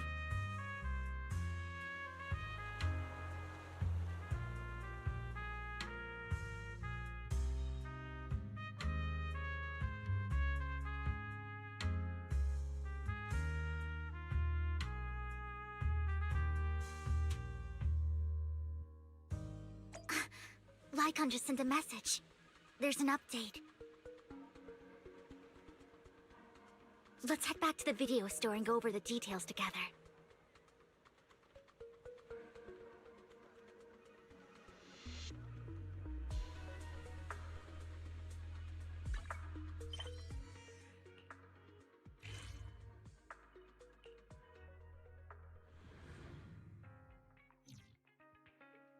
Wise, you're back. Looks like Lycon's tied up with something. He said I should just chill until you're back, and then we can talk online. I'll call him now. Master Proxy, Miss Vivian. The gentleman Rena brought back has stabilized and calmed down now. Based on his account, we've identified where Hartman is hiding the core. He also mentioned that Hartman plans to trade the core with a group of people. We suspect that this group consists of members from the Exaltists. I knew it. Now that we have the location, it would be splendid if we could seize the sacrifice core before they do. Precisely. We hope you can head to the location as soon as possible to secure the sacrifice core. All right, we'll get there right away. I have other matters to attend to, so I'll leave the retrieval of the sacrifice core in your capable hands. The mayor's friend that he mentioned before will also be assisting you this time. The target coordinates have been shared with her, and she'll meet you there. Please ensure your safety, and I wish you all the best.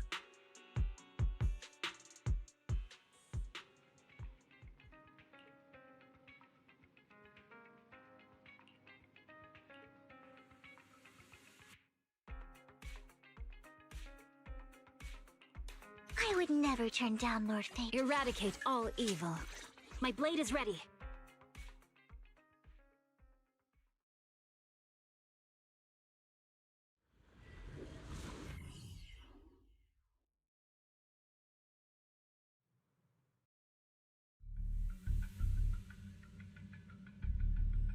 Where's the sacrifice core? Camille, you really think I'd stroll around with something this important?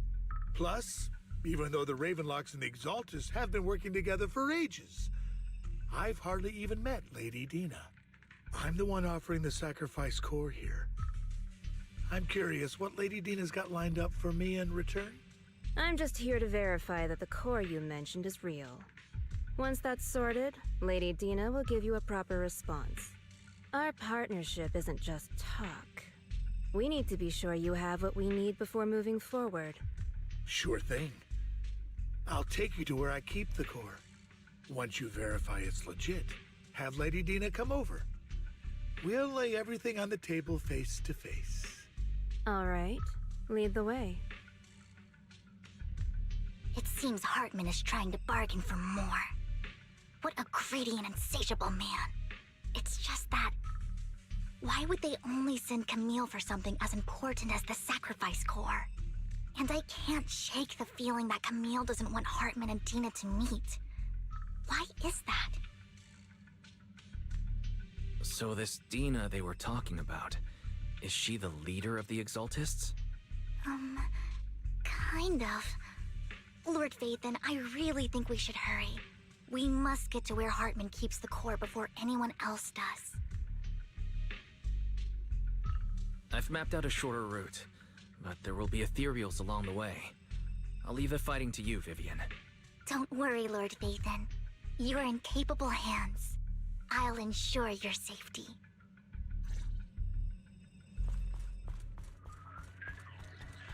Ethereals! Stay away from Lord Vathan!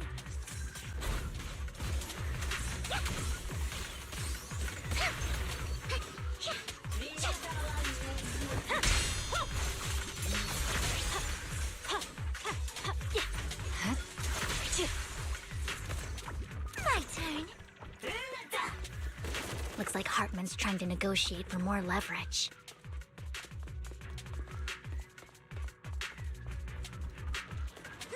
Let's get out of here before we're spotted.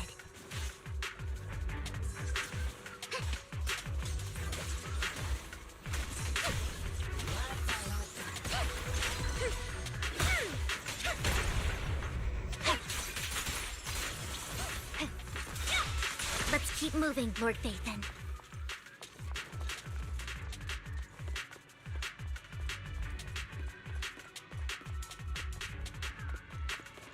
Leave the enemies to me, Lord Vathan.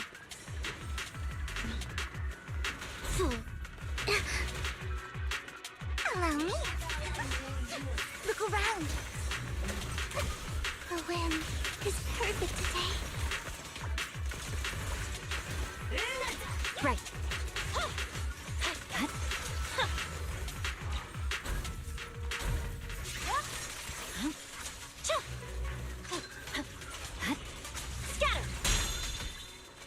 Just this once. Don't touch me. How dare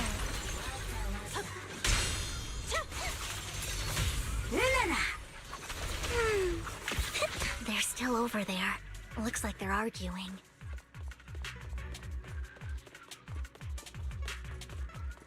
This is our chance. Let's hurry.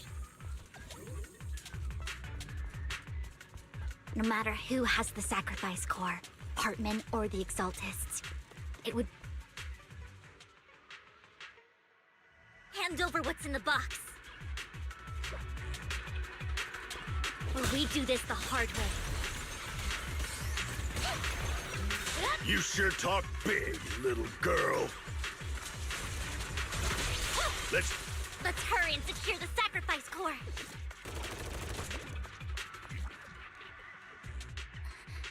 Lord Vathan, the box is empty. So Hartman never kept the core here to begin with?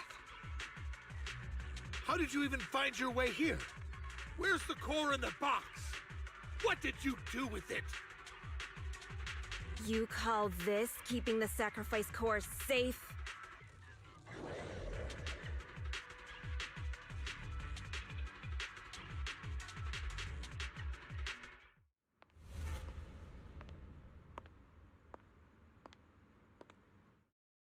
Vivian, it's been ages. Dina! Oh my, you actually remember me. So sweet. Look at you, thriving. I thought you'd totally forgotten about our past.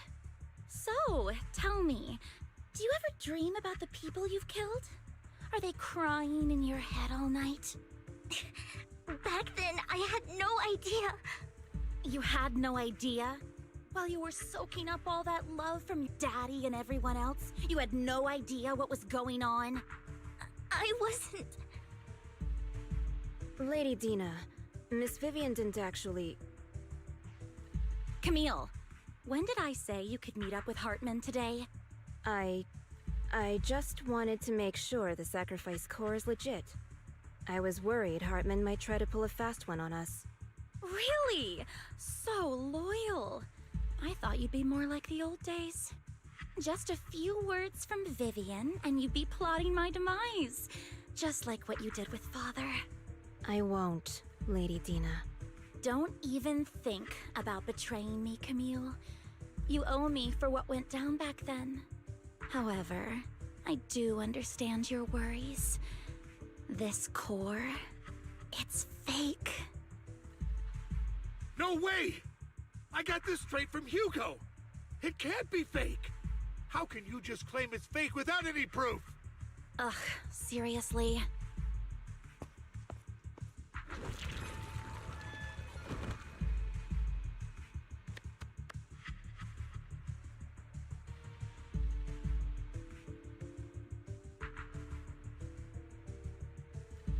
The sacrifice core can max out the ether particles within human bodies in no time at all. But look at your little subordinate. How uncouth. He's making noises like some animal. Can you shut him up? So annoying. The masterpiece Father made for the creator isn't this worthless piece of junk you're holding.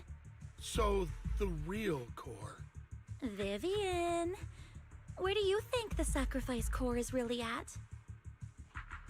I don't know. If I knew where the real core was, I'd destroy it without a second thought. Dina, you understand what the sacrifices are, and you know those who were blessed should not have to endure such horrors. Oh, they shouldn't have suffered those horrors. Weren't you the one who decided if they'd be blessed or not?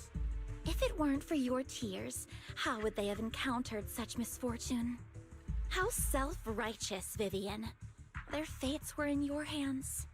It was you who brought disaster on them. Landon just needed an excuse. He needed someone to blame. Whether I shed tears or not, he'd treat living beings as mere subjects for his sacrifice experiments. Dina, you know all of this. Landon even went so far as to sacrifice you. Shut up, shut up, shut up! Father did it for his great cause. Vivian, why do you always mess everything up for me? Everything! You did it before, and now again! You just had to ruin my plan. I was so close to fulfilling Father's last wish. If you don't give me the sacrifice core, be prepared to become food for the ethereals. I told you I don't have the sacrifice core. Otherwise, I would have destroyed it already. Lord Phaethon, find the right moment to retreat. She can be quite unpredictable when her temper flares. Oh, really? You don't have it? Then I suppose there isn't a reason to keep you alive.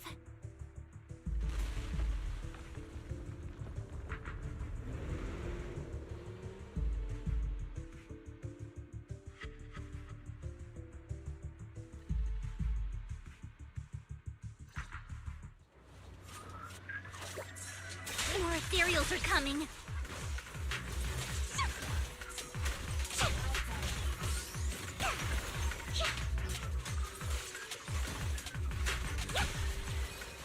There are too many.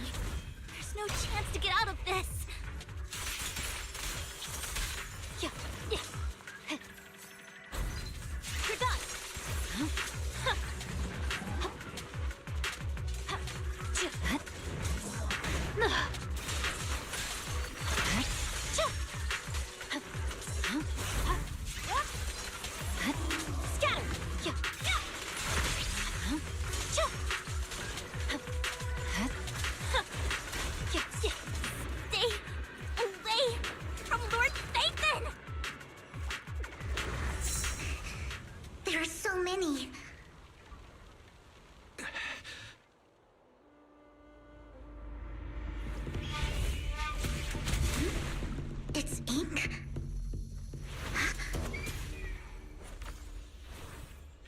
Shun Palace, good fortune, closed gate, safety.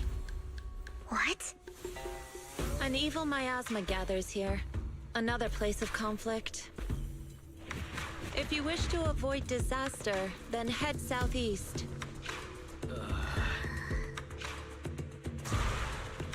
Now! Thank you.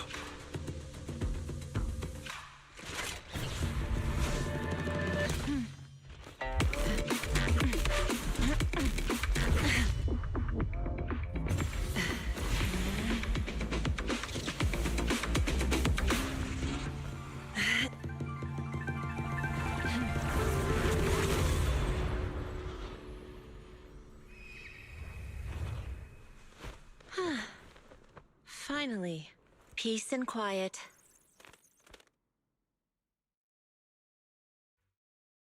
You must be wise, right?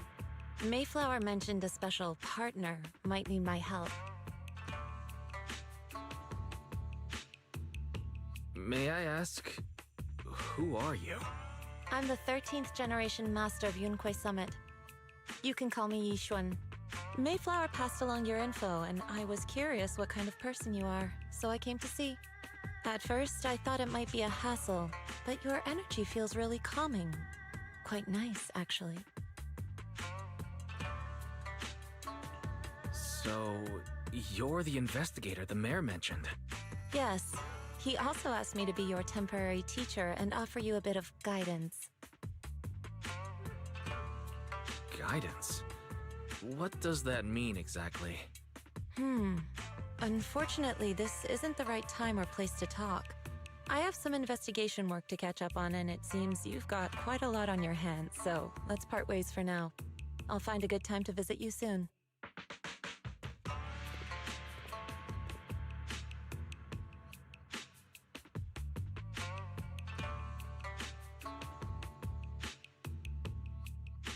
I'm so sorry, Lord Vathan. I'm just not feeling very well. I think I'll head back for now. I'll investigate the sacrifice core and reach out once I find something. You don't look so great. Let's get out of here and figure things out later.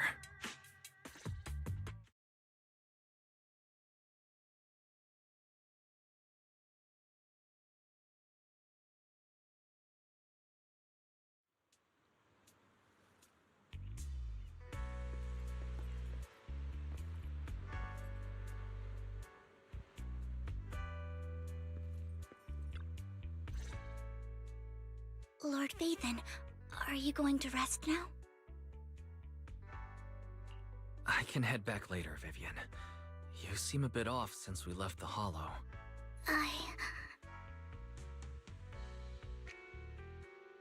If you want to talk about what's bothering you, I'm here. Sometimes it helps to get it out. I didn't mean to keep my past from you, Lord Vathan. When I was little, people thought I brought misfortune, so no matter where I went, no one wanted me around for long. Then, one day, Landon adopted me and brought me to the Exaltists. There, I met Dina, who was so kind to me, treating me like a dear sister. She told me her father, Landon, was a great man who'd one day make everyone stop fearing the Hollows, so all life could live freely inside and outside of them. Dina helped Landon pick people for the blessing, and everyone in the Exaltists respected her greatly. Those who received the blessing would have a better ether aptitude, allowing them to enter the Hollow freely without fear of sudden disaster. Back then, Dina would chat with me every day, always about the Exaltists and her father. But things between us shifted when Landon asked me to step in for Dina. Landon told me I didn't only bring misfortune, and that if I listened to him, I could actually help people. After that, he'd take me to meet people, and if I shed tears, he'd give them a blessing medicine. Those who got the blessing could dodge calamities. At first, I was ecstatic, thinking I could help others. I shared my joy with Dina, but that was when she started to pull away from me.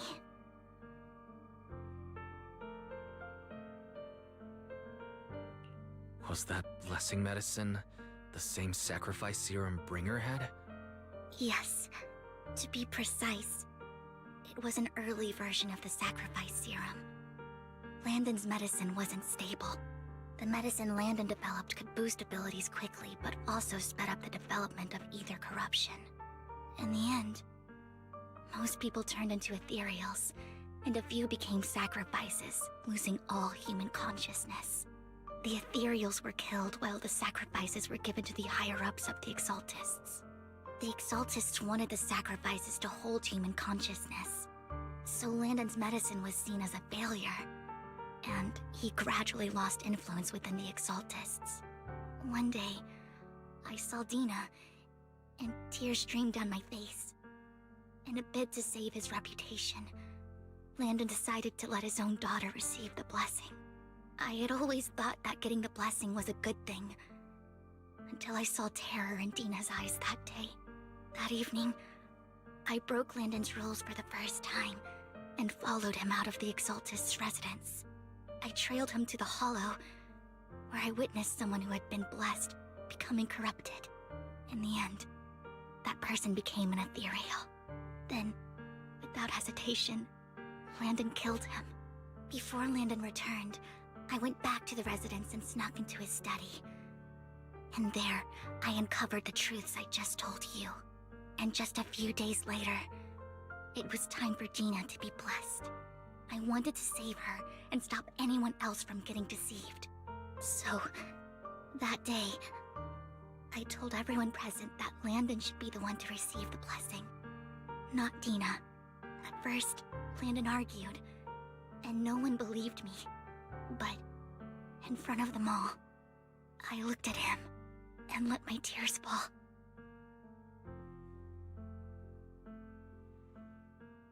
Lord Landon, please accept the blessing.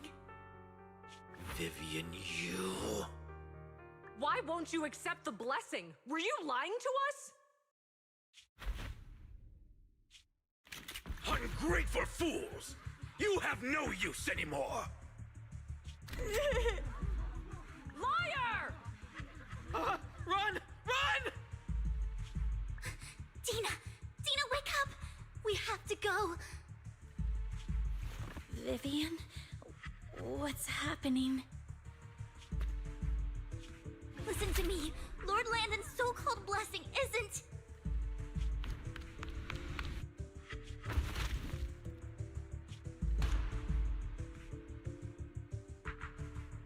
Father!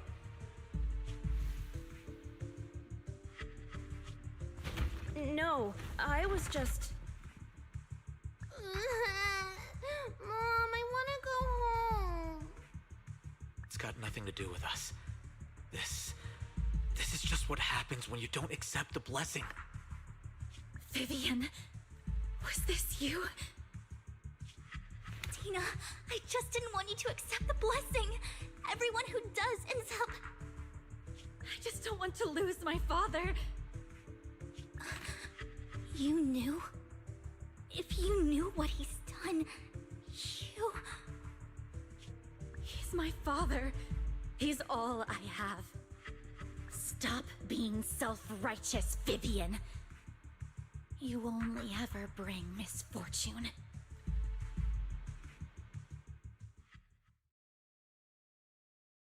I thought once Landon was gone, Dina would leave the Exaltists. I never expected her to continue his research, or that Camille would stay. Camille lost her entire family in a hollow disaster, so she's always supported the Exaltists. She's not a bad person. She's just someone searching for hope. She joined the Exaltists very early on, and even watched Dina grow up. That day, she was just so desperate to save Dina that she... All these years, she's been following Dina, taking care of everything out of guilt, I think. But I didn't just fail to save Dina. I trapped her. I see misfortune approaching, but I can never change its course or avoid the bad ending. Maybe I really am a bringer of misfortune. No, you're not the one causing trouble. Whatever went down with the Exaltist, it was Landon who was pulling the strings. As for Dina and Camille, they knew the truth and they made their choice. The hollows and the disasters they caused took more than just their loved ones. Not all survivors cling to obsession and hatred like those two do. Lord Phaethon. You need to believe in yourself, Vivian. From what I can see, you're handling the sacrifice crisis pretty well on your own. Besides, you told me you really like who you've become. I hope that you can believe in that, at the very least. Yes, that'll always be true. Thank you for listening to my story today. Years have gone by, but I've never had the courage to face all this. Maybe Dina and I were meant to meet today, so I could finally spill it all out. It lightens my heart a little. Lord Phaethon, you truly are a wonderful listener. Not just today. Whenever you're feeling down, know that I'm here for you. I will. It's been such a long day. You must be exhausted. I'll track down the location of the sacrifice core and let you know what I find. Good night, Lord Bathan.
Shawl, I didn't expect you to be working here. Perfect. I was just covering someone's shift. The screening here is super strict, and I was afraid the supervisor would realize I was new and subbing for someone, so I hid in the control room during the supervisor's inspection. So I happened to bump into this guy, a blonde man wearing a hat, and I think he was checking some footage. Then he logged that footage into the tape he brought. Later, I found that part of the footage had been wiped. Blonde, wearing a hat. Could it be Hugo? Do you know him? I think it's him. If it were Hugo... I think I know where he would hide the tape. Thank you, Shaw. You were a big help. Great! You also helped me a lot when I started working. I used to make mistakes all the time. If it weren't for you cleaning up my messes, I would have been fired ages ago. So I'm happy I could help you too. All right, go ahead and do what you need to do. We'll catch up another time.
I'm not mistaken, you and Vivian share the same goal. Silence is no good for negotiation. I just don't want Dina to reach a point of no return. Hasn't she already reached that point with what she's doing? The formula for the Landon serum was lost, but a batch survived, and Dina was able to develop a substance that can be used for mind control.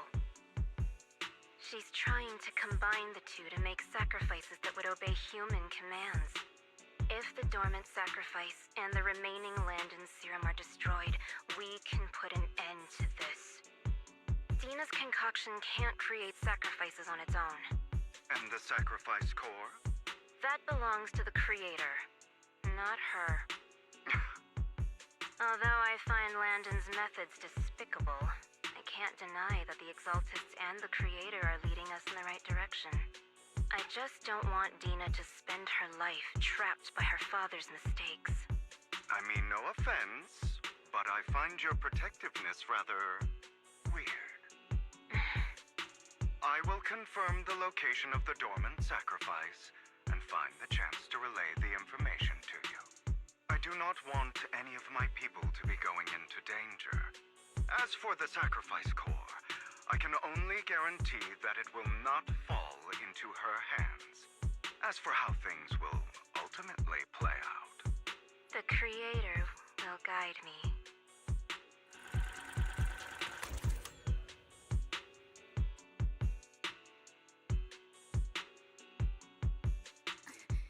Camille was actually destroying the dormant sacrifice? Compared to Camille's motives, I'm more concerned about whether Hugo has more plans lined up. Hugo...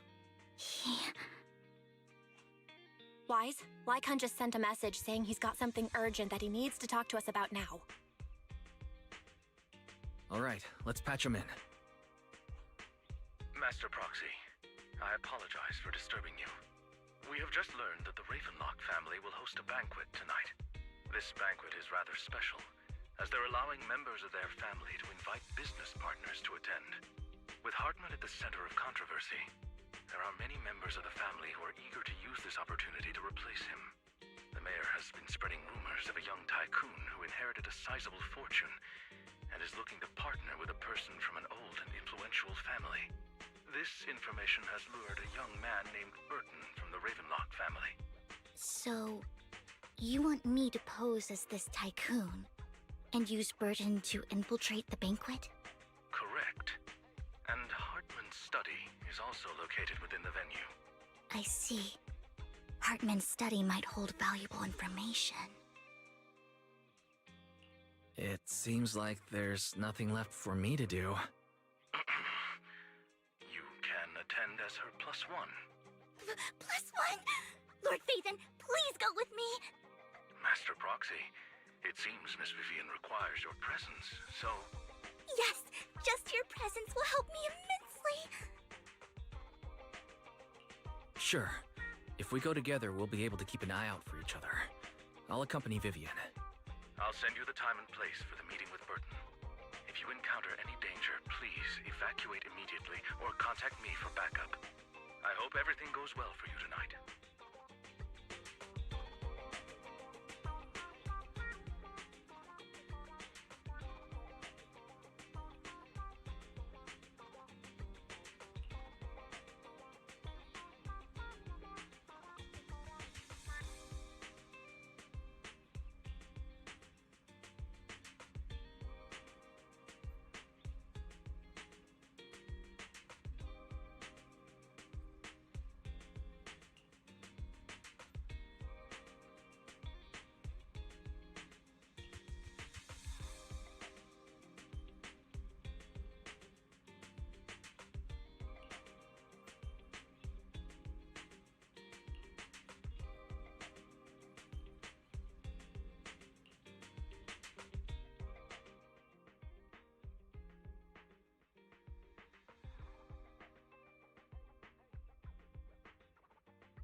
Miss Banshee, I believe I've shown you my sincerity.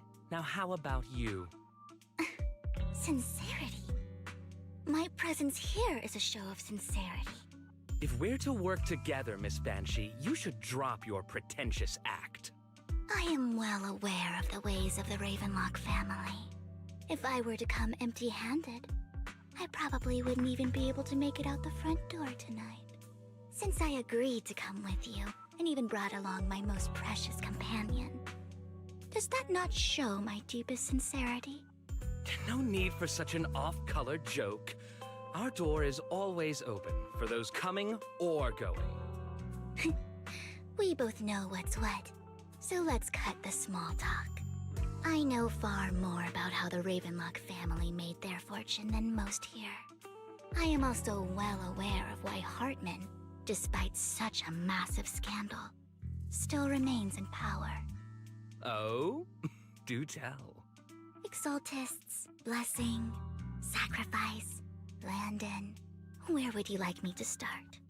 How did you know that? No, who are you? Don't be so tense. If I'm not mistaken, it's about time the banquet began. My companion and I are practically famished. Is this how you treat your guests? By letting them starve? Perhaps when we've had our fill, we'll remember where the sacrifice is hidden. You know where the sacrifice is? So, can we go get something to eat now? And I'm also looking forward to receiving a special dessert from you. We can discuss what you wish to know while we enjoy dessert. Of course.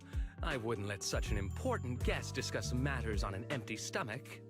As for dessert, I will prepare it myself, and I guarantee it will satisfy you. I'll come find you later. I wish you a pleasant evening.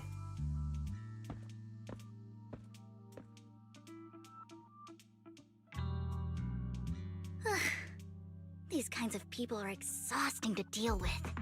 I really don't know how Hugo used to put up with it.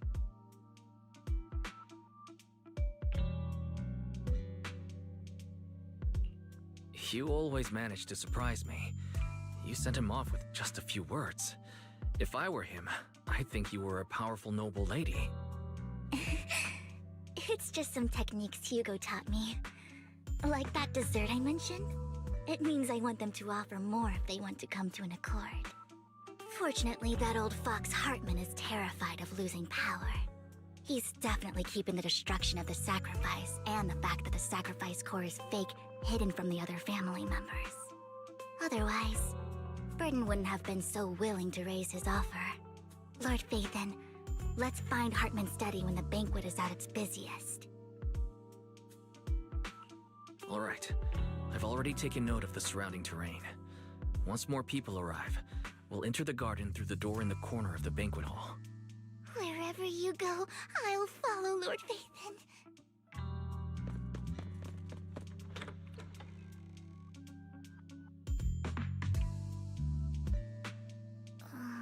Isn't this going a bit too well?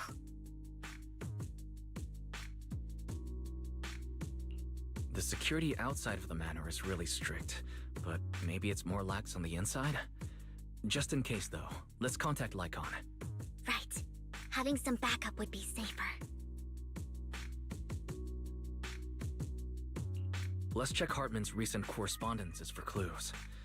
I still have concerns about the sacrifice core. Right. Though the core he gave Dina was fake, Hartman might have left a trick up his sleeve and hid the real one. Then let's split up.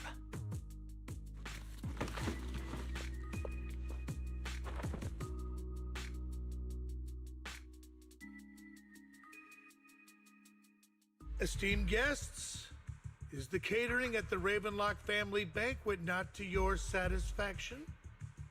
So much so that these two distinguished guests felt the need to come to my humble office to scavenge for food.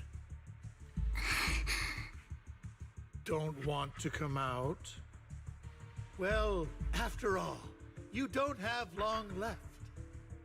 Burton, that greedy idiot, fell for the mayor's trap. But I never expected that he would bring you into my territory. I suppose I should thank him.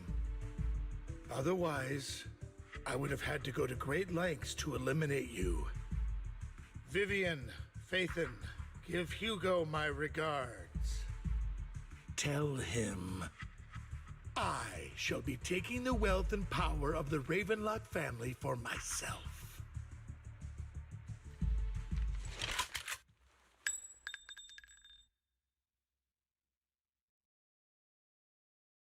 The bullet? How?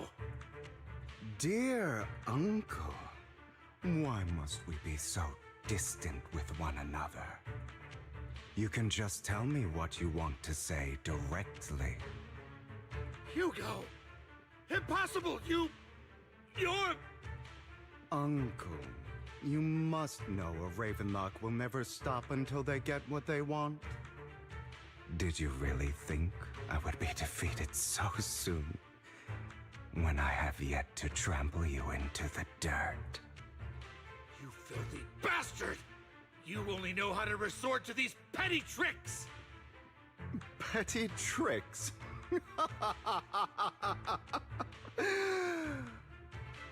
Perhaps you'd like to know what I managed to accomplish using this faked death of mine. My dear uncle.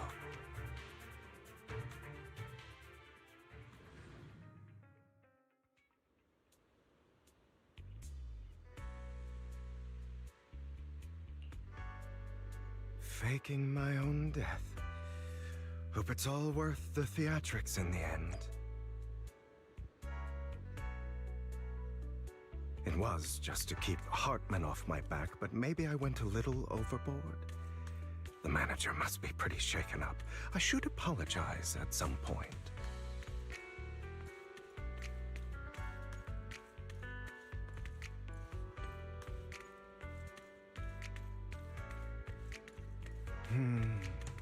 Guess I'll also bring Lycon along.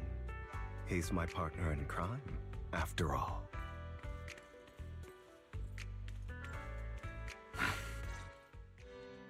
You're taking longer to rest than I expected. Lycon, you think too highly of my physical capabilities. Well, thank you for your cooperation. I must say, if nothing else, at least your acting skills have improved. Why do you look so angry? You should be happy.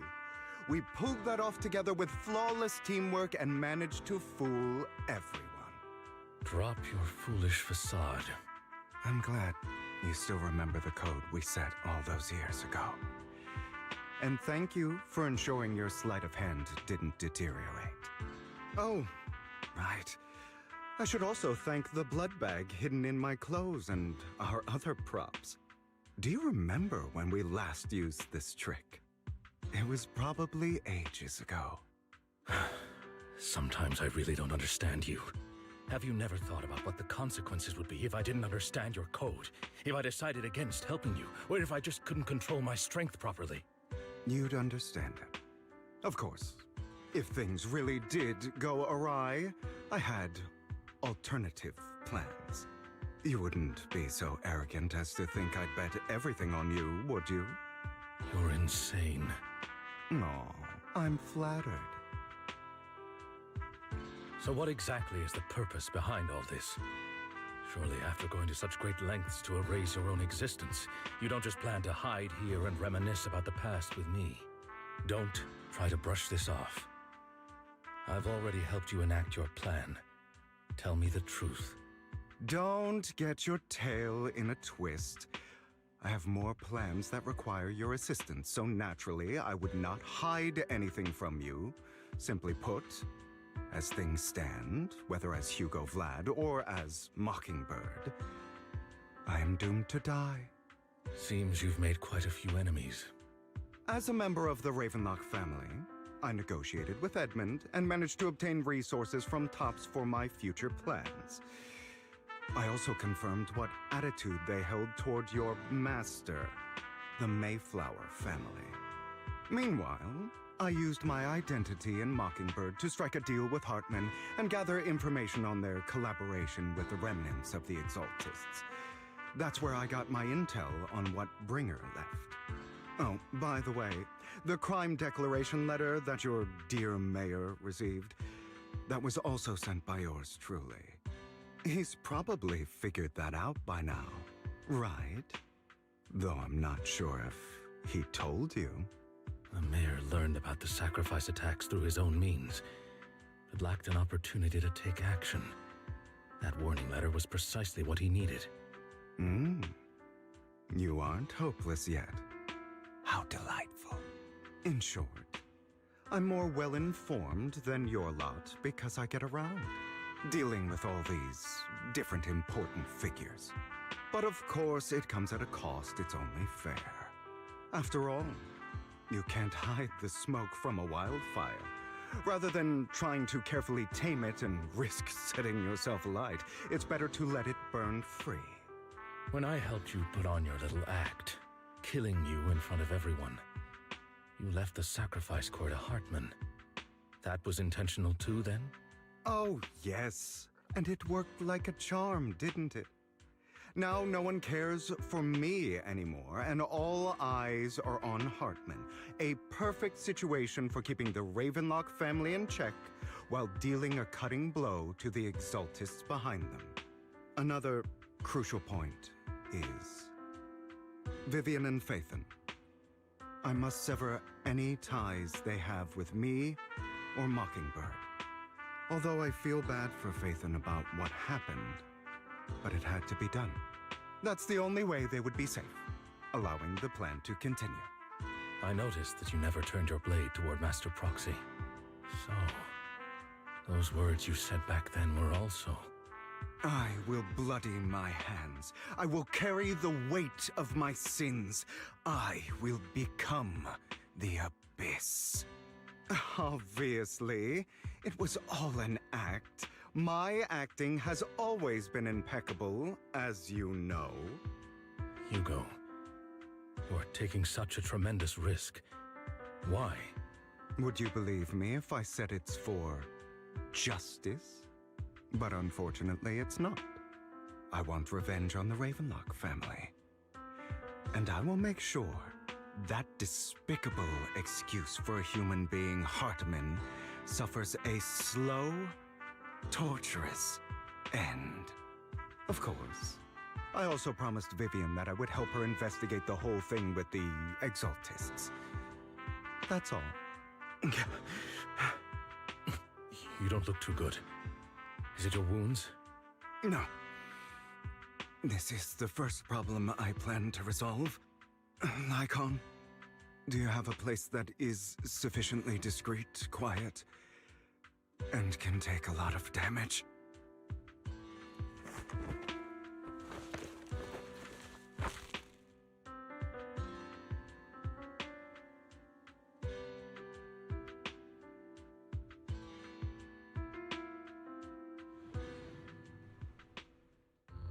What exactly are you doing? Don't look at me like that. If I didn't have to do this, I wouldn't. Hartman recently obtained a bizarre substance, most likely from those crazy Exaltists. After use, it allows control of the victim's mind, to some extent. You were dosed with it? To be more precise, Lycon, I deliberately allowed Hartman to put this drug in my cup to facilitate our previous collaboration.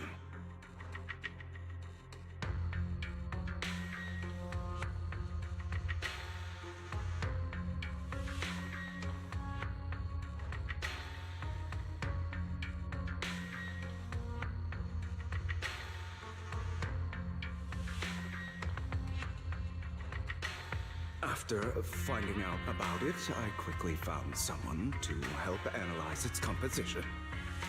The good news is he gave me a very low dosage, perhaps because he was afraid I might notice.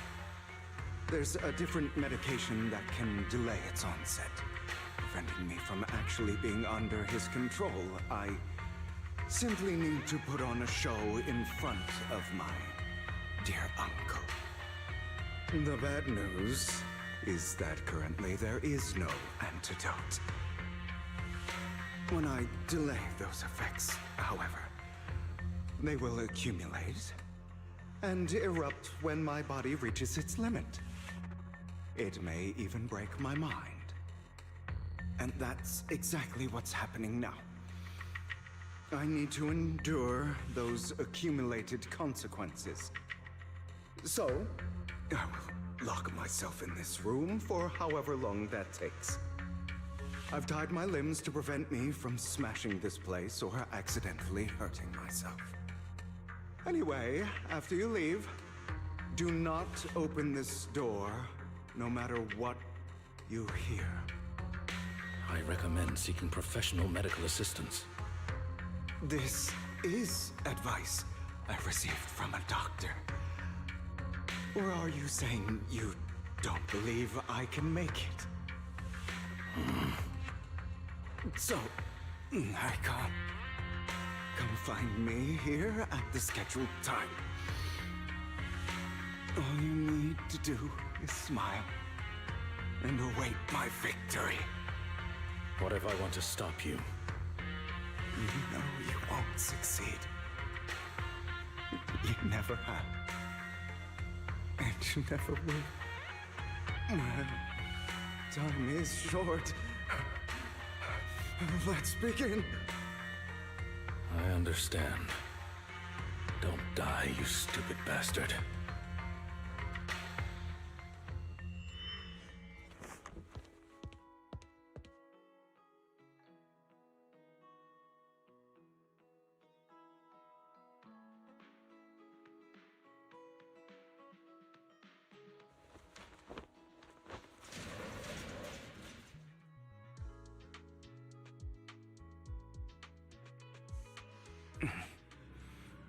Is this because the side effects haven't worn off yet? The icon's late. I'm surprised. Or is something wrong with time itself? Looks like someone's over there. Might as well go ask.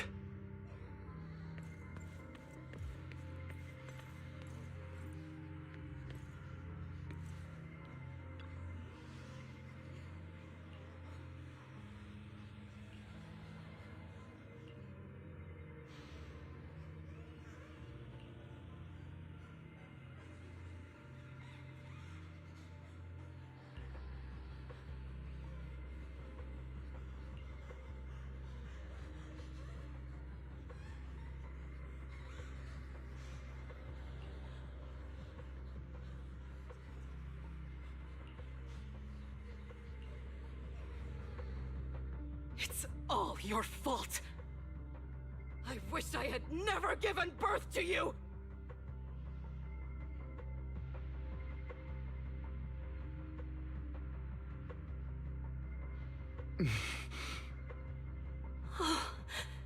Everything will get better if you just die, right? If you die, he'll come back. We'll have another, more perfect child. One who will inherit the Ravenlock family bloodline. Then I'll be able to escape this pain. So, Hugo, for the sake of Mommy's happiness, just die, okay?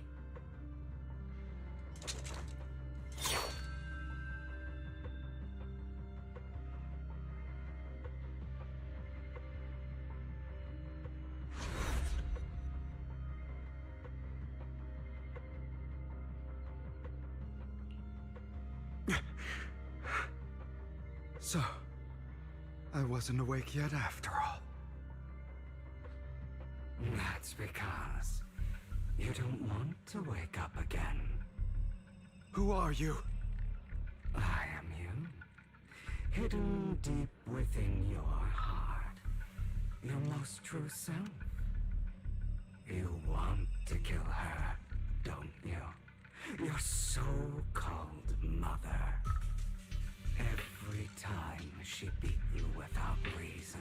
when she tried to gouge out your eyes, when she sold you into that hell, laughing all the while. You wanted to be the one to end her life. Why not admit your hatred? As you are, you can hunt her down and make her pay for the living hell of a childhood she made you suffer. Yes, I hate her. I hate her because she was foolish and shallow, greedy and stupid. I hate her because she doesn't deserve to be a mother. She did everything she could to try and get into the Ravenlock family, believing she could live a life of luxury without having to do anything and never realizing she was a pawn, discarded from the very beginning. So she chose to blame me. Blame me for my heterochromia. Blame me for my very existence. But I won't kill her, because I know it won't change anything. She was incapable of loving me, just as she is incapable of loving herself. Have you been brainwashed by that dog? Keeping up the act of being some magnanimous and forgiving fool? Don't compare us. I've simply come to understand love or hate.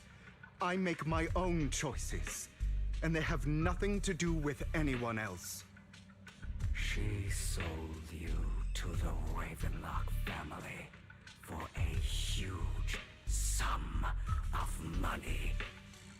She used that money to start a new life without you. While she was indulging herself, you were going through hell in the Ravenlock Manor. Does it not torment you? Do you not feel the hatred? Do you not want to demand answers? Kill her. Only by killing her can you be truly free. For a long time, I thought the same way. But now, well, I want to make a different choice. Stop lying to yourself. You never had a choice. This weak-minded thinking will only lead you to failure. Like before, you'll be nothing but a worm, trampled into the dirt by those so-called elites. Do you still not get it? This is how the world is, and always has been. Hesitate and you'll be the victim. If you don't grab your knife first, you'll end up being on the other end of the blade. If you want to change anything, you must first become the one who makes the rules. Just like that woman. The only reason she could treat us that way was because we were weak. So listen to me. Find that woman, kill her, and prove to this world your strength. It's what she deserves. Why forgive them? They don't deserve it. I'm not forgiving them. Or rather, I don't care about them. They don't even matter, at least not yet. You know, perhaps the person I hate the most, the one I truly cannot forgive, has never been someone else, but rather my weak, powerless past self who could do nothing but hide inside a closet and cry. I hate myself for having neither the strength nor the courage to resist. I hate myself for begging for so-called familial love, even after being treated so terribly. I hate that despite the pain of my wounds, I still hope to receive the carrot and not the stick. And that me is you, correct? So, I forgive you. I forgive myself. You'll regret this, fool. Your pretty words mean nothing. You will ultimately return here to me.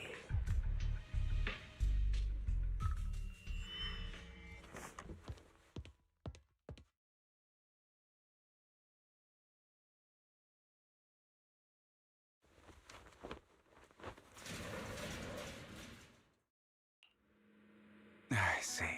This is still an illusion. I wonder who's going to show up this time.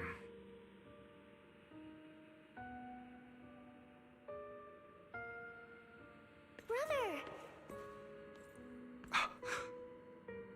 Hugo, let's play hide and seek! I'm already hiding! You'll find me, right? Like you always do! Serena.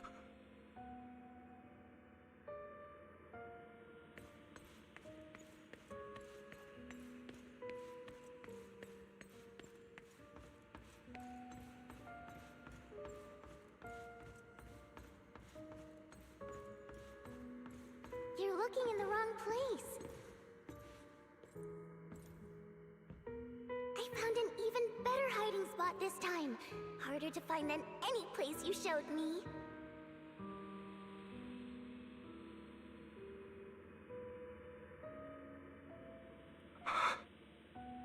Hey, Hugo. Do you ever wonder why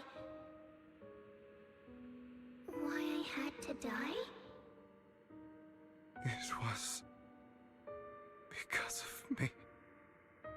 That's right. It was because of you. It's all your fault. If only you didn't exist, I wouldn't have had to suffer.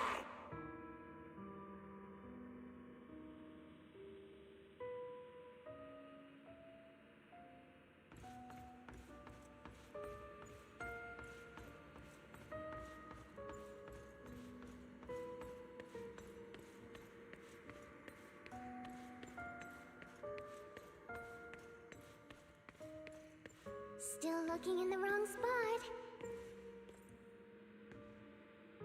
I can't believe you still haven't found me after all this time.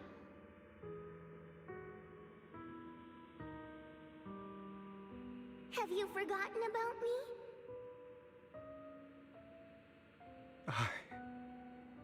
I haven't forgotten.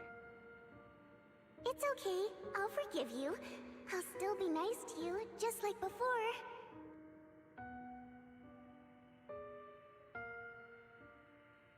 I was the only one who was ever nice to you, wasn't I? Yes. Then tell me, why do good people always suffer? Why is kindness always punished instead? Tell me, Hugo, why?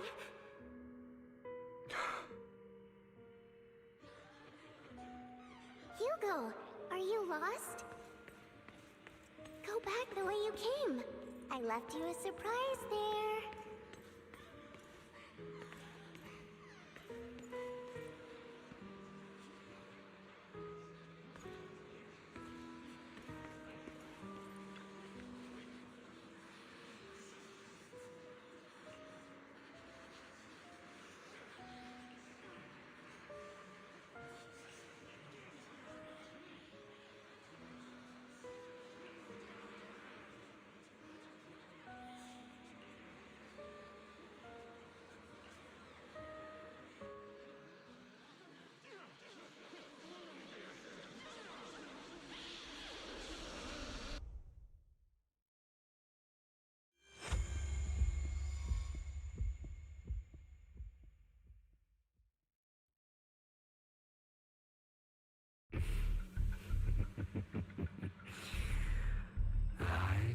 told you that you would eventually return. We meet again, my friend. I told you, I am you. The side of you that you've always tried to deny existed. Of course. I know. This time it's about Serena. Right? Yes, your half-sister. And the only child in the Ravenlock family who was kind to you. Unfortunately, it was her kindness that led to her untimely death. It was my fault. I don't like the way you blame yourself, because that means I'm to blame as well. And I don't think I did anything wrong. Your mother sold you to the Ravenlocks. And your father, he saw your talent and wanted to use you to push the other children into competing with each other. My brothers and sisters wanted to get rid of me from the moment they first saw me. In their eyes, you were no more than a slave. But Serena dared to treat you, a slave, as if you were human. And so, she was fated to die.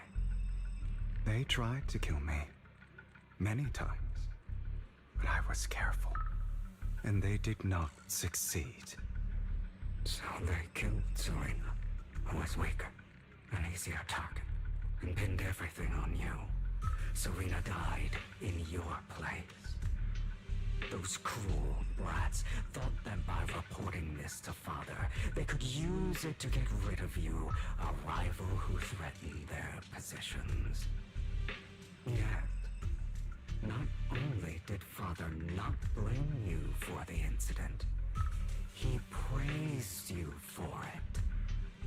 In this world, only the ruthless, cruel, and merciless can stand at the top. And that's exactly what you managed to live up to, no? You found a perfect opportunity thereafter to catch the ringleader of the group who framed you and almost beat him to death.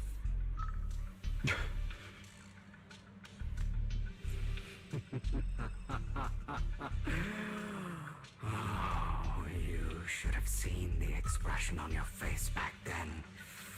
Oh, crazed and manic with utmost delight. I don't remember that.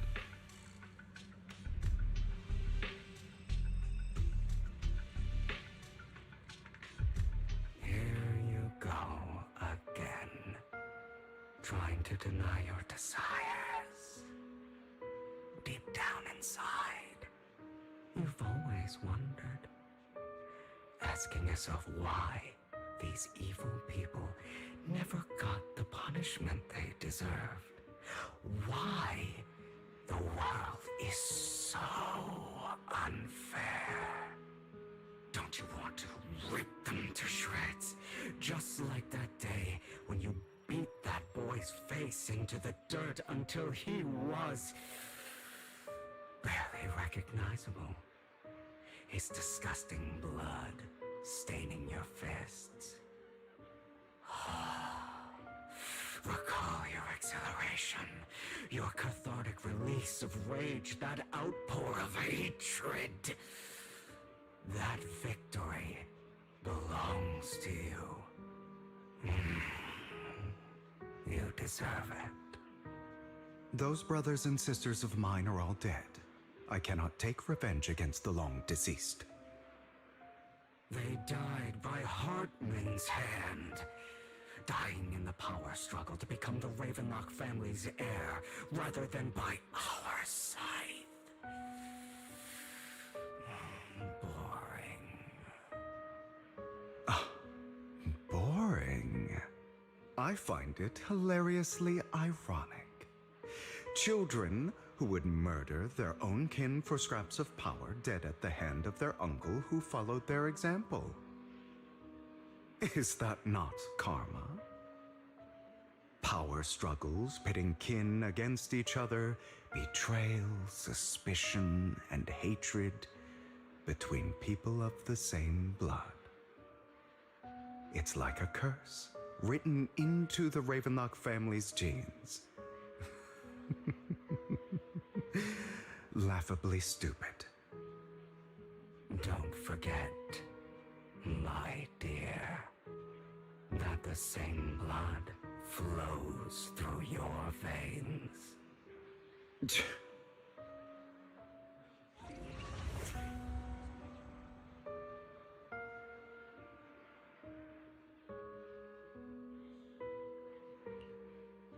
That's right, my dear nephew.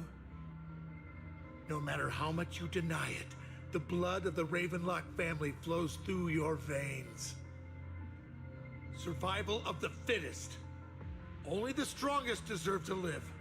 Only the strongest deserve to rule.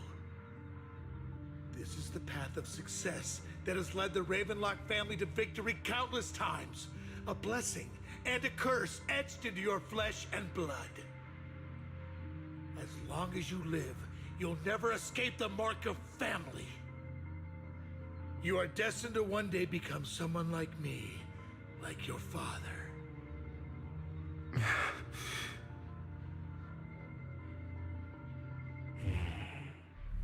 Is that fear I sense?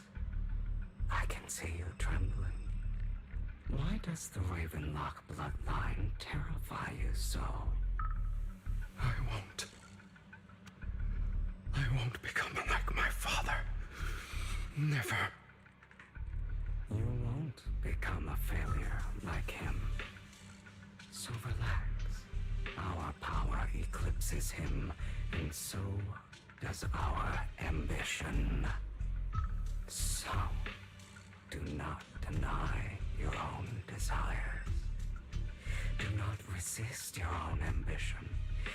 This is the talent you were born with. The best gift fate has ever given you.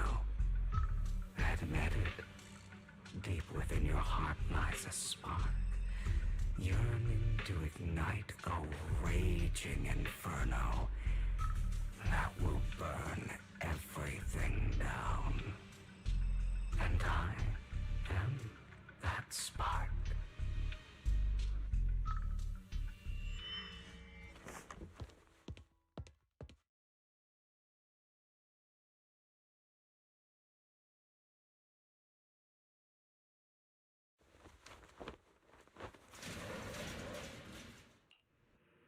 Lygon. Never thought I'd be this genuinely thankful to see you.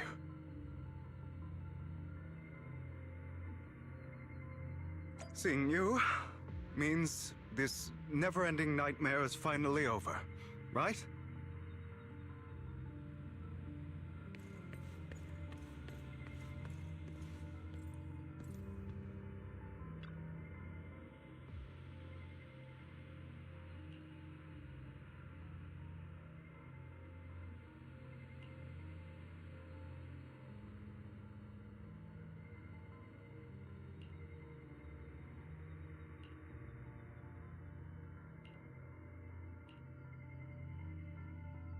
I don't want to hear something like that from you. You have no idea what that man, my father, is really like. A person who stops at nothing for their own interests and ambitions. Just like what you're doing right now. And what do you think I'm doing this for? All of this was part of your plan. You knew where the Ravenlock family was going to be, so you set Mockingbird's target there. To seek revenge, you plotted to assassinate your own father, but he was too vigilant, and you failed. After almost being assassinated, your father was furious and locked everyone in the hall, but was unable to find the assassin. And what a coincidence that a hollow disaster just occurred in the vicinity. So he used it to eliminate all the unfamiliar faces there, turning them into victims of the hollow, an easy feat for the Ravenlock family. So, the one who killed innocents was my father, not me. You knew what choice an extremist like him would make, and you used the chaos to once again attempt an assassination. This time you succeeded. You killed your own father at the cost of innocent lives. Admit it, Hugo. You don't care about anyone else. The only thing you care about is your revenge. How is that any different from your father? Enough. I'm tired. I may hate him for betraying me, but he wouldn't say something like that. What? You aren't Lycon. You're the other me, hidden deep within my heart.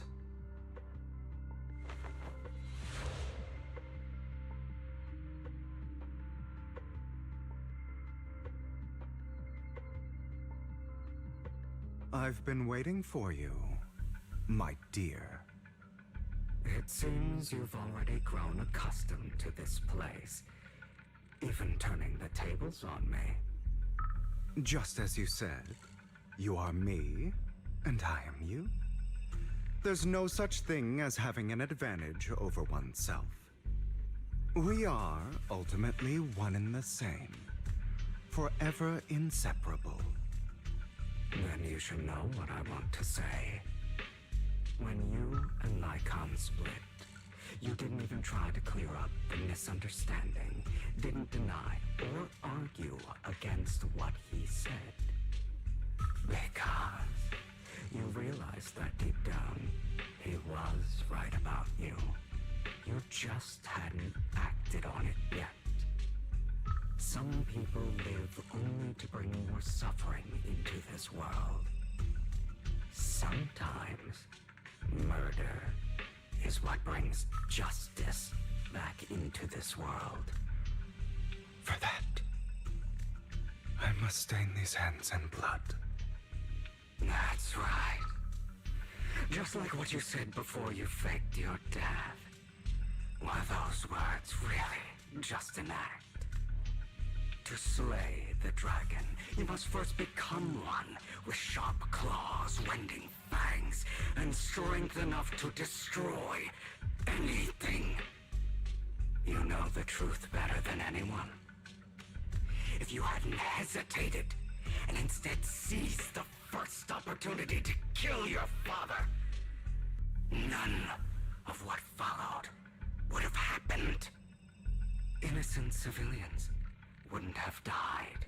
Your partner wouldn't have lost an eye and both legs trying to save people. And Mockingbird would have never gotten to that point. You can save more people. Save good people. Save more lives than the evil ones you take. I've spent countless hours in regret over that incident. So why not submit to your true nature? You want to be the judge, jury, and executioner of this world. And you can. I wasn't responsible for Father's death. The true mastermind is my uncle, Hartman. His schemes to kill the head of the family were all so he could take control. Mockingbird was simply unlucky enough to get caught up in it. So, for a behemoth like the Ravenlock family, with its roots so deep, a single person's death, regardless of who that person is, wouldn't change anything. Of course, whether it's Tops, the Mayflower family, or even the entire world, it's actually all the same. I refuse to be dragged down by pointless hatred any longer. You foolish, stubborn idiot. Do you understand the power of hatred? Have we not come this far precisely because of it? Or are you going to follow Lycon and Jack's twisted logic? Come on. You don't actually trust anyone? Otherwise, why would you hide this whole scheme of faking your death from them?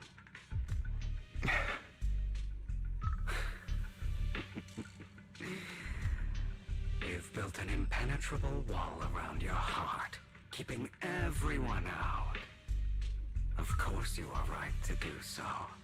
No one in this world can be trusted. Always. All you'll receive is hatred from your own blood and no love. Suspicion from your companions, and betrayal that comes all too easily. But the most ridiculous thing is that you want them to trust you. You stay silent and long for them to notice your suffering. You yearn for your companion's understanding and trust. Idiot. That's why you are incapable of exploiting them for your own ends. You care about their safety even more than your own.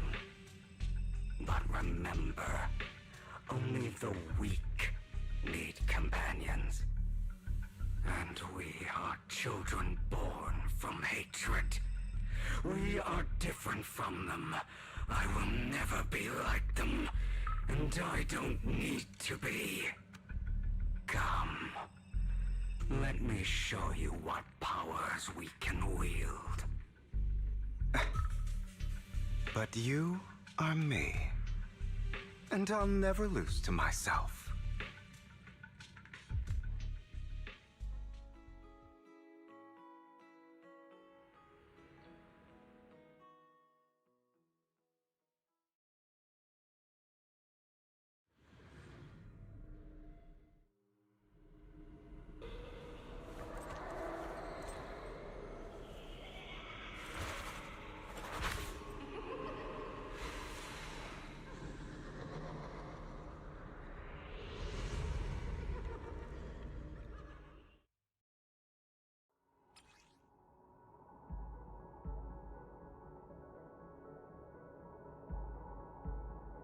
Think about all the injustice you've suffered.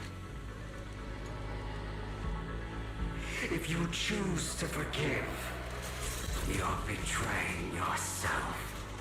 You know that. Letting you consume me would be the real betrayal to myself.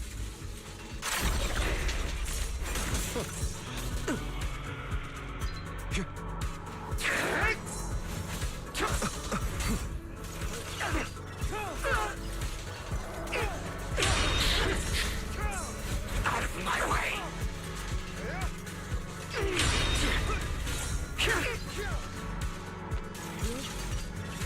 You're just afraid to admit it.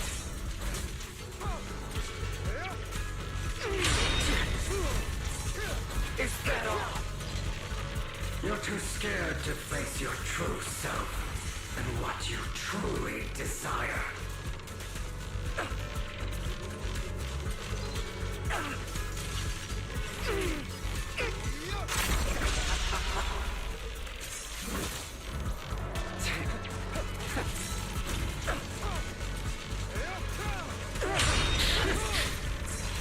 Out of my way!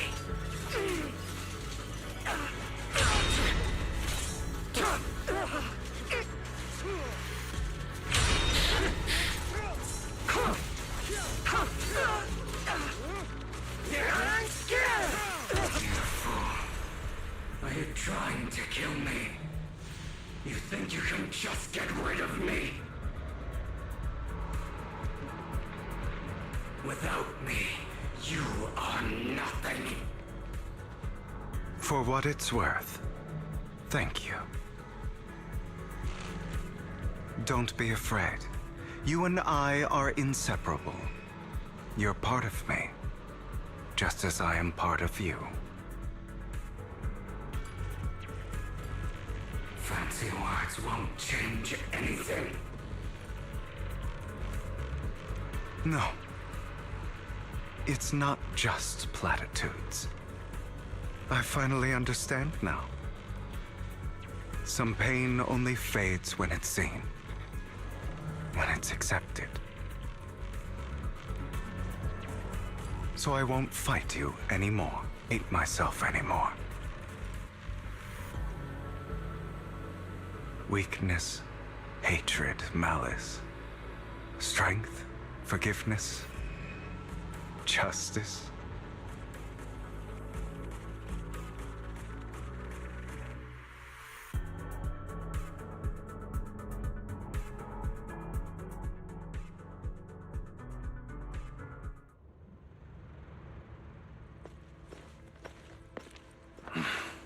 Hugo, it's time.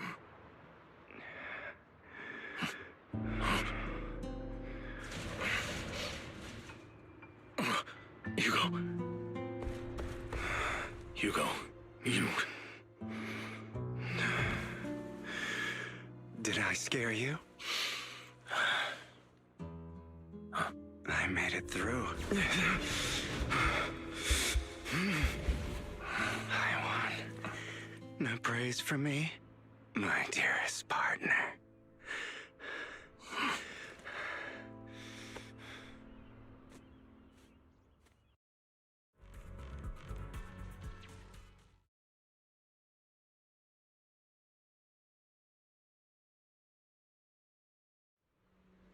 This is just like what I saw in my dream. I guess there are still some lingering side effects.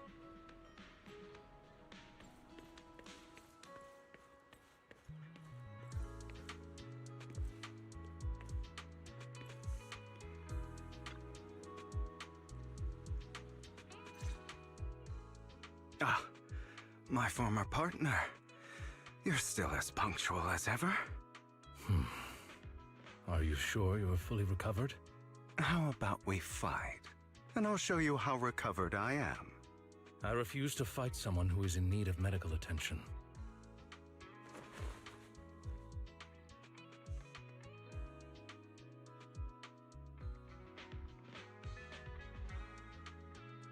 How thoughtful. I'm touched. Or perhaps is this simply part of Victoria Housekeeping's professional care? I'd rather you not starve to death.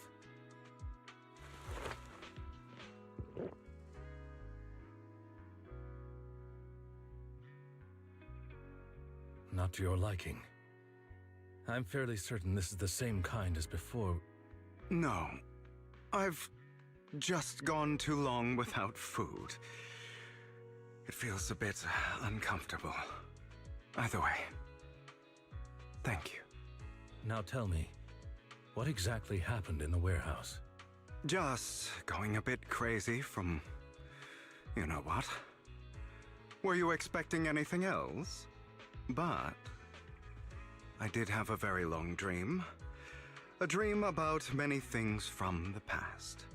If I had to put it into words, it would be like giving myself psychological therapy. You seem like you could benefit from some too. How about it? Want to book a session with me? Trust me, I'm a pro. Seems you really have recovered. Well, of course. I'm feeling pretty great right now. Like I could argue with you all day on every petty detail of who exactly was in the wrong back then. I wanted to ask, what you said about Mockingbird before, when you faked your death, was that part of the act? You mean the part about how Mockingbird has never really changed anything or saved anyone. I didn't expect you to still be so hung up on this. Interesting. After all, it was you who chose to betray Mockingbird. To betray me. Just as I said before, I never considered Mockingbird a failure.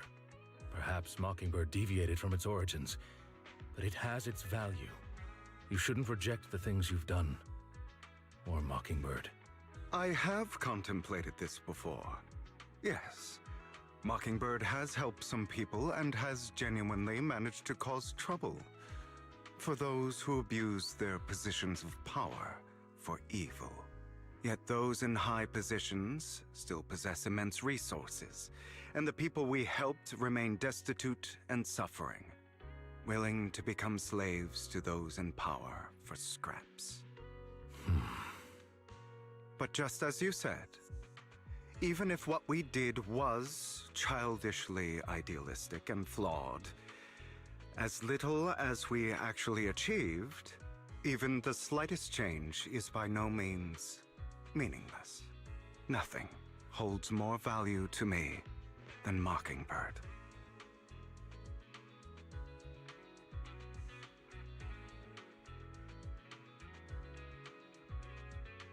All right, let's catch up later. I still have things to do, and need to wrap up my plan. I thought you would rest up first. As much as I would prefer that. My dear uncle and the Exaltus fanatics likely would not give me such an opportunity. If all has gone to plan, the fish will have taken the bait already. And if everything goes very well, I'll soon have solid evidence of the Ravenlock family's crimes. Well then, thank you for your assistance, former partner. Let's part ways here. I'll go with you. Lycon, surely you don't think that because I just recovered, I'm too weak to deal with those useless fools. Hartman's actions will disturb the safety of New Eridu. As I serve the mayor, I should intervene. Very well, whatever. Let's go. And don't slow me down.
I'm sure you've heard about the missing workers from companies under the Ravenlock family, too.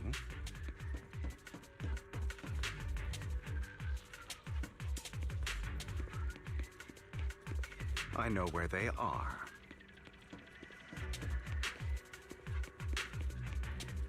Those are Ravenlock's men. The workers with them are the victims who were tricked into going into the Hollow.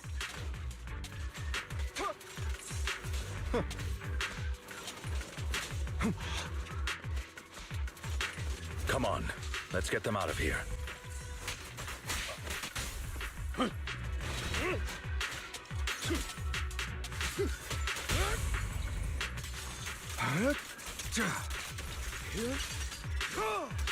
The end is nigh.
Will you?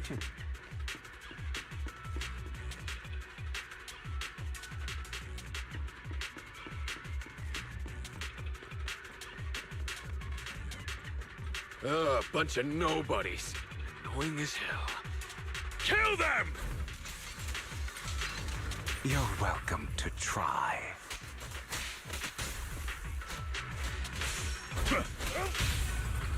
Quickly. Yep.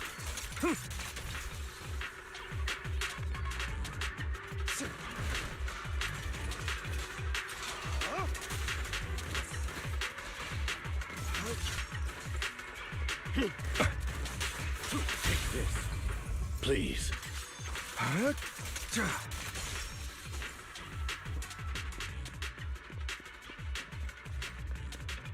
More workers here. And quite a lot of them.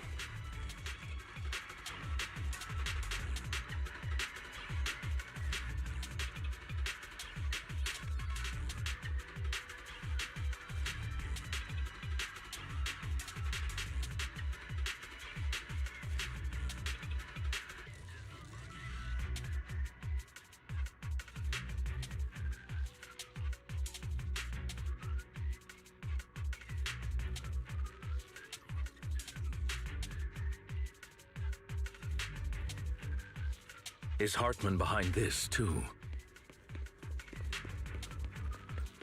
Of course. He threw them into the Hollow like offerings for the Exaltists. To him, those workers are just another resource, no different from the ether his company mines in the Hollow.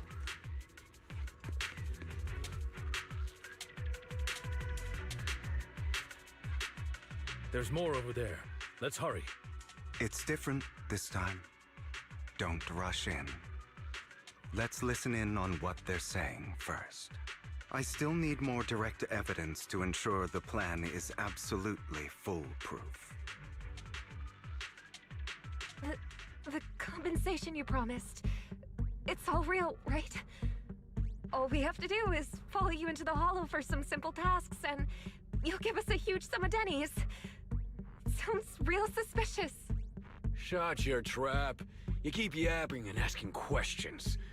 If this is all so suspicious, why were you so eager to sign up for it? Because I don't have a choice. My daughter was previously caught in the Hollow disaster and suffered severe corruption. The treatment costs have completely drained our family's savings. So that's why... It's the same for me. A serious illness at a senior age. I need the money. Who would risk taking a job like this unless they were desperate? I'll do it. No matter how suspicious. As long as I can get paid, I'll do anything. Even risk my life.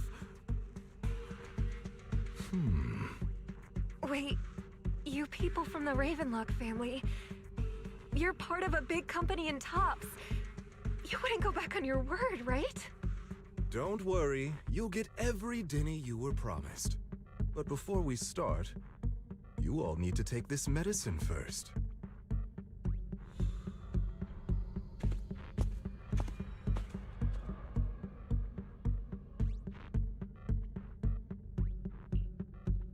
Bro, should we really be doing this already? These workers keep talking. We're wasting time like this. And the sooner they take it, the sooner it'll be over. Consider it an early release for them. What? You didn't say anything about having to take pills before. Look, this is good stuff, all right? It'll increase your ether aptitude. There's tons of people who'd kill for something like this. Exactly! You'll be working in the Hollow for several hours. This is essential medication. You have to take it before we continue. If you refuse, then you can forget about the job. Of course, you won't receive the compensation either. Lycon, what are you doing? Rescuing those workers, of course. There's clearly something off about those pills. We can't let them take them. Now is not the right time. As I said, we need more evidence to ensure the plan works. And as I said many years ago, you can't exploit innocence to achieve your goal. So that's how you see it. If that's not what you want me to think, then explain everything to me. All right. It's a little complicated, but simply put, these workers will be fine. Of course, it's your choice to trust me or not. But if you try to rush in, I will stop you. I trust you.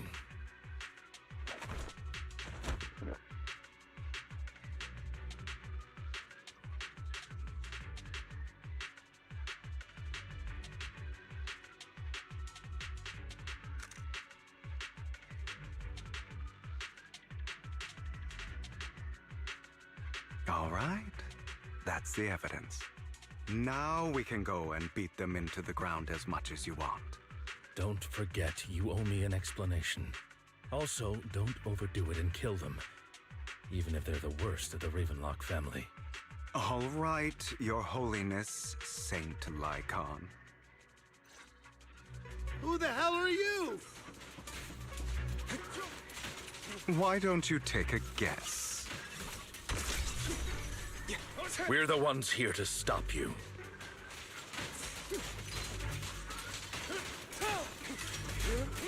Can't remember the last time we worked this well as a team. Your legs, how are they feeling? I'm fine. To be honest, I think I prefer the way you used to fight. Begin.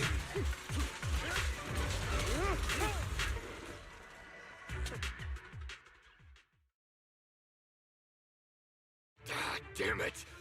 Who the hell are you? How dare you mess with the Ravenlock family? Ravenlock. Savor the name while you can, for it will soon cease to exist. What's that supposed to mean? It means exactly what I said. I think this might be good for you. Sever your ties while you can. You still have a chance to walk your own path. The family's honor comes above all else. Is that really what you think? I saw the compassion on your face just now. You're not from the main family, right? That's why you were assigned to these trivial tasks. But in reality, there's no need for you to keep playing this boring game for them. I don't have a choice. From the moment I was born into the Ravenlock family, You always have a choice, if you're willing to act. All right, let's end the small talk here.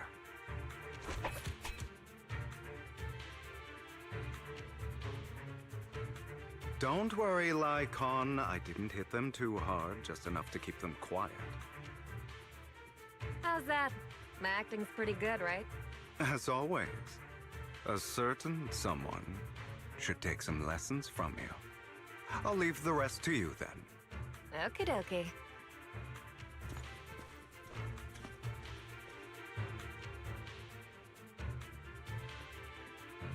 Okay, now can you tell me exactly what's going on here?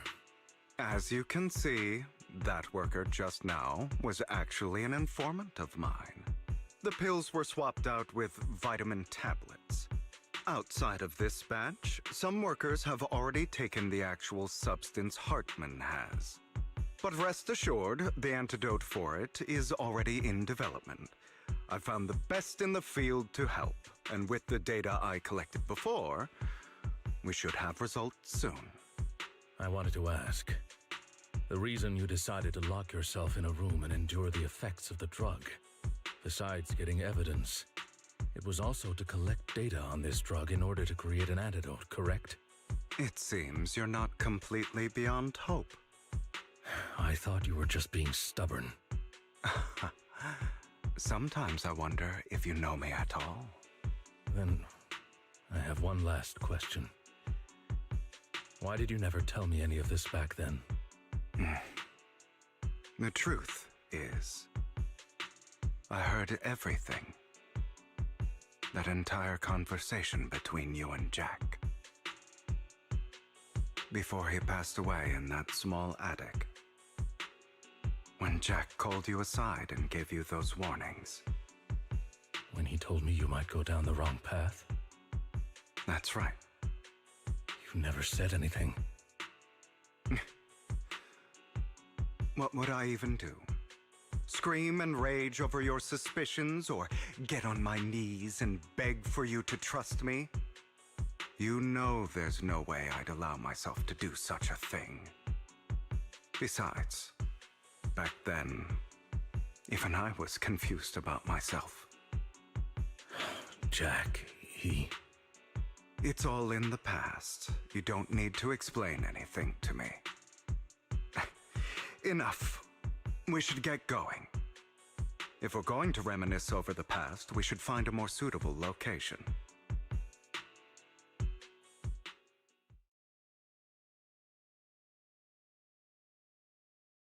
Lycon, that incident back then, I didn't do it. It was a scheme Hartman devised to take over the family. It was Hartman who killed my father, too. I only discovered the truth long after the fact. I did indeed attack my father, and I thought he was dead.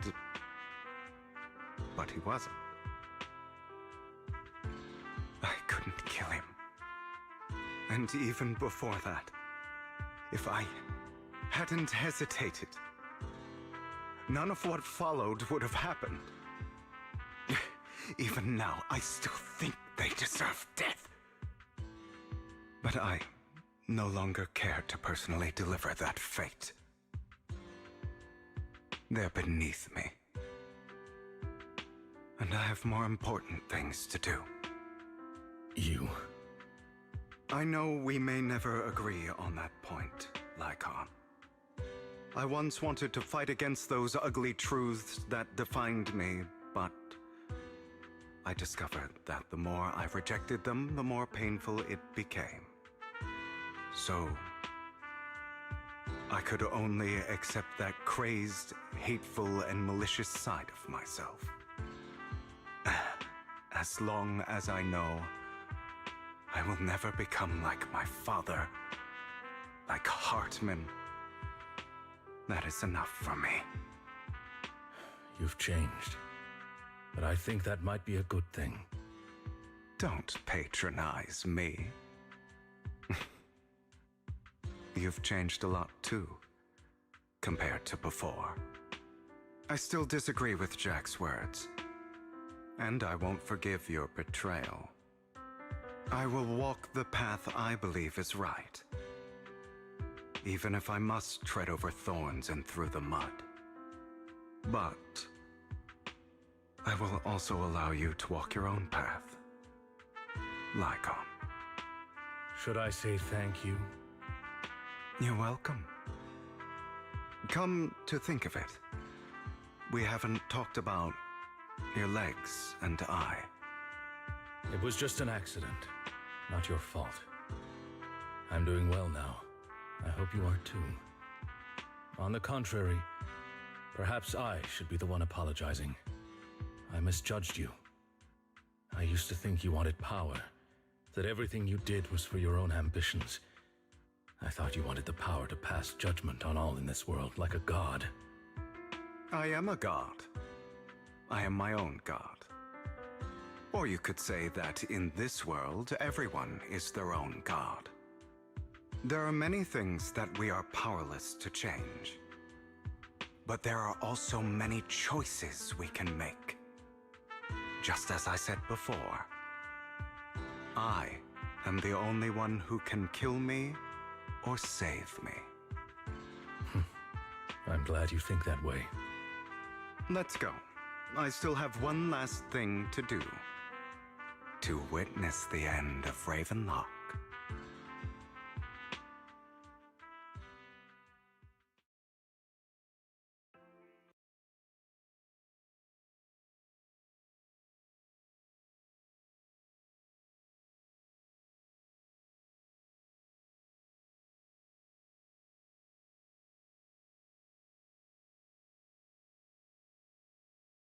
You really think you can take my place if I die? Never, you filthy bastard! Your little tricks mean nothing. As long as the Ravenlock family stands, I can still get back on my feet. You still don't get it, do you? This was never about avenging my father. And I don't care about taking your place. I didn't come this far just to kill you. That'd be pathetic. Right on cue. Why don't you take a look at this, Uncle? On behalf of TOPS, I'd like to clarify that we had no involvement in the Ravenlock family's actions. TOPS is officially terminating all partnerships with the Ravenlock family, effective immediately. We will have no further affiliation with them. Are you crazy? What the hell do you get out of ruining the Ravenlocks? You want to be a petty thief forever? Thief? Oh, Uncle. Allow me to reintroduce myself. I'm the name people whisper about. The one who robs the rich and gives to the poor. I'm the master con artist who can fool anyone, anytime. I'm the leader of Mockingbird. The one who turns every headline into my own stage. I have friends who'd catch me if I fall, partners who'd shed tears for me, and allies who always have my back. I am Hugo Vlad. You're the one who needs the Ravenlock name. I never did. You ungrateful bastard! You should have never been born. You flatter me. Same goes for you, Uncle.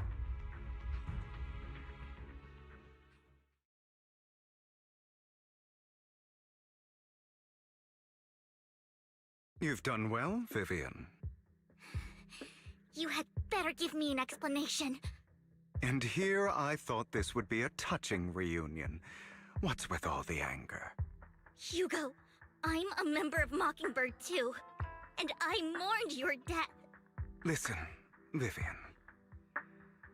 I don't want you or the people you cherish to get caught up in danger because of me. I've always been selfish, so I don't hesitate to use you all as variables in my plans. But it is because I am selfish that I also don't want my failures to affect my treasured companions. In any case, if you were in the same position, would you not make the same decisions? Lycon's taking care of everything outside. We should go. Also, Wise, thank you. And I'm sorry for the whole act where I threatened you. It was the only way for Hartman to drop his guard against you and leave you be. I, Hugo Vlad, am forever indebted to you.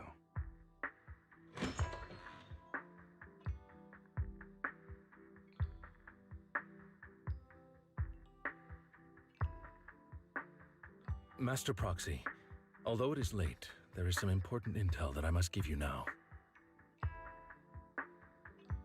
Did you know about Hugo's plan to fake his death and everything that's been happening, Lycon? I was simply playing along.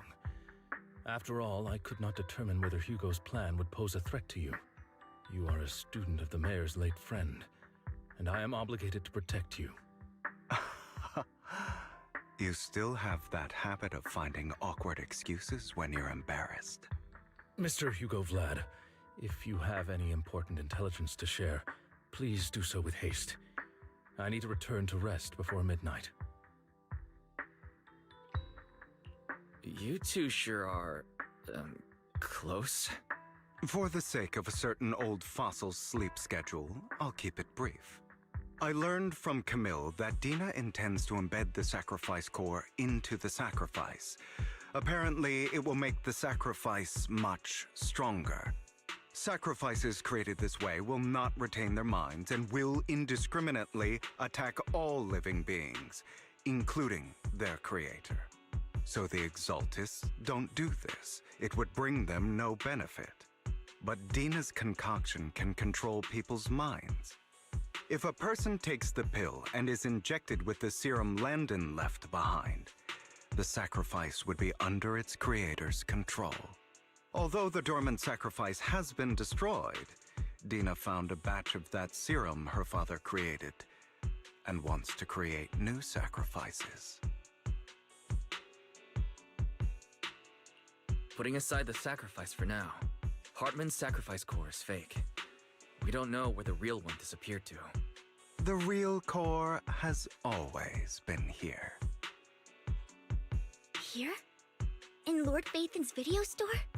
Vivian, do you remember when I suggested you give that collectible to our dear Proxy? I remember. But that was just an ordinary pendant. And I've met the person who submitted it. She has absolutely no connection to the Exaltists.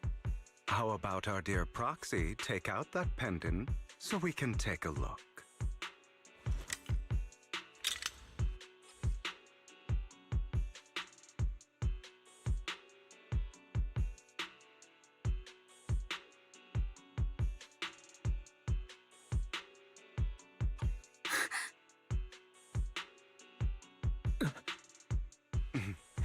I'll take your surprised expressions as a compliment for my little trick. I will hand over this core to the mayor as agreed, since he fulfilled his promise to protect Vivian and the manager while I was pretending to be dead. I won't go back on my promises. No wonder the mayor would promote rhetoric favorable to Mockingbird. I can't believe I thought he was actually being sincere. Since we have the sacrifice core, all we have to do now is stop Dina from using innocent people to make more sacrifices. Yes, and we need to destroy the last batch of Landon's serum. Hopefully with no options left, Dina will give up her obsession. All right, that's the important stuff. I'm going to go and confirm where Landon's serum's been stashed. I'll contact you again once I have something.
Landon's stash should be somewhere nearby.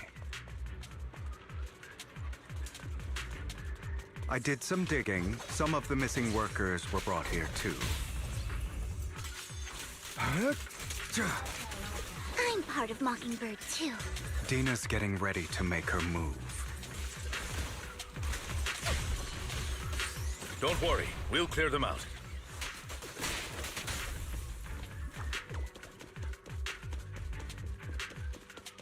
They're trying to destroy the goods! Stop them!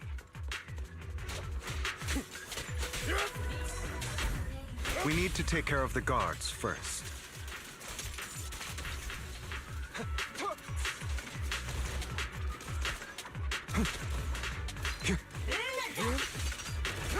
Some of the serum is stored in this warehouse.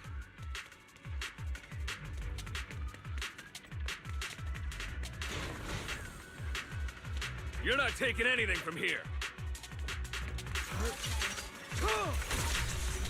Hugo, get the guards first.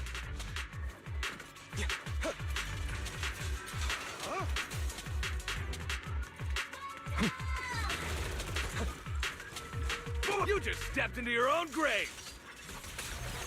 Alone, better not get my chest straight. Fools. How irksome. A deep clean.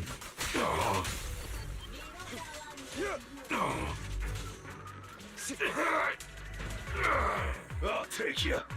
Eat this! Out of my way! In position. With this power, The truth is a beloved fairy tale.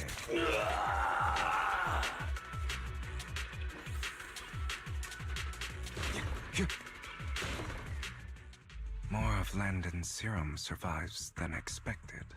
Fortunately, since they're still here, it means Dina hasn't executed the final step of her plan.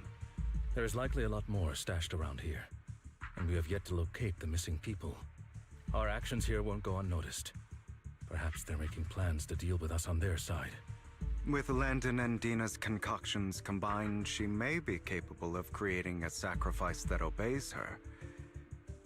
If it comes to that, this will get far more troublesome. How about we split up? Hugo and Lycon will destroy what remains of the substance around here, and Vivian and I will go search elsewhere. Very well. Let's go with your plan. But be careful if you encounter Dina and her people. According to Camille, she's absolutely obsessed with completing her father's dying wish. Who knows what she may try? Let's part ways here for now. And perhaps the other manager could use Eos to guide us. Sure. I've been feeling way better these past few days, so just leave it to me.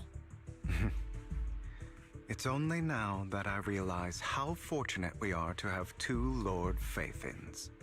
Yeah, but I feel like our work's doubled. In the past, Wise and I would only ever work on the same route. Greater power means more responsibility. And in any case, I'm sure the mayor would be able to provide double compensation. He's a very generous person, after all. Right, Lycon? I will request additional compensation from the mayor. It's not about compensation. It's just... I'm still not used to us being separated in the Hollow, so I'm worried about Wise's safety. Oh, but I have no doubt in your abilities. I just haven't gotten used to it yet.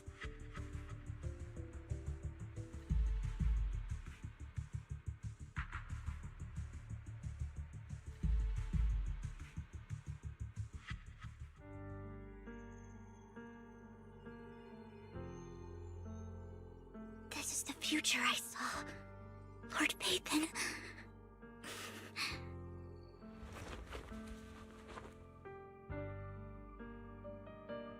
I'm sorry. This time, I will make sure the future I saw does not come to pass. I don't want to bring you misfortune. That's all I wish for.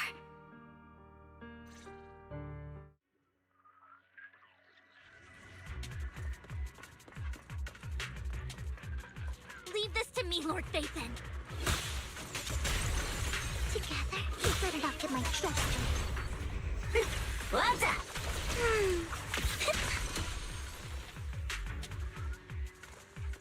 Don't touch me. Lord Phaethon, there might be more serum here. How dare you steal from Lady Dina! Don't touch me. I'll try to go easy on you. No promises.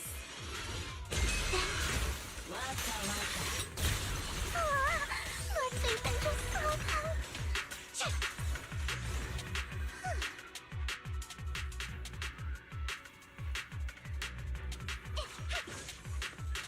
There are containers by the fissure.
It must have been tough for you to find this place.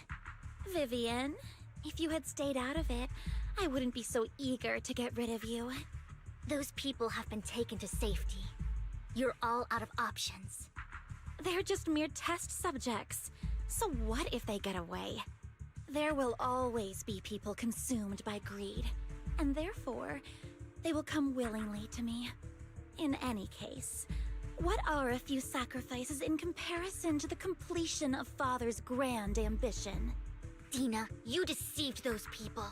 They didn't come willingly to you. You tricked them, just like Landon did back then. Deceived? Father gave hope to those who had everything taken from them by the Hollows. Vivian, you once rejoiced at the hope Father offered you, too. Before Father took you in, you were no more than an omen of disaster that no one wanted. It was Father who gave you shelter and a purpose for existing. Do you remember the first time you bestowed a blessing under Father's guidance? How did you feel when that person looked at you with adoration and gratefulness? That was the first time you felt hope. Like your existence had a purpose, right? Don't forget that it was Father who, through what you call deception, gave you hope. And you, what have you done? You basked in Father's attention and everyone's adoration, only to destroy everything. Do you think that by leaving the Exaltists, those people will live better lives? Of course not. Those who suffered under the Hollows will only continue on as walking corpses, without the hope Father gave them. Do you really think you're some sort of savior, Vivian? In the end, you're just an ungrateful brat who brings misfortune to those around her. It was you who destroyed everyone's hope. Not everyone wants to live in false hope, Dina. You say it's because of greed that people willingly become your sacrifices. Perhaps those people aren't entirely virtuous. But that greed is just wanting to live a better life beyond the Hollows. What you and Landon have done was never about giving people hope, but exploiting it. Stop lying to yourself. Deep down, you know what Landon did was cruel. No. Back then, when Landon wanted to inject you with the serum, the fear in your face was as plain as day. I saw it all clearly. If all of this is as righteous as you claim, then why did you make such an expression, Dina? Don't look at me with such pity! Father did nothing wrong. All of this is to make something of the Hollows other than disaster. That's everyone's only hope. Dina, it's not too late to stop. Stop living in this lie. You know what would happen if a sacrifice loses control and escapes the Hollow.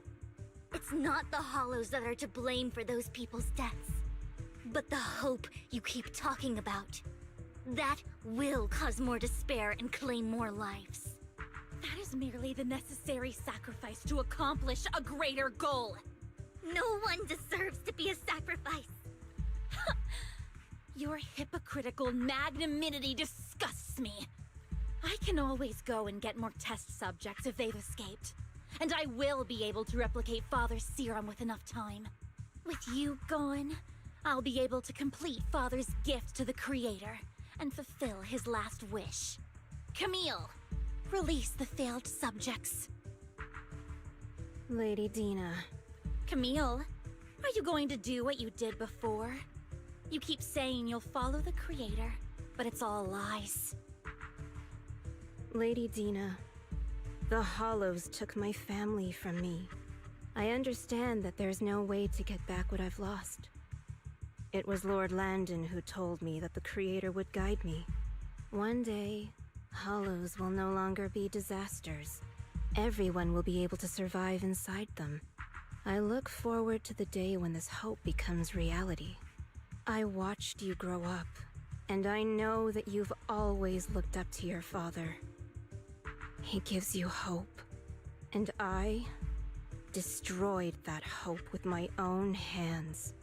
I know the pain of loss, so I've always felt guilty.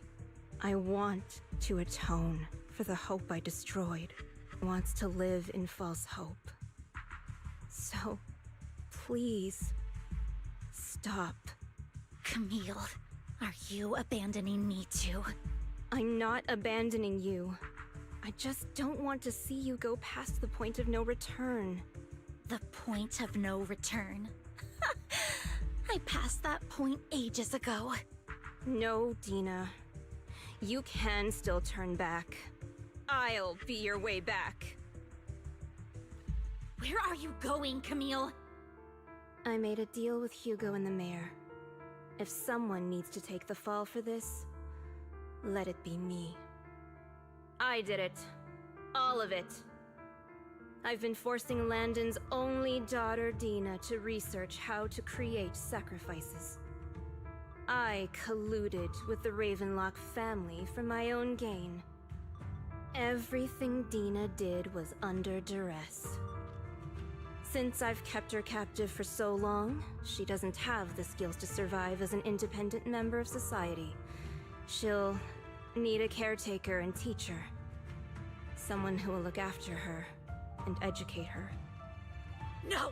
I refuse, Camille! I refuse to accept this! Dina, I'm going to dispose of those failed subjects. I won't allow it! You'll die! I won't allow it! You can't leave me. I command you! You've always followed my orders, and you will follow them now!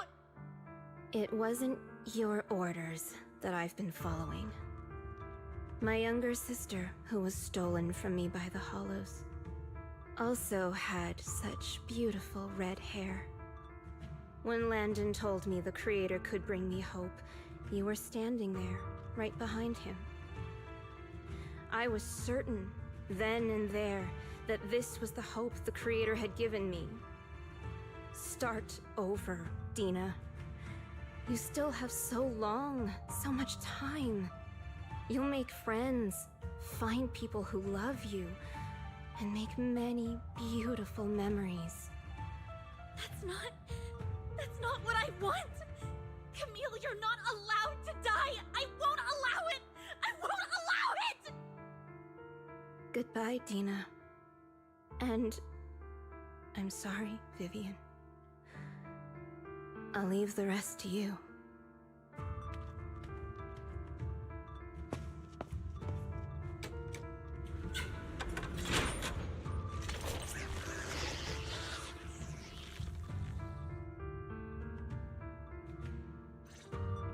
Let's take out these ethereals first.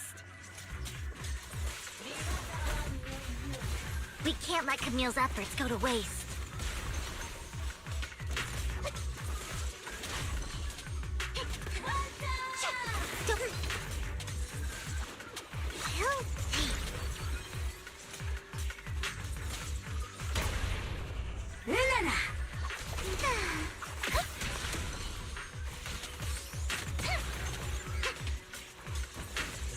Let's go after Dina, Lord Phaethon.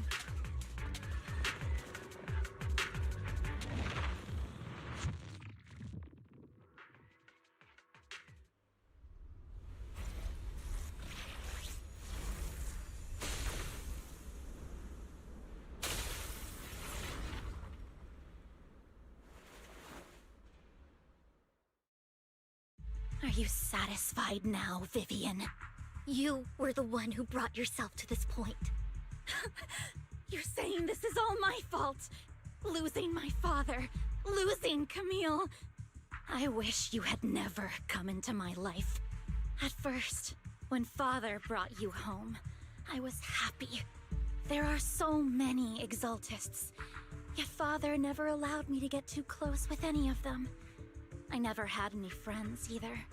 But when father brought you back, he told me to take good care of you, that you were my first friend.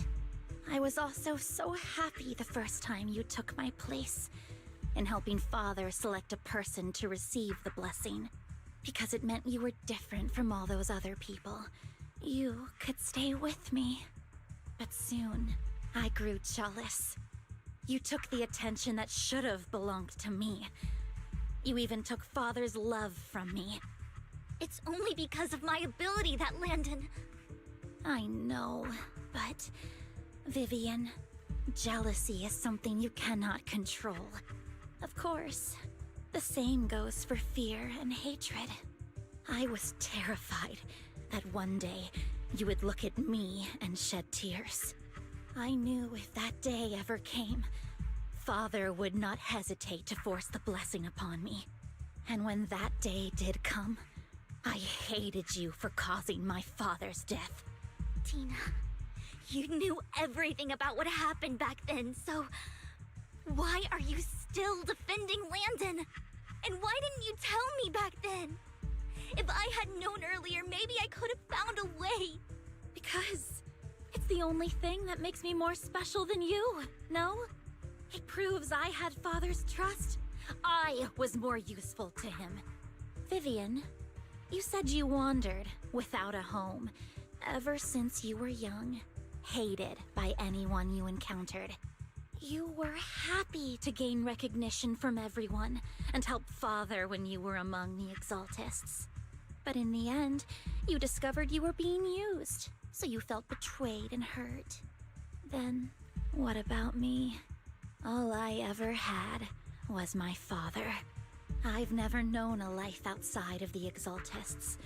Ever since I was young, my only purpose was to help father select who was to be blessed. The only purpose I had was my father and the Exaltists. I've never been taught anything else, Vivian. It is what little value I have, and have ever had. In the end, you took even that from me, and completely destroyed it. You think you're doing good and fighting evil. You've only managed to affect a small part of your world.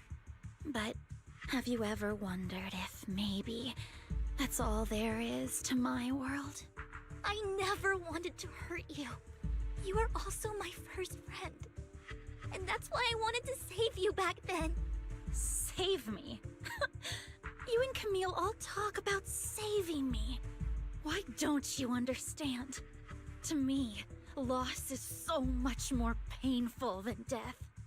Tina, you can start over. Everything Camille did was so you could live on. Let's leave the Hollow together. There are so many amazing places in New Eridu. This time, I'll take care of you. I've also met so many amazing people. I'm sure they'll love you too.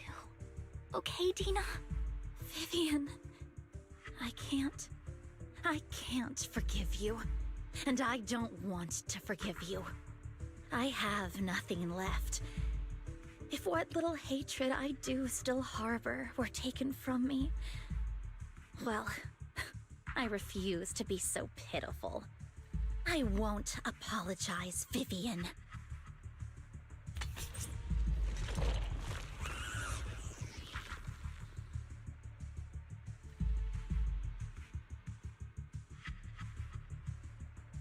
I don't want to hate myself.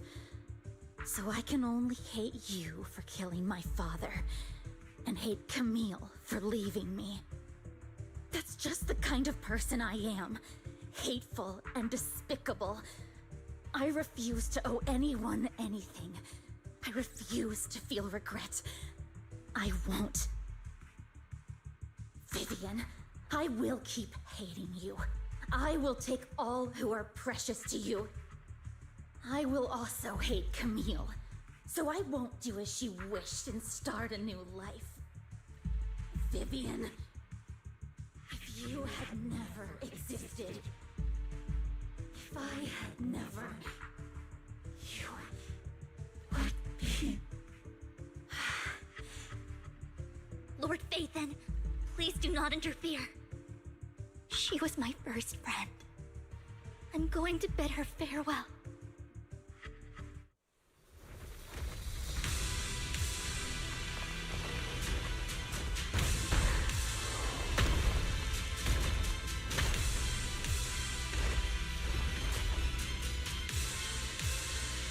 Dina, soon the pain will be over. Lord Phaethon, don't come any closer!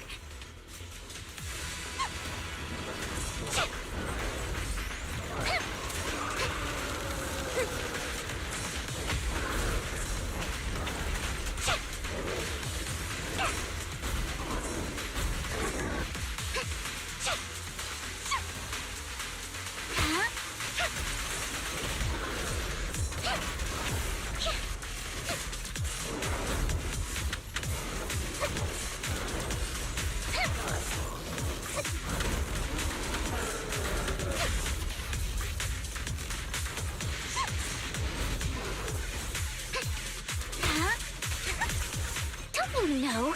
Get my dress dirty and you'll pay.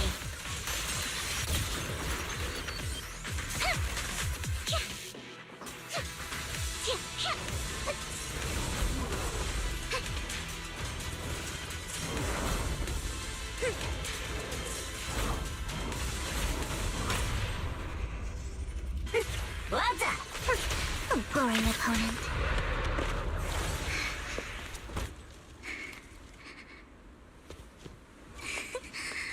Vivian, behind you!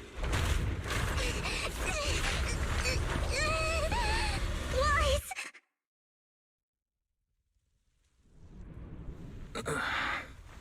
What happened? What the...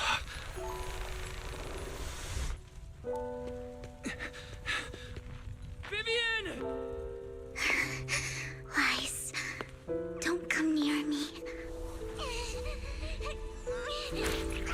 This is my own choice.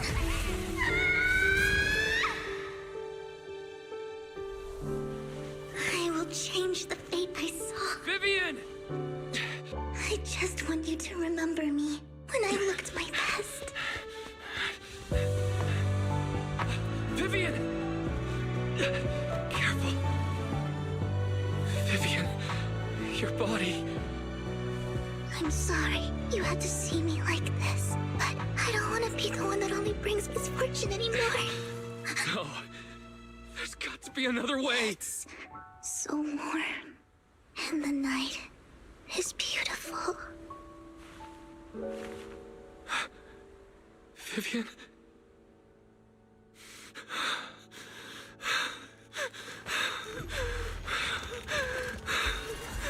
No. It can't end like this.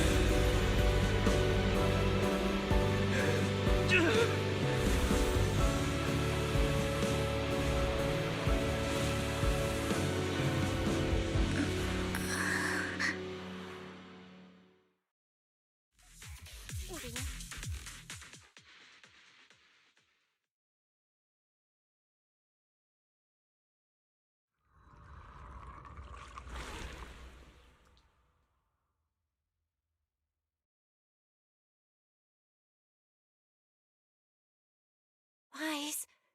Wise. Wise, you're finally awake. I'm at the store? I remember I was with Vivian. Wait, she injected herself with Landon's serum. Is she okay? Hugo and Lycon brought you out of the hollow. You scared me to death. Thank goodness you woke up. And you said Vivian used the serum on herself? But she looked fine to me, bar a couple of scratches. Hugo sent me a message earlier saying he got her checked over and she was all right. Do you remember what happened?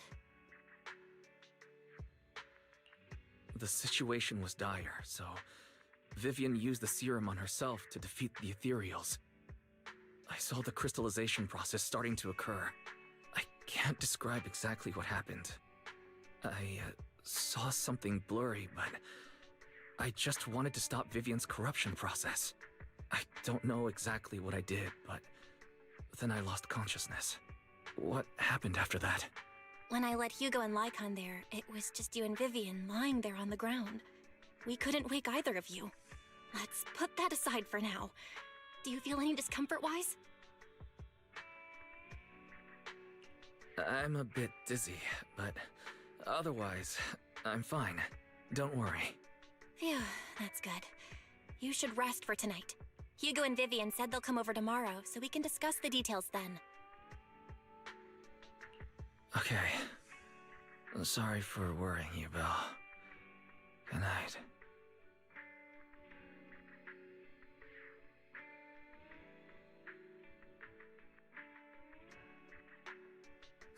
Lord Phaethon! How are you feeling? No headaches? Leg pains? Heart palpitations? Loss of appetite? Vivian? I was just so worried. Sorry. Anyway, Lord Phaethon, I'm so glad you're okay. What happened this time was all my fault.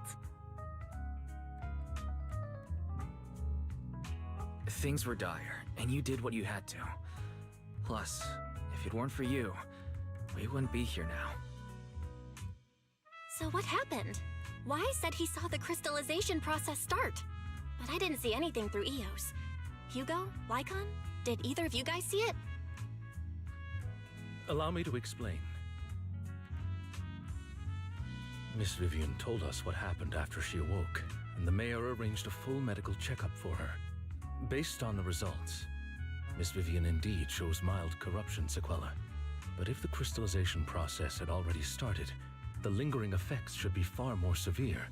To be precise, if the process had already reached the point of mass surface crystallization, it should have taken no time at all to become an ethereal.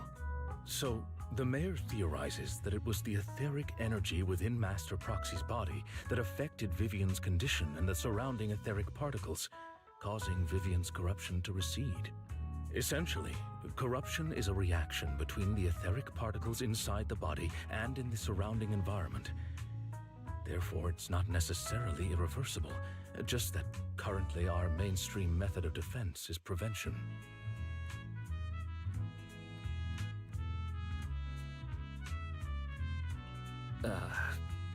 I'm having a hard time believing that, even if it's coming from you, Lycon.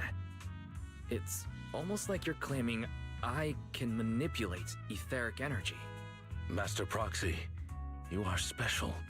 This is a gift your teacher left you. A gift from our teacher?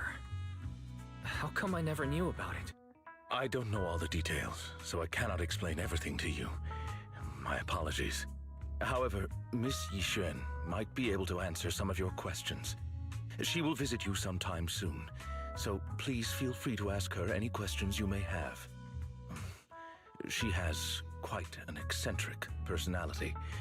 If she causes you any inconvenience... Can I file a complaint about her with you if she does? Master Proxy, you have always been a people person, so I trust you will handle things just fine. The way you said that just makes me more worried. In any case, the mayor has asked me to give everyone his most sincere gratitude. Unfortunately, the mayor could not come personally, but has promised everyone a favor. Provided it's within his means, he will offer his unconditional assistance once. There is no time limit on this favor. Unconditional, What if I wanted his position as mayor? If that is what you desire, then the mayor and his subordinates will be first in line to vote for you in the next election. As for the other votes, you'll have to work for them on your own. But should you assume office, I hope you take full responsibility for handling all day-to-day matters and lead by example. By sheer happenstance, the mayor has provided you with a copy of his current assignment, the City Waste Sorting and Processing proposal. Old fox. Well, can I request Lord Phaethon's? The mayor imagined, you might ask. I have prepared all the necessary documents, and the ceremony expenses will be covered by the mayor as a gift. As long as Master Proxy agrees, we can sign and process the documents immediately. But this matter requires mutual consent and cannot involve coercion, confinement, or one party's lack of consciousness. Stop! I would never do that to Lord Phaethon! Probably. At least not today. As for you, Master Proxies, the mayor has some sense of what you desire. That said, he hopes you might speak with Miss Yixuan first before you decide the timing of that favor.